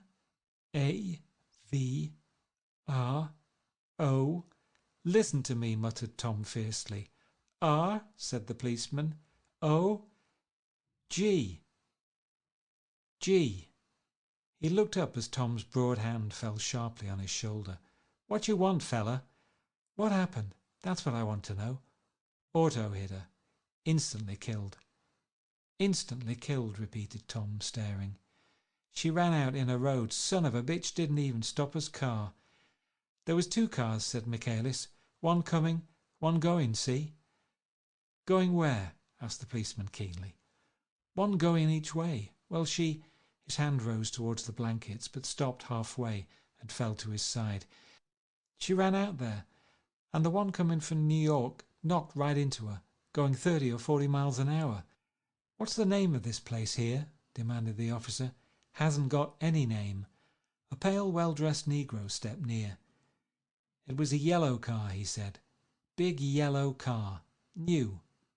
"See the accident?" asked the policeman. "No, but the car passed me down the road, going faster than 40, going 50, 60. Come here and let's have your name. Look out now, I want to get his name." Some words of this conversation must have reached Wilson, swaying in the office door, for suddenly a new theme found voice among his gasping cries. "You don't have to tell me what kind of car it was. I know what kind of car it was." Watching Tom, I saw the wad of muscle back of his shoulder tighten under his coat. He walked quickly over to Wilson and, standing in front of him, seized him firmly by the upper arms. "You've got to pull yourself together," he said with soothing gruffness. Wilson's eyes fell upon Tom. He started up on his tiptoes and then would have collapsed to his knees had not Tom held him upright. "Listen," said Tom, shaking him a little. "I just got here a minute ago from New York. I was bringing you that coupe we've been talking about. That yellow car I was driving this afternoon wasn't mine. Do you hear? I haven't seen it all afternoon." Only the Negro and I were near enough to hear what he said, but the policeman caught something in the tone and looked over with truculent eyes. "What's all that?" he demanded. "I'm a friend of his." Tom turned his head, but kept his hands firm on Wilson's body. "He says he knows the car that did it. It was a yellow car." Some dim impulse moved the policeman to look suspiciously at Tom. "And what colour's your car?" "It's a blue car, a coupe." "We've come straight from New York," I said. Someone who had been driving a little behind us confirmed this, and the policeman turned away. "Now, if you'll let me have that name again correct." Picking up Wilson like a doll, Tom carried him into the office, set him down in a chair and came back. "If somebody'll come and sit with him," he snapped authoritatively. He watched while the 2 men standing closest glanced at each other and went unwillingly into the room. Then Tom shut the door on them and came down the single step, his eyes avoiding the table. As he passed close to me, he whispered, "Let's get out." Self-consciously, with his authoritative arms breaking the way, we pushed through the still gathering crowd, passing a hurried doctor, case in hand, who had been sent for in wild hope half an hour ago. Tom drove slowly until we were beyond the bend. Then his foot came down hard, and the coupe raced along through the night. In a little while I heard a low, husky sob, and saw that the tears were overflowing down his face. "The goddamned coward," he whimpered. "He didn't even stop his car." The Buchanan's house floated suddenly towards us through the dark, rustling trees. Tom stopped beside the porch and looked up at the second floor, where 2 windows bloomed with light among the vines. "Daisy's home," he said. As we got out of the car, he glanced at me and frowned slightly. "I ought to have dropped you in West Egg, Nick. There's nothing we can do tonight." A change had come over him, and he spoke gravely and with decision. As we walked across the moonlight gravel to the porch, he disposed of the situation in a few brisk phrases. "I'll telephone for a taxi to take you home, and while you're waiting, you and Jordan better go in the kitchen and have them get you some supper, if you want any." He opened the door. "Come in." "No, thanks. But I'd be glad if you'd order me the taxi. I'll wait outside." Jordan put her hand on my arm. "Won't you come in, Nick?" "No, thanks." I was feeling a little sick, and I wanted to be alone. But Jordan lingered for a moment more. "It's only 9:30, she said. "I'd be damned if I'd go in. I'd had enough of all of them for one day, and suddenly that included Jordan too." She must have seen something of this in my expression, for she turned abruptly away and ran up the porch steps into the house. I sat down for a few minutes with my head in my hands until I heard the phone taken up inside and the butler's voice calling a taxi. Then I walked slowly down the drive, away from the house, intending to wait by the gate. I hadn't gone 20 yards when I heard my name, and Gatsby stepped from between two bushes into the path. I must have felt pretty weird by that time, because I could think of nothing except the luminosity of his pink suit under the moon. "What are you doing?" I inquired. "Just standing here, old sport." Somehow that seemed a despicable occupation. For all I knew, he was going to rob the house in a moment. I wouldn't have been surprised to see sinister faces, the faces of Wolfsheim people, behind him in the dark shrubbery. "Did you see any trouble on the road?" he asked after a minute. "Yes." He hesitated. "Was she killed?" "Yes." "I thought so." I told Daisy I thought so. It's better that the shock should all come at once. She stood it pretty well. He spoke as if Daisy's reaction was the only thing that mattered. "I got to West Egg by a side road," he went on, and left the car in my garage. "I don't think anybody saw us, but of course I can't be sure." I disliked him so much by this time that I didn't find it necessary to tell him he was wrong. "Who was the woman?" he inquired. "Her name was Wilson. Her husband owns the garage. How the devil did it happen? Well, I tried to swing the wheel," he broke off, and suddenly I guessed at the truth. "Was Daisy driving?" "Yes," he said after a moment. "But of course I'll say I was. You see, when we left New York she was very nervous, and she thought it would steady her to drive. And this woman rushed out at us just as we were passing a car coming the other way. It all happened in a minute, but it seemed to me that she wanted to speak to us, thought we were somebody she knew. Well, first Daisy turned away from the woman toward the other car, and then she lost her nerve and turned back. The second my hand reached the wheel, I felt the shock. It must have killed her instantly. It ripped her open." "Don't tell me, old sport," he winced. "Anyhow, Daisy stepped on it. I tried to make her stop, but she couldn't, so I pulled on the emergency brake. Then she fell over into my lap, and I drove on." "She'll be all right tomorrow," he said presently. "I'm just going to wait here and see if he tries to bother her about that unpleasantness this afternoon. She's locked herself into her room, and if he tries any brutality, she's going to turn the light out and on again." "He won't touch her," I said. "He's not thinking about her." "I don't trust him, old sport." "How long are you going to wait?" "All night, if necessary. Anyhow, till they all go to bed." A new point of view occurred to me. Suppose Tom found out that Daisy had been driving. He might think he saw a connection in it. He might think anything. I looked at the house. There were 2 or 3 bright windows downstairs, and the pink glow from Daisy's room on the 2nd floor. "You wait here," I said. "I'll see if there's any sign of a commotion." I walked back along the border of the lawn, traversed the gravel softly, and tiptoed up the veranda steps. The drawing-room curtains were open, and I saw that the room was empty. Crossing the porch where we had dined that June night 3 months before, I came to a small rectangle of light, which I guessed was the pantry window. The blind was drawn, but I found a rift at the sill. Daisy and Tom were sitting opposite each other at the kitchen table, with a plate of cold fried chicken between them and 2 bottles of ale. He was talking intently across the table at her, and in his earnestness his hand had fallen upon and covered her own. Once in a while she looked up at him and nodded in agreement. They weren't happy, and neither of them had touched the chicken or the ale, and yet they weren't unhappy either. There was an unmistakable air of natural intimacy about the picture, and anybody would have said that they were conspiring together. As I tiptoed from the porch, I heard my taxi feeling its way along the dark road toward the house. Gatsby was waiting where I had left him in the drive. "Is it all quiet up there?" he asked anxiously. "Yes, it's all quiet." I hesitated. "You'd better come home and get some sleep." He shook his head. "I want to wait here till Daisy goes to bed. Good night, old sport." He put his hands in his coat pockets and turned back eagerly to his scrutiny of the house, as though my presence marred the sacredness of the vigil. So I walked away and left him standing there in the moonlight, watching over nothing.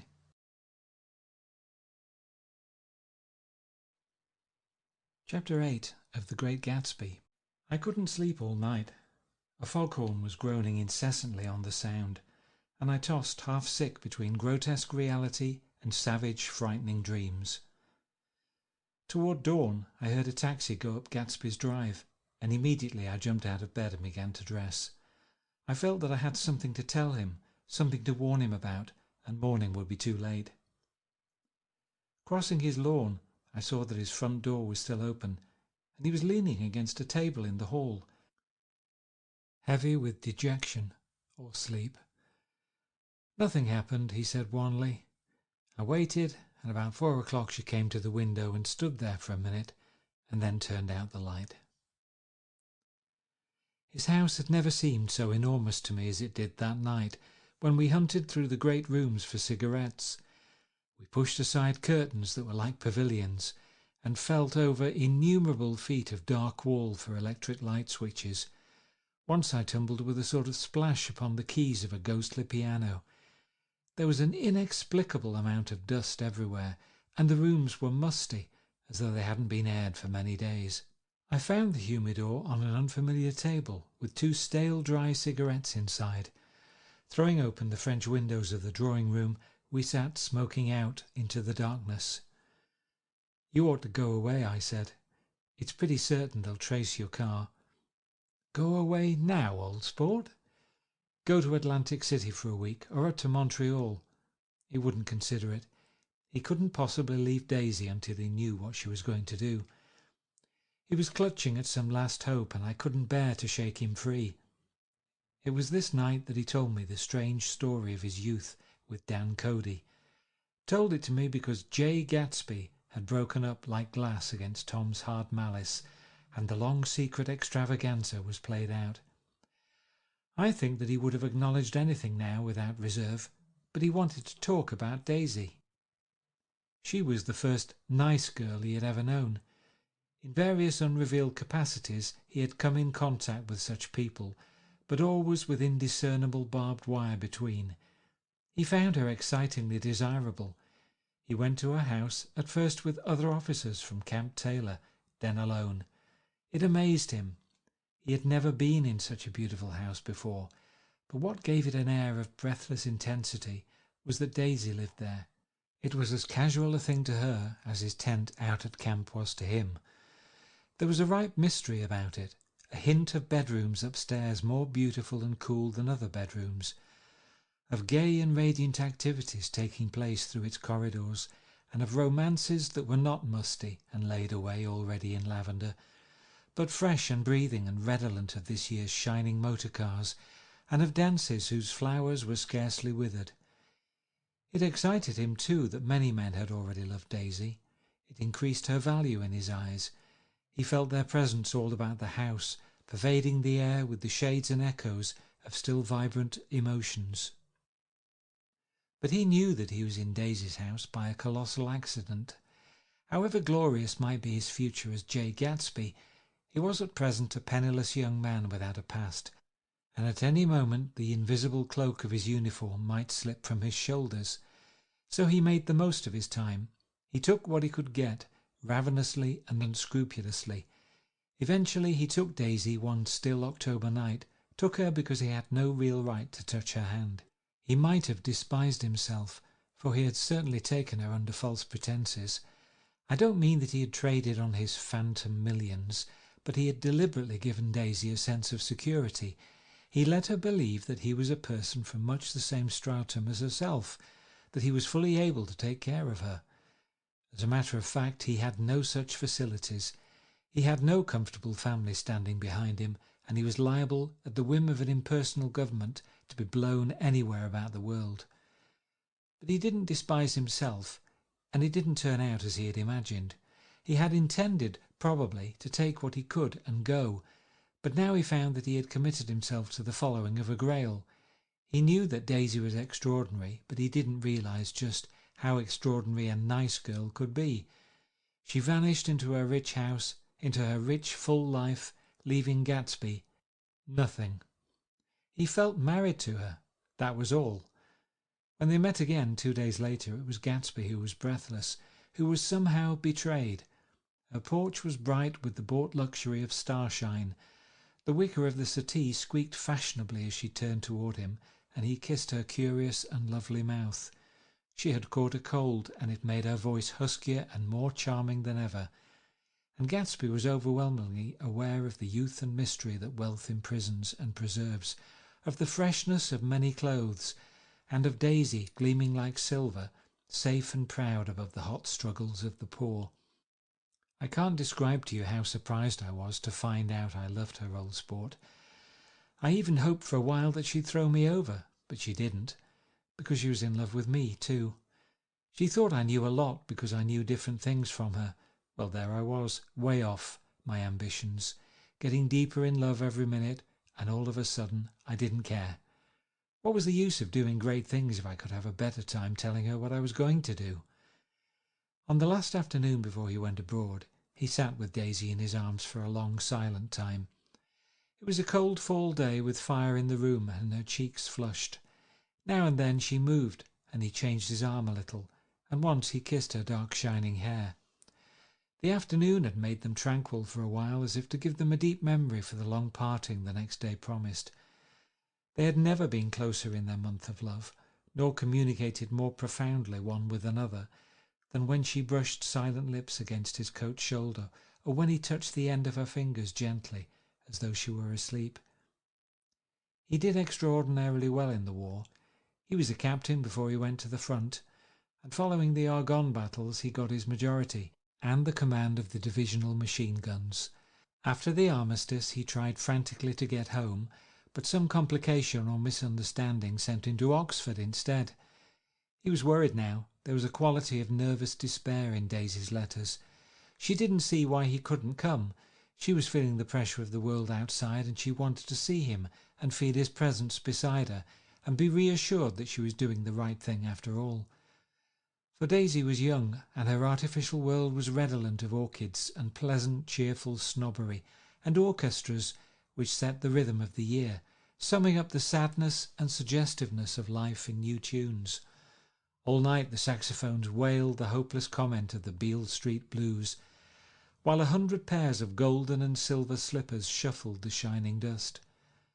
At the grey tea hour there were always rooms that throbbed incessantly with this low, sweet fever, while fresh faces drifted here and there like rose petals blown by the sad horns around the floor. Through this twilight universe, Daisy began to move again with the season. Suddenly she was again keeping 6 dates a day, with 6 men, and drowsing asleep at dawn with the beads and chiffon of an evening dress tangled among dying orchids on the floor beside her bed. And all the time something within her was crying for a decision. She wanted her life shaped now, immediately, and the decision must be made by some force of love, of money, of unquestionable practicality that was close at hand. That force took shape in the middle of spring with the arrival of Tom Buchanan. There was a wholesome bulkiness about his person and his position, and Daisy was flattered. Doubtless there was a certain struggle and a certain relief. The letter reached Gatsby while he was still at Oxford. It was dawn now on Long Island, and we went about opening the rest of the windows downstairs, filling the house with grey-turning, gold-turning light. The shadow of a tree fell abruptly across the dew, and ghostly birds began to sing among the blue leaves. There was a slow, pleasant movement in the air, scarcely a wind, promising a cool, lovely day. I don't think she ever loved him. Gatsby turned around from a window and looked at me challengingly. You must remember, old sport, she was very excited this afternoon. He told her those things in a way that frightened her, that made it look as if I was some kind of cheap sharper, and the result was she hardly knew what she was saying. He sat down gloomily. Of course she might have loved him just for a minute when they were first married, and loved me more even then, do you see? Suddenly he came out with a curious remark. In any case, he said, it was just personal. What could you make of that, except to suspect some intensity in his conception of the affair that couldn't be measured? He came back from France when Tom and Daisy were still on their wedding trip, and made a miserable but irresistible journey to Louisville on the last of his army pay. He stayed there a week, walking the streets where their footsteps had clicked together through the November night, and revisiting the out-of-the-way places to which they had driven in her white car. Just as Daisy's house had always seemed to him more mysterious and gay than other houses, so his idea of the city itself, even though she was gone from it, was pervaded with a melancholy beauty. He left feeling that if he had searched harder, he might have found her, that he was leaving her behind.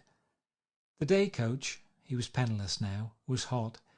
He went out to the open vestibule and sat down on a folding chair, and the station slid away, and the backs of unfamiliar buildings moved by. Then out into the spring fields where a yellow trolley raced them for a minute, with the people in it who might once have seen the pale magic of her face along the casual street. The track curved, and now it was going away from the sun, which, as it sank lower, seemed to spread itself in benediction over the vanishing city where she had drawn her breath. He stretched out his hand desperately as if to match only a wisp of air, to save a fragment of the spot that she had made lovely for him, but it was all going by too fast now for his blurred eyes, and he knew that he had lost that part of it, the freshest and the best, forever. It was 9 o'clock when we finished breakfast and went out on the porch.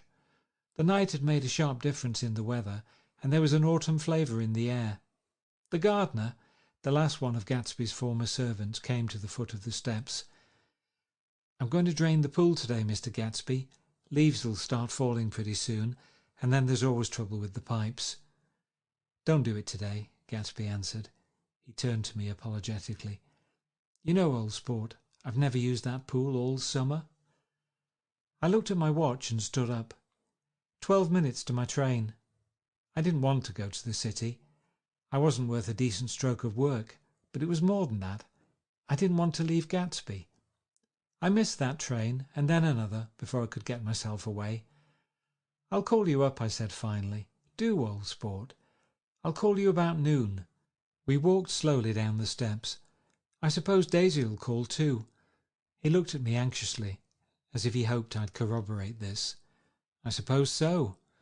Well, goodbye. We shook hands and I started away. Just before I reached the hedge, I remembered something and turned around. They're a rotten crowd, I shouted across the lawn. You're worth the whole damn bunch put together. I've always been glad I said that. It was the only compliment I ever gave him, because I disapproved of him from beginning to end. First he nodded politely, and then his face broke into that radiant and understanding smile, as if we'd been in ecstatic cahoots on that fact all the time. His gorgeous pink rag of a suit made a bright spot of colour against the white steps, and I thought of the night when I first came to his ancestral home 3 months before. The lawn and drive had been crowded with the faces of those who guessed at his corruption, and he had stood on those steps, concealing his incorruptible dream as he waved them good-bye. I thanked him for his hospitality. We were always thanking him for that, I and the others. Goodbye, I called. I enjoyed breakfast, Gatsby. Up in the city I tried for a while to list the quotations on an interminable amount of stock. Then I fell asleep in my swivel chair. Just before noon the phone woke me and I started up with sweat breaking out on my forehead. It was Jordan Baker. She often called me up at this hour because the uncertainty of her own movements between hotels and clubs and private houses made her hard to find in any other way. Usually her voice came over the wire as something fresh and cool, as if a divot from a green golf links had come sailing in at the office window. But this morning it seemed harsh and dry. "I've left Daisy's house," she said. "I'm at Hempstead, and I'm going down to Southampton this afternoon." Probably it had been tactful to leave Daisy's house, but the act annoyed me, and her next remark made me rigid. "You weren't so nice to me last night." How could it have mattered then? Silence for a moment, then. "However, I want to see you. I want to see you too. Suppose I don't go to Southampton and come into town this afternoon?" "No, I don't think this afternoon." "Very well. It's impossible this afternoon. We talked like that for a while, and then abruptly we weren't talking any longer. I don't know which of us hung up with a sharp click, but I know I didn't care. I couldn't have talked to her across a tea table that day if I never talked to her again in this world. I called Gatsby's house a few minutes later, but the line was busy. I tried 4 times. Finally, an exasperated central told me the wire was being kept open for long distance from Detroit. Taking out my timetable, I drew a small circle around the 3:50 train. Then I leaned back in my chair and tried to think. It was just noon. When I passed the ash heaps on the train that morning, I had crossed deliberately to the other side of the car. I supposed there'd be a curious crowd around there all day with little boys searching for dark spots in the dust, and some garrulous man telling over and over what had happened, until it became less and less real even to him, and he could tell it no longer, and Myrtle Wilson's tragic achievement was forgotten. Now I want to go back a little and tell what happened at the garage after we left there the night before. They had difficulty in locating the sister Catherine. She must have broken her rule against drinking that night, for when she arrived she was stupid with liquor and unable to understand that the ambulance had already gone to Flushing. When they convinced her of this, she immediately fainted, as if that was the intolerable part of the affair. Someone, kind or curious, took her in his car and drove her in the wake of her sister's body. Until long after midnight a changing crowd lapped up against the front of the garage, while George Wilson rocked himself back and forth on the couch inside. For a while the door of the office was open, and everyone who came into the garage glanced irresistibly through it. Finally someone said it was a shame and closed the door.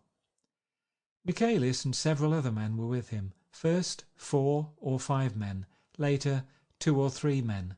Still later Michaelis had to ask the last stranger to wait there 15 minutes longer, while he went back to his own place and made a pot of coffee.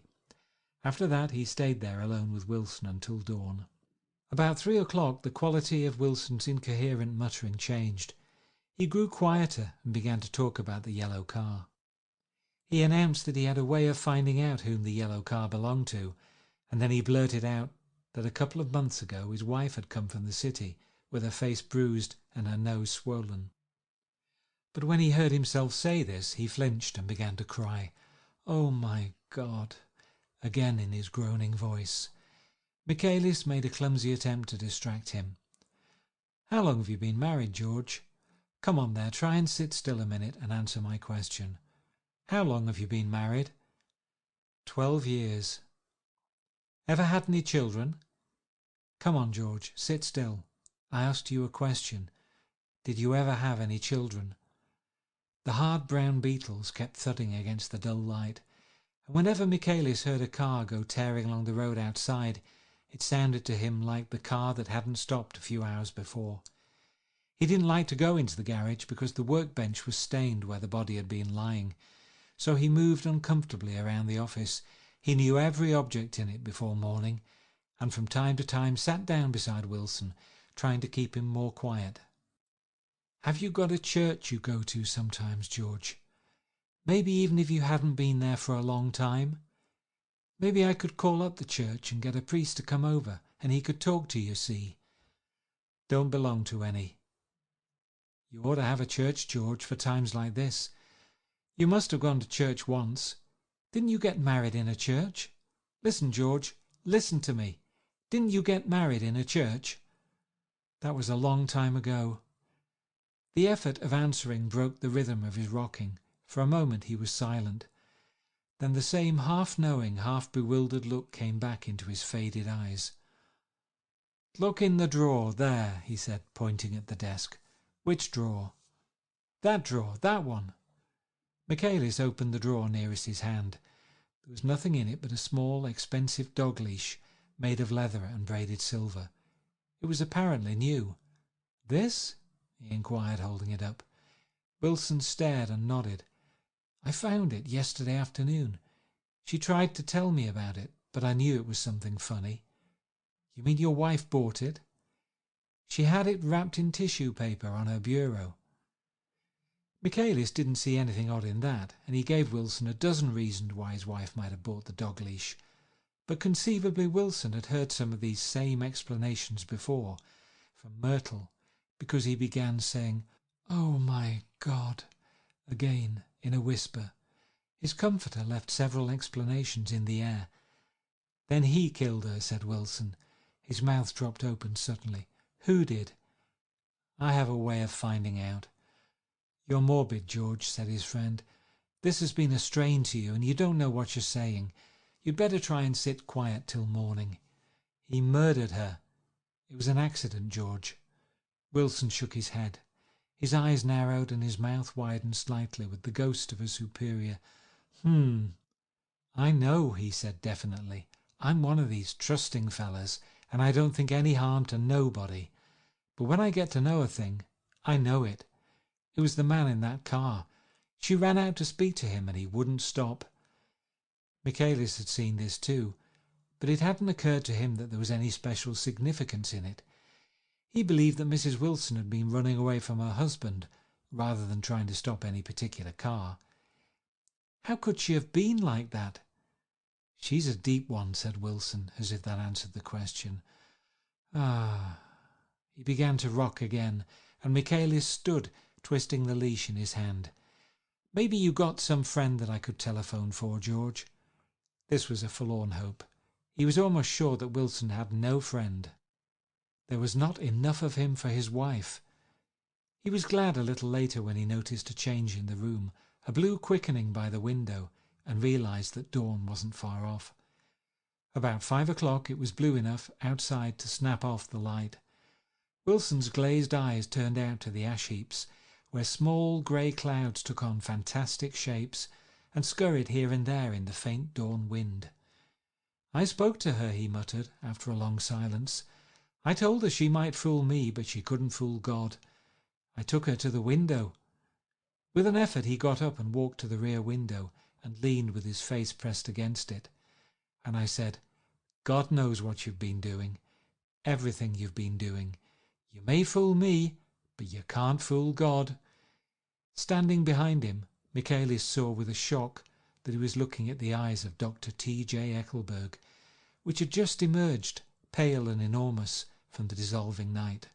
"God sees everything," repeated Wilson. "That's an advertisement," Michaelis assured him. Something made him turn away from the window and look back into the room, but Wilson stood there a long time, his face close to the window pane, nodding into the twilight. By 6 o'clock Michaelis was worn out and grateful for the sound of a car stopping outside.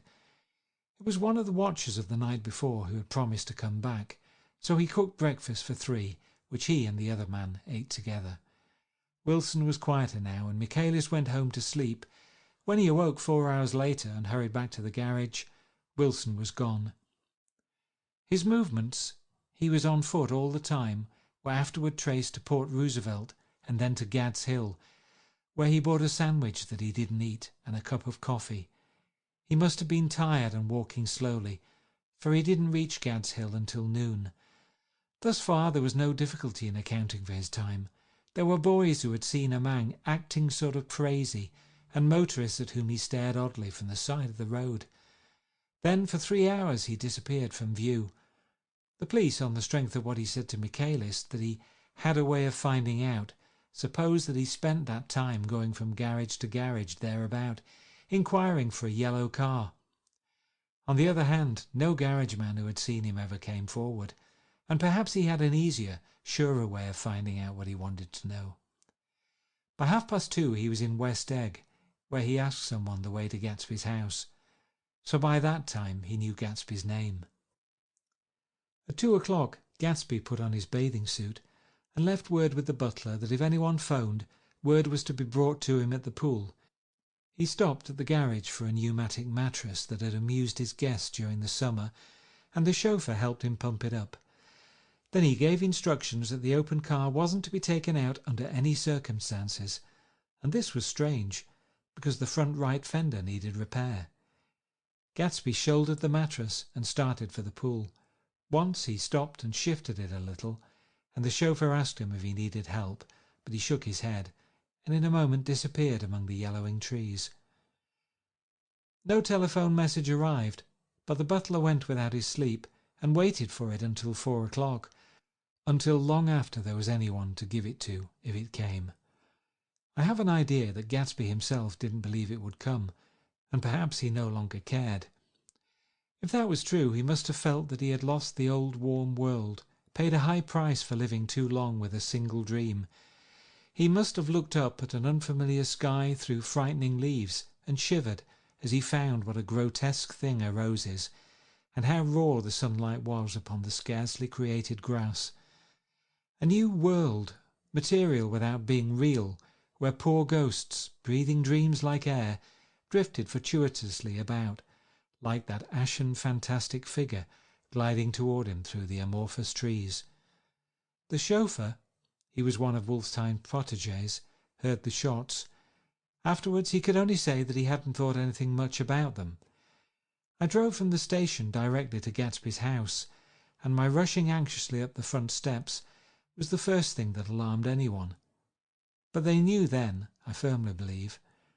With scarcely a word said, 4 of us, the chauffeur, butler, gardener and I, hurried down to the pool. There was a faint, barely perceptible movement of the water as the fresh flow from one end urged its way toward the drain at the other. With little ripples that were hardly the shadows of waves, the laden mattress moved irregularly down the pool. A small gust of wind that scarcely corrugated the surface was enough to disturb its accidental course with its accidental burden. The touch of a cluster of leaves revolved it slowly, tracing, like the leg of transit, a thin red circle in the water. It was after we started with Gatsby toward the house that the gardener saw Wilson's body, a little way off in the grass, and the Holocaust was complete. Chapter 9 of The Great Gatsby. After 2 years, I remember the rest of that day, and that night, and the next day, only as an endless drill of police and photographers and newspaper men in and out of Gatsby's front door. A rope stretched across the main gate, and a policeman by it kept out the curious, but little boys soon discovered that they could enter through my yard, and there were always a few of them clustered open-mouthed about the pool.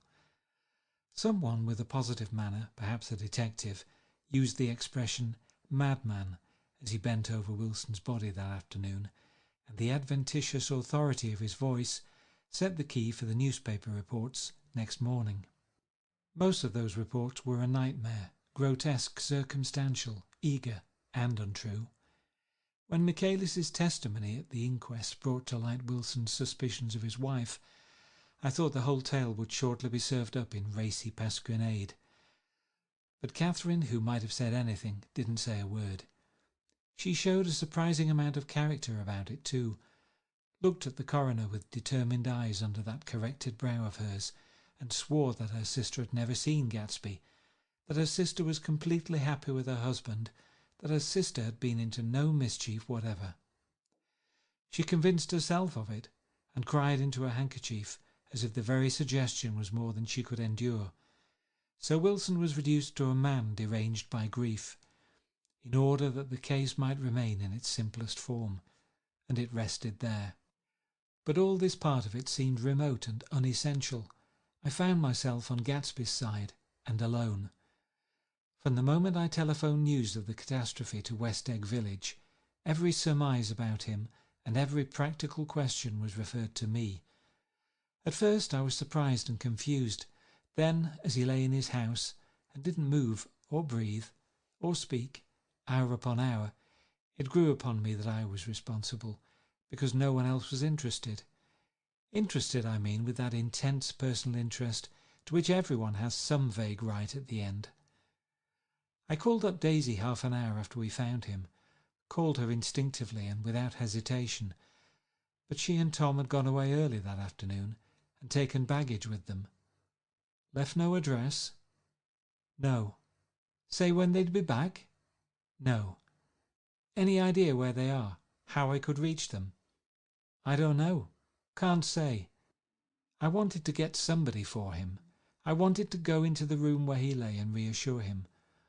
I'll get somebody for you, Gatsby. Don't worry. Just trust me, and I'll get somebody for you. Mayor Wolfsheim's name wasn't in the phone book. The butler gave me his office address on Broadway, and I called information. But by the time I had the number, it was long after 5, and no one answered the phone. Will you ring again? I've rung them 3 times. It's very important. Sorry, I'm afraid no one's there. I went back to the drawing room and thought for an instant that they were chance visitors, all these official people who suddenly filled it. But as they drew back the sheet and looked at Gatsby with unmoved eyes, his protest continued in my brain. Look here, old sport, you've got to get somebody for me. You've got to try hard. I can't go through this alone. Someone started to ask me questions, but I broke away, and going upstairs looked hastily through the unlocked part of his desk. He'd never told me definitely that his parents were dead. But there was nothing, only the picture of Dan Cody, a token of forgotten violence, staring down from the wall. Next morning I sent the butler to New York with a letter to Wolfsheim, which asked for information and urged him to come out on the next train. That request seemed superfluous when I wrote it. I was sure he'd start when he saw the newspapers, just as I was sure there'd be a wire from Daisy before noon. But neither a wire nor Mr. Wolfsheim arrived. No one arrived except more police and photographers and newspaper men. When the butler brought back Wolfsheim's answer, I began to have a feeling of defiance, of scornful solidarity between Gatsby and me against them all. Dear Mr. Carroway, this has been one of the most terrible shocks of my life to me. I can hardly believe that it is true at all. Such a mad act as that man did should make us all think. I cannot come down now, as I am tied up in some very important business, and cannot get mixed up in this thing now. If there is anything I can do a little later, let me know in a letter by Edgar. I hardly know where I am when I hear about a thing like this, and am completely knocked down and out. Yours truly, Mayor Wolfsheim. And then hasty addenda beneath. Let me know about the funeral, etc. Do not know his family at all. When the phone rang that afternoon, and long distance said Chicago was calling, I thought this would be Daisy at last. But the connection came through as a man's voice, very thin and far away. This is Slagle speaking. Yes? The name was unfamiliar. Hell of a note, isn't it? Get my wire? There haven't been any wires. Young Park's in trouble, he said rapidly. They picked him up when he handed the bonds over the counter. They got a circular from New York giving him the numbers just 5 minutes before. What do you know about that, hey? You never can tell in these hick towns. Hello? I interrupted breathlessly. Look here, this isn't Mr. Gatsby. Mr. Gatsby's dead. There was a long silence on the other end of the wire, followed by an exclamation, then a quick squawk as the connection was broken. I think it was on the 3rd day that a telegram signed Henry C. Gatz arrived from a town in Minnesota. It said only that the sender was leaving immediately and to postpone the funeral until he came. It was Gatsby's father, a solemn old man, very helpless and dismayed, bundled up in a long, cheap ulster against the warm September day. His eyes leaked continuously with excitement, and when I took the bag and umbrella from his hands, he began to pull so incessantly at his sparse grey beard that I had difficulty in getting off his coat. He was on the point of collapse, so I took him into the music room and made him sit down while I sent for something to eat. But he wouldn't eat, and the glass of milk spilled from his trembling hand. "I saw it in the Chicago newspaper," he said. "It was all in the Chicago newspaper. I started right away. I didn't know how to reach you." His eyes, seeing nothing, moved ceaselessly about the room. "It was a madman," he said. "He must have been mad." "Wouldn't you like some coffee?" I urged him. "I don't want anything. I'm all right now, Mr. Carraway." "Well, I'm all right now. Where have they got Jimmy?" I took him into the drawing room where his son lay and left him there. Some little boys had come up on the steps and were looking into the hall. When I told them who had arrived, they went reluctantly away. After a little while, Mr. Gatz opened the door and came out, his mouth ajar, his face flushed slightly, his eyes leaking isolated and unpunctual tears. He had reached an age where death no longer has the quality of ghastly surprise, and when he looked around him now for the first time and saw the height and splendour of the hall, and the great rooms opening out from it into other rooms, his grief began to be mixed with an awed pride. I helped him to a bedroom upstairs while he took off his coat and vest. I told him that all arrangements had been deferred until he came. "I didn't know what you'd want, Mr. Gatsby. Gatz is my name. Mr. Gatz, I thought you might want to take the body west." He shook his head. "Jimmy always liked it better down east. He rose up to his position in the east. Were you a friend of my boy's, Mr.?" "We were close friends. He had a big future before him, you know. He was only a young man, but he had a lot of brain power here." He touched his head impressively, and I nodded. "If he'd have lived, he'd have been a great man. A man like James J. Hill. He'd have helped build up the country." "That's true," I said uncomfortably. He fumbled at the embroidered coverlet, trying to take it from the bed, and lay down stiffly, was instantly asleep. That night an obviously frightened person called up and demanded to know who I was before he would give his name. "This is Mr. Carraway," I said. "Oh," he sounded relieved. "This is Klipspringer." I was relieved too, for that seemed to promise another friend at Gatsby's grave. I didn't want it to be in the papers and draw a sightseeing crowd, so I'd been calling up a few people myself. They were hard to find. "The funeral's tomorrow," I said, 3 o'clock, here at the house. "I wish you'd tell anybody who'd be interested." "Oh, I will," he broke out hastily. "Of course, I'm not likely to see anybody, but if I do—" His tone made me suspicious. "Of course you'll be there yourself." "Well, I'll certainly try. What I called up about is—" "Wait a minute," I interrupted. "How about saying you'll come?" "Well, the fact is, the truth of the matter is that I'm staying with some people up here in Greenwich, and they rather expect me to be with them tomorrow. In fact, there's a sort of picnic or something.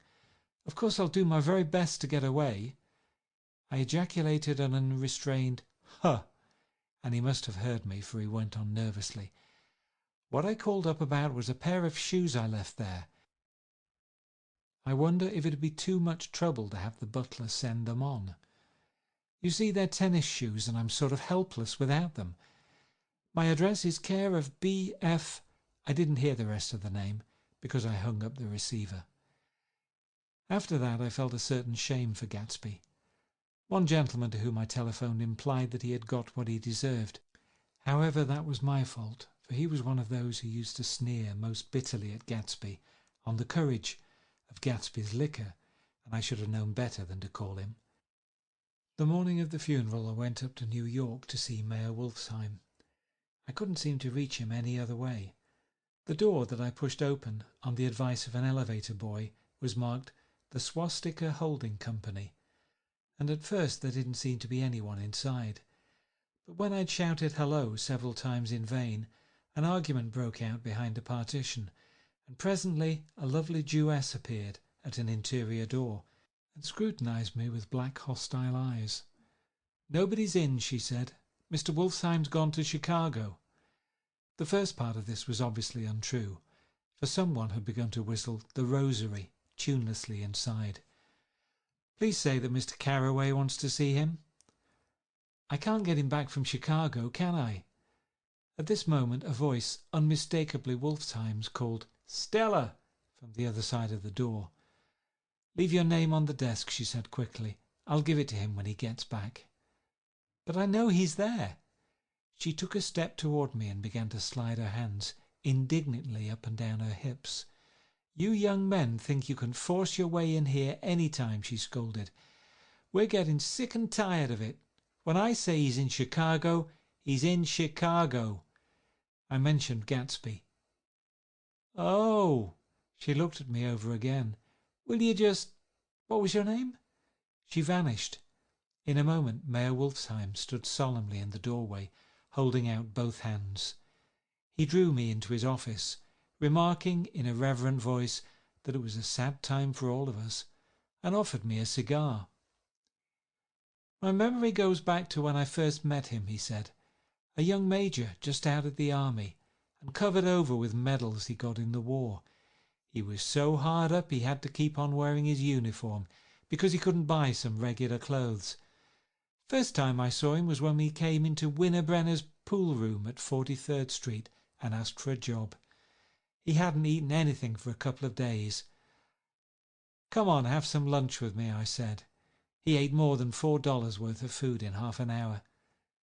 "Did you start him in business?" I inquired. "Start him? I made him." "Oh?" "I raised him up out of nothing, right out of the gutter. I saw right away he was fine appearing, gentlemanly young man, and when he told me he was an Oxford, I knew I could use him good. I got him to join up in the American Legion, and he used to stand high there. Right off he did some work for a client of mine up to Albany. We were so thick like that in everything." He held up two bulbous fingers, "always together." I wondered if this partnership had included the World Series transaction in 1919. "Now he's dead," I said after a moment. "You were his closest friend, so I know you'll want to come to his funeral this afternoon."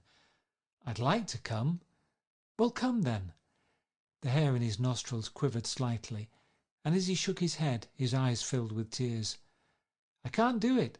I can't get mixed up in it," he said. "There's nothing to get mixed up in. It's all over now. When a man gets killed, I never like to get mixed up in it in any way. I keep out. When I was a young man it was different. If a friend of mine died, no matter how, I stuck with them to the end. You may think that's sentimental, but I mean it. To the bitter end. I saw that for some reason of his own, he was determined not to come, so I stood up. "Are you a college man?" he inquired suddenly. For a moment I thought he was going to suggest a connection, but he only nodded and shook my hand. "Let us learn to show our friendship for a man when he is alive, and not after he is dead," he suggested. "After that, my own rule is to let everything alone." When I left his office, the sky had turned dark, and I got back to West Egg in a drizzle. After changing my clothes, I went next door and found Mr. Gatz walking up and down excitedly in the hall. His pride in his son and in his son's possessions was continually increasing, and now he had something to show me. "Jimmy sent me this picture." He took out his wallet with trembling fingers. "Look there." It was a photograph of the house, cracked in the corners and dirty with many hands. He pointed out every detail to me eagerly. "Look there," and then sought admiration from my eyes. He had shown it so often that I think it was more real to him now than the house itself. "Jimmy sent it to me. I think it's a very pretty picture. It shows up well." "Very well. Had you seen him lately?" "He come out to see me 2 years ago and bought me the house I live in now. Of course we was broke when he run off from home, but I see now there was a reason for it. He knew he had a big future in front of him, and ever since he made a success he was very generous with me." He seemed reluctant to put away the picture, held it for another minute lingeringly before my eyes. Then he returned to the wallet and pulled from his pocket a ragged old copy of a book called Hopalong Cassidy. "Look here, this is a book he had when he was a boy. It just shows you." He opened it at the back cover and turned it around for me to see. On the last flyleaf was printed the word schedule and the date September the 12th, 1906, and underneath, rise from bed, 6 a.m. Dumbbell exercise and wall scaling, 6:15 to 6:30 a.m. Study electricity, etc., 7:15 to 8:15 a.m. Work, 8:30 to 4:30 p.m. Baseball and sports, 4:30 to 5 p.m. Practice elocution, poise and how to attain it, 5 to 6 p.m. Study needed inventions, 7 to 9 p.m. General resolves. No wasting time at Shafters or a name, indecipherable. No more smoking or chewing. Bath every other day. Read one improving book or magazine per week. Save $5, crossed out, $3 per week. Be better to parents. I come across this book by accident, said the old man. It just shows you, don't it? It just shows you. Jimmy was bound to get ahead. He always had some resolves like this or something. Do you notice what he's got about improving his mind? He was always great for that. He told me I ate like a hog once, and I beat him for it. He was reluctant to close the book, reading each item aloud, and then looking eagerly at me. I think he rather expected me to copy down the list for my own use. A little before 3, the Lutheran minister arrived from Flushing, and I began to look involuntarily out the windows for other cars. So did Gatsby's father, and as the time passed, and the servants came in and stood waiting in the hall, his eyes began to blink anxiously, and he spoke of the rain in a worried, uncertain way. The minister glanced several times at his watch, so I took him aside and asked him to wait for half an hour. But it wasn't any use. Nobody came. About 5 o'clock our procession of 3 cars reached the cemetery and stopped in a thick drizzle beside the gate. First a motor hearse, horribly black and wet, then Mr. Gats and the minister and I in the limousine, and a little later 4 or 5 servants and the postman from West Egg in Gatsby's station wagon, all wet to the skin.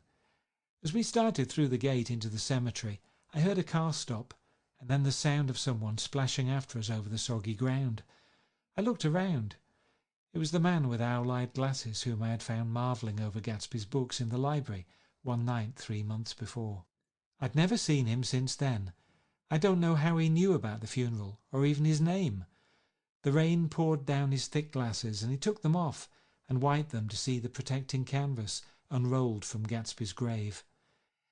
I tried to think about Gatsby then for a moment, but he was already too far away, and I could only remember without resentment that Daisy hadn't sent a message or a flower. Dimly I heard someone murmur, "Blessed are the dead that the rain falls on," and then the owl-eyed man said, "Amen to that," in a brave voice. We straggled down quickly through the rain to the cars. Owl Eyes spoke to me by the gate. "I couldn't get to the house," he remarked. Neither could anybody else. "Go on," he started. "Why, my God, they used to go there by the hundreds." He took off his glasses and wiped them again outside and in. "The poor son of a bitch," he said. One of my most vivid memories is of coming back west from prep school and later from college at Christmas time. Those who went further than Chicago would gather in the old dim Union Station at 6 o'clock of a December evening, with a few Chicago friends already caught up in their own holiday gaieties, to bid them a hasty goodbye. I remember the fur coats of the girls returning from Miss This or That's, and the chatter of frozen breath, and the hands waving overhead as we caught sight of old acquaintances, and the matchings of invitations. "Are you going to the Ordways? The Hearses? The Schultzes?" And the long green tickets clasped tightly in our gloved hands. And last, the murky yellow cars of the Chicago, Milwaukee and St. Paul Railroad, looking cheerful as Christmas itself on the tracks beside the gate. When we pulled out into the winter night and the real snow, our snow, began to stretch out beside us and twinkle against the windows, and the dim lights of small Wisconsin stations moved by, a sharp wild brace came suddenly into the air. We drew in deep breaths of it as we walked back from dinner through the cold vestibules, unutterably aware of our identity with this country for one strange hour, before we melted indistinguishably into it again. That's my Middle West. Not the wheat, or the prairies, or the lost Swede towns, but the thrilling returning trains of my youth, and the street lamps and sleigh bells in the frosty dark, and the shadows of holly wreaths thrown by lighted windows on the snow. I am part of that, a little solemn with the feel of those long winters, a little complacent from growing up in the Carraway house, in a city where dwellings are still called through decades by a family's name. I see now that this has been a story of the West after all. Tom and Gatsby, Daisy and Jordan and I were all Westerners, and perhaps we possessed some deficiency in common which made us subtly unadaptable to Eastern life. Even when the East excited me most, even when I was most keenly aware of its superiority to the bored, sprawling, swollen towns beyond the Ohio, with their interminable inquisitions, which spared only the children and the very old, even then it always for me a quality of distortion. West Egg especially still figures in my more fantastic dreams. I see it as a night scene by El Greco, 100 houses, at once unconventional and grotesque, crouching under a sullen overhanging sky and a lustreless moon. In the foreground, 4 solemn men in dress suits are walking along the sidewalk, with a stretcher on which lies a drunken woman in a white evening dress. Her hand, which dangles over the side, sparkles cold with jewels. Gravely the men turn in at a house, the wrong house, but no one knows the woman's name, and no one cares. After Gatsby's death, the East was haunted for me like that, distorted beyond my eyes' power of correction. So when the blue smoke of brittle leaves was in the air, and the wind blew the wet laundry stiff on the line, I decided to come back home. There was one thing to be done before I left, an awkward, unpleasant thing that perhaps had better have been let alone, but I wanted to have things in order, and not just trust that obliging and indifferent sea to sweep my refuse away. I saw Jordan Baker and talked over and around what had happened to us together, and what had happened afterward to me, and she lay perfectly still, listening, in a big chair. She was dressed to play golf, and I remember thinking she looked like a good illustration, her chin raised a little jauntily, her hair the colour of an autumn leaf, her face the same brown tint as the fingerless glove on her knee. When I had finished, she told me without comment that she was engaged to another man. I doubted that, though there were several she could have married at a nod of her head, but I pretended to be surprised. For just a minute I wondered if I wasn't making a mistake. Then I thought it all over again quickly and got up to say goodbye. "Nevertheless, you did throw me over," said Jordan suddenly. "You threw me over on the telephone. I don't give a damn about you now, but it was a new experience for me, and I felt a little dizzy for a while." We shook hands. "Oh, and do you remember," she added, "a conversation we had once about driving a car?" "Why, not exactly.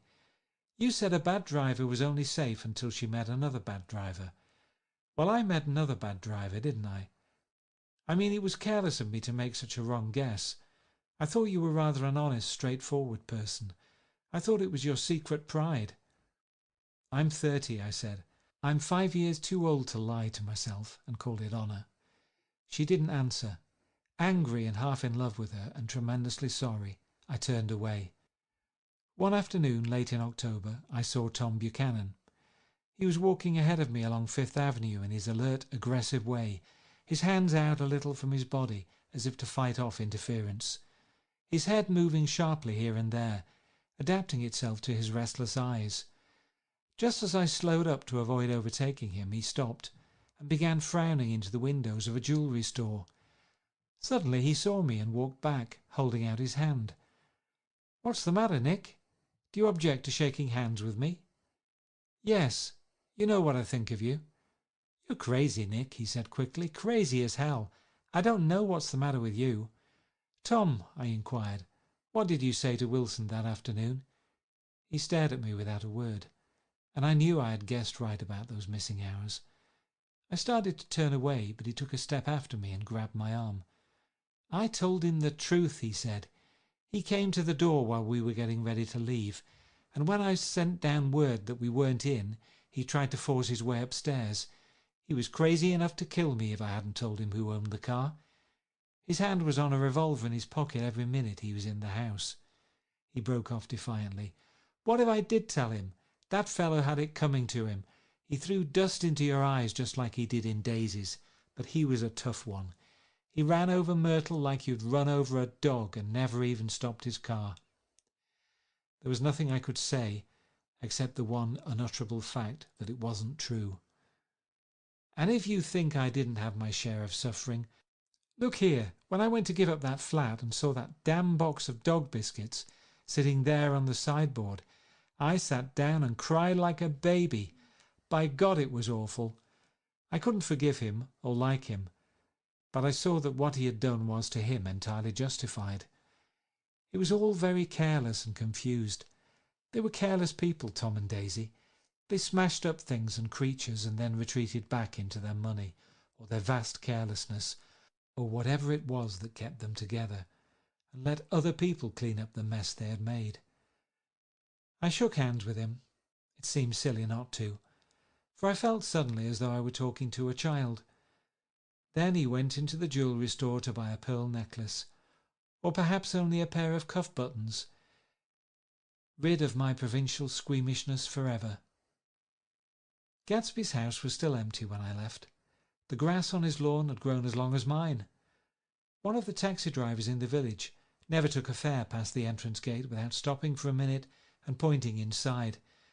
Perhaps it was he who drove Daisy and Gatsby over to East Egg the night of the accident, and perhaps he had made a story about it all his own. I didn't want to hear it, and I avoided him when I got off the train. I spent my Saturday nights in New York because those gleaming, dazzling parties of his were with me so vividly that I could still hear the music and the laughter, faint and incessant, from his garden, and the cars going up and down his drive. One night I did hear a material car there, and saw its lights stop at his front steps, but I didn't investigate. Probably it was some final guest who had been away at the ends of the earth and didn't know that the party was over. On the last night, with my trunk packed and my car sold to the grocer, I went over and looked at that huge incoherent failure of a house once more. On the white steps an obscene word, scrawled by some boy with a piece of brick, stood out clearly in the moonlight, and I erased it, drawing my shoe raspingly along the stone. Then I wandered down to the beach and sprawled out on the sand. Most of the big shore places were closed now, and there were hardly any lights except the shadowy moving glow of a ferry boat across the sound, and as the moon rose higher, the inessential houses began to melt away until gradually I became aware of the old island here that flowered once for Dutch sailors' eyes, a fresh green breast of the New World. Its vanished trees, the trees that had made way for Gatsby's house, had once pandered in whispers to the last and greatest of all human dreams. For a transitory, enchanted moment, man must have held his breath in the presence of this continent, compelled into an aesthetic contemplation he neither understood nor desired, face to face for the last time in history with something commensurate to his capacity for wonder. And as I sat there brooding on the old unknown world, I thought of Gatsby's wonder when he first picked out the green light at the end of Daisy's dock. He had come a long way to this blue lawn, and his dream must have seemed so close that he could hardly fail to grasp it.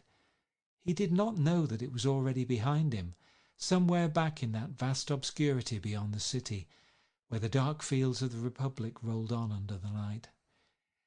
Gatsby believed in the green light, the orgiastic future that year by year recedes before us. It eluded us then, but that's no matter. Tomorrow we will run faster, stretch out our arms further, and one fine morning... So we beat on, boats against the current, borne back ceaselessly into the past.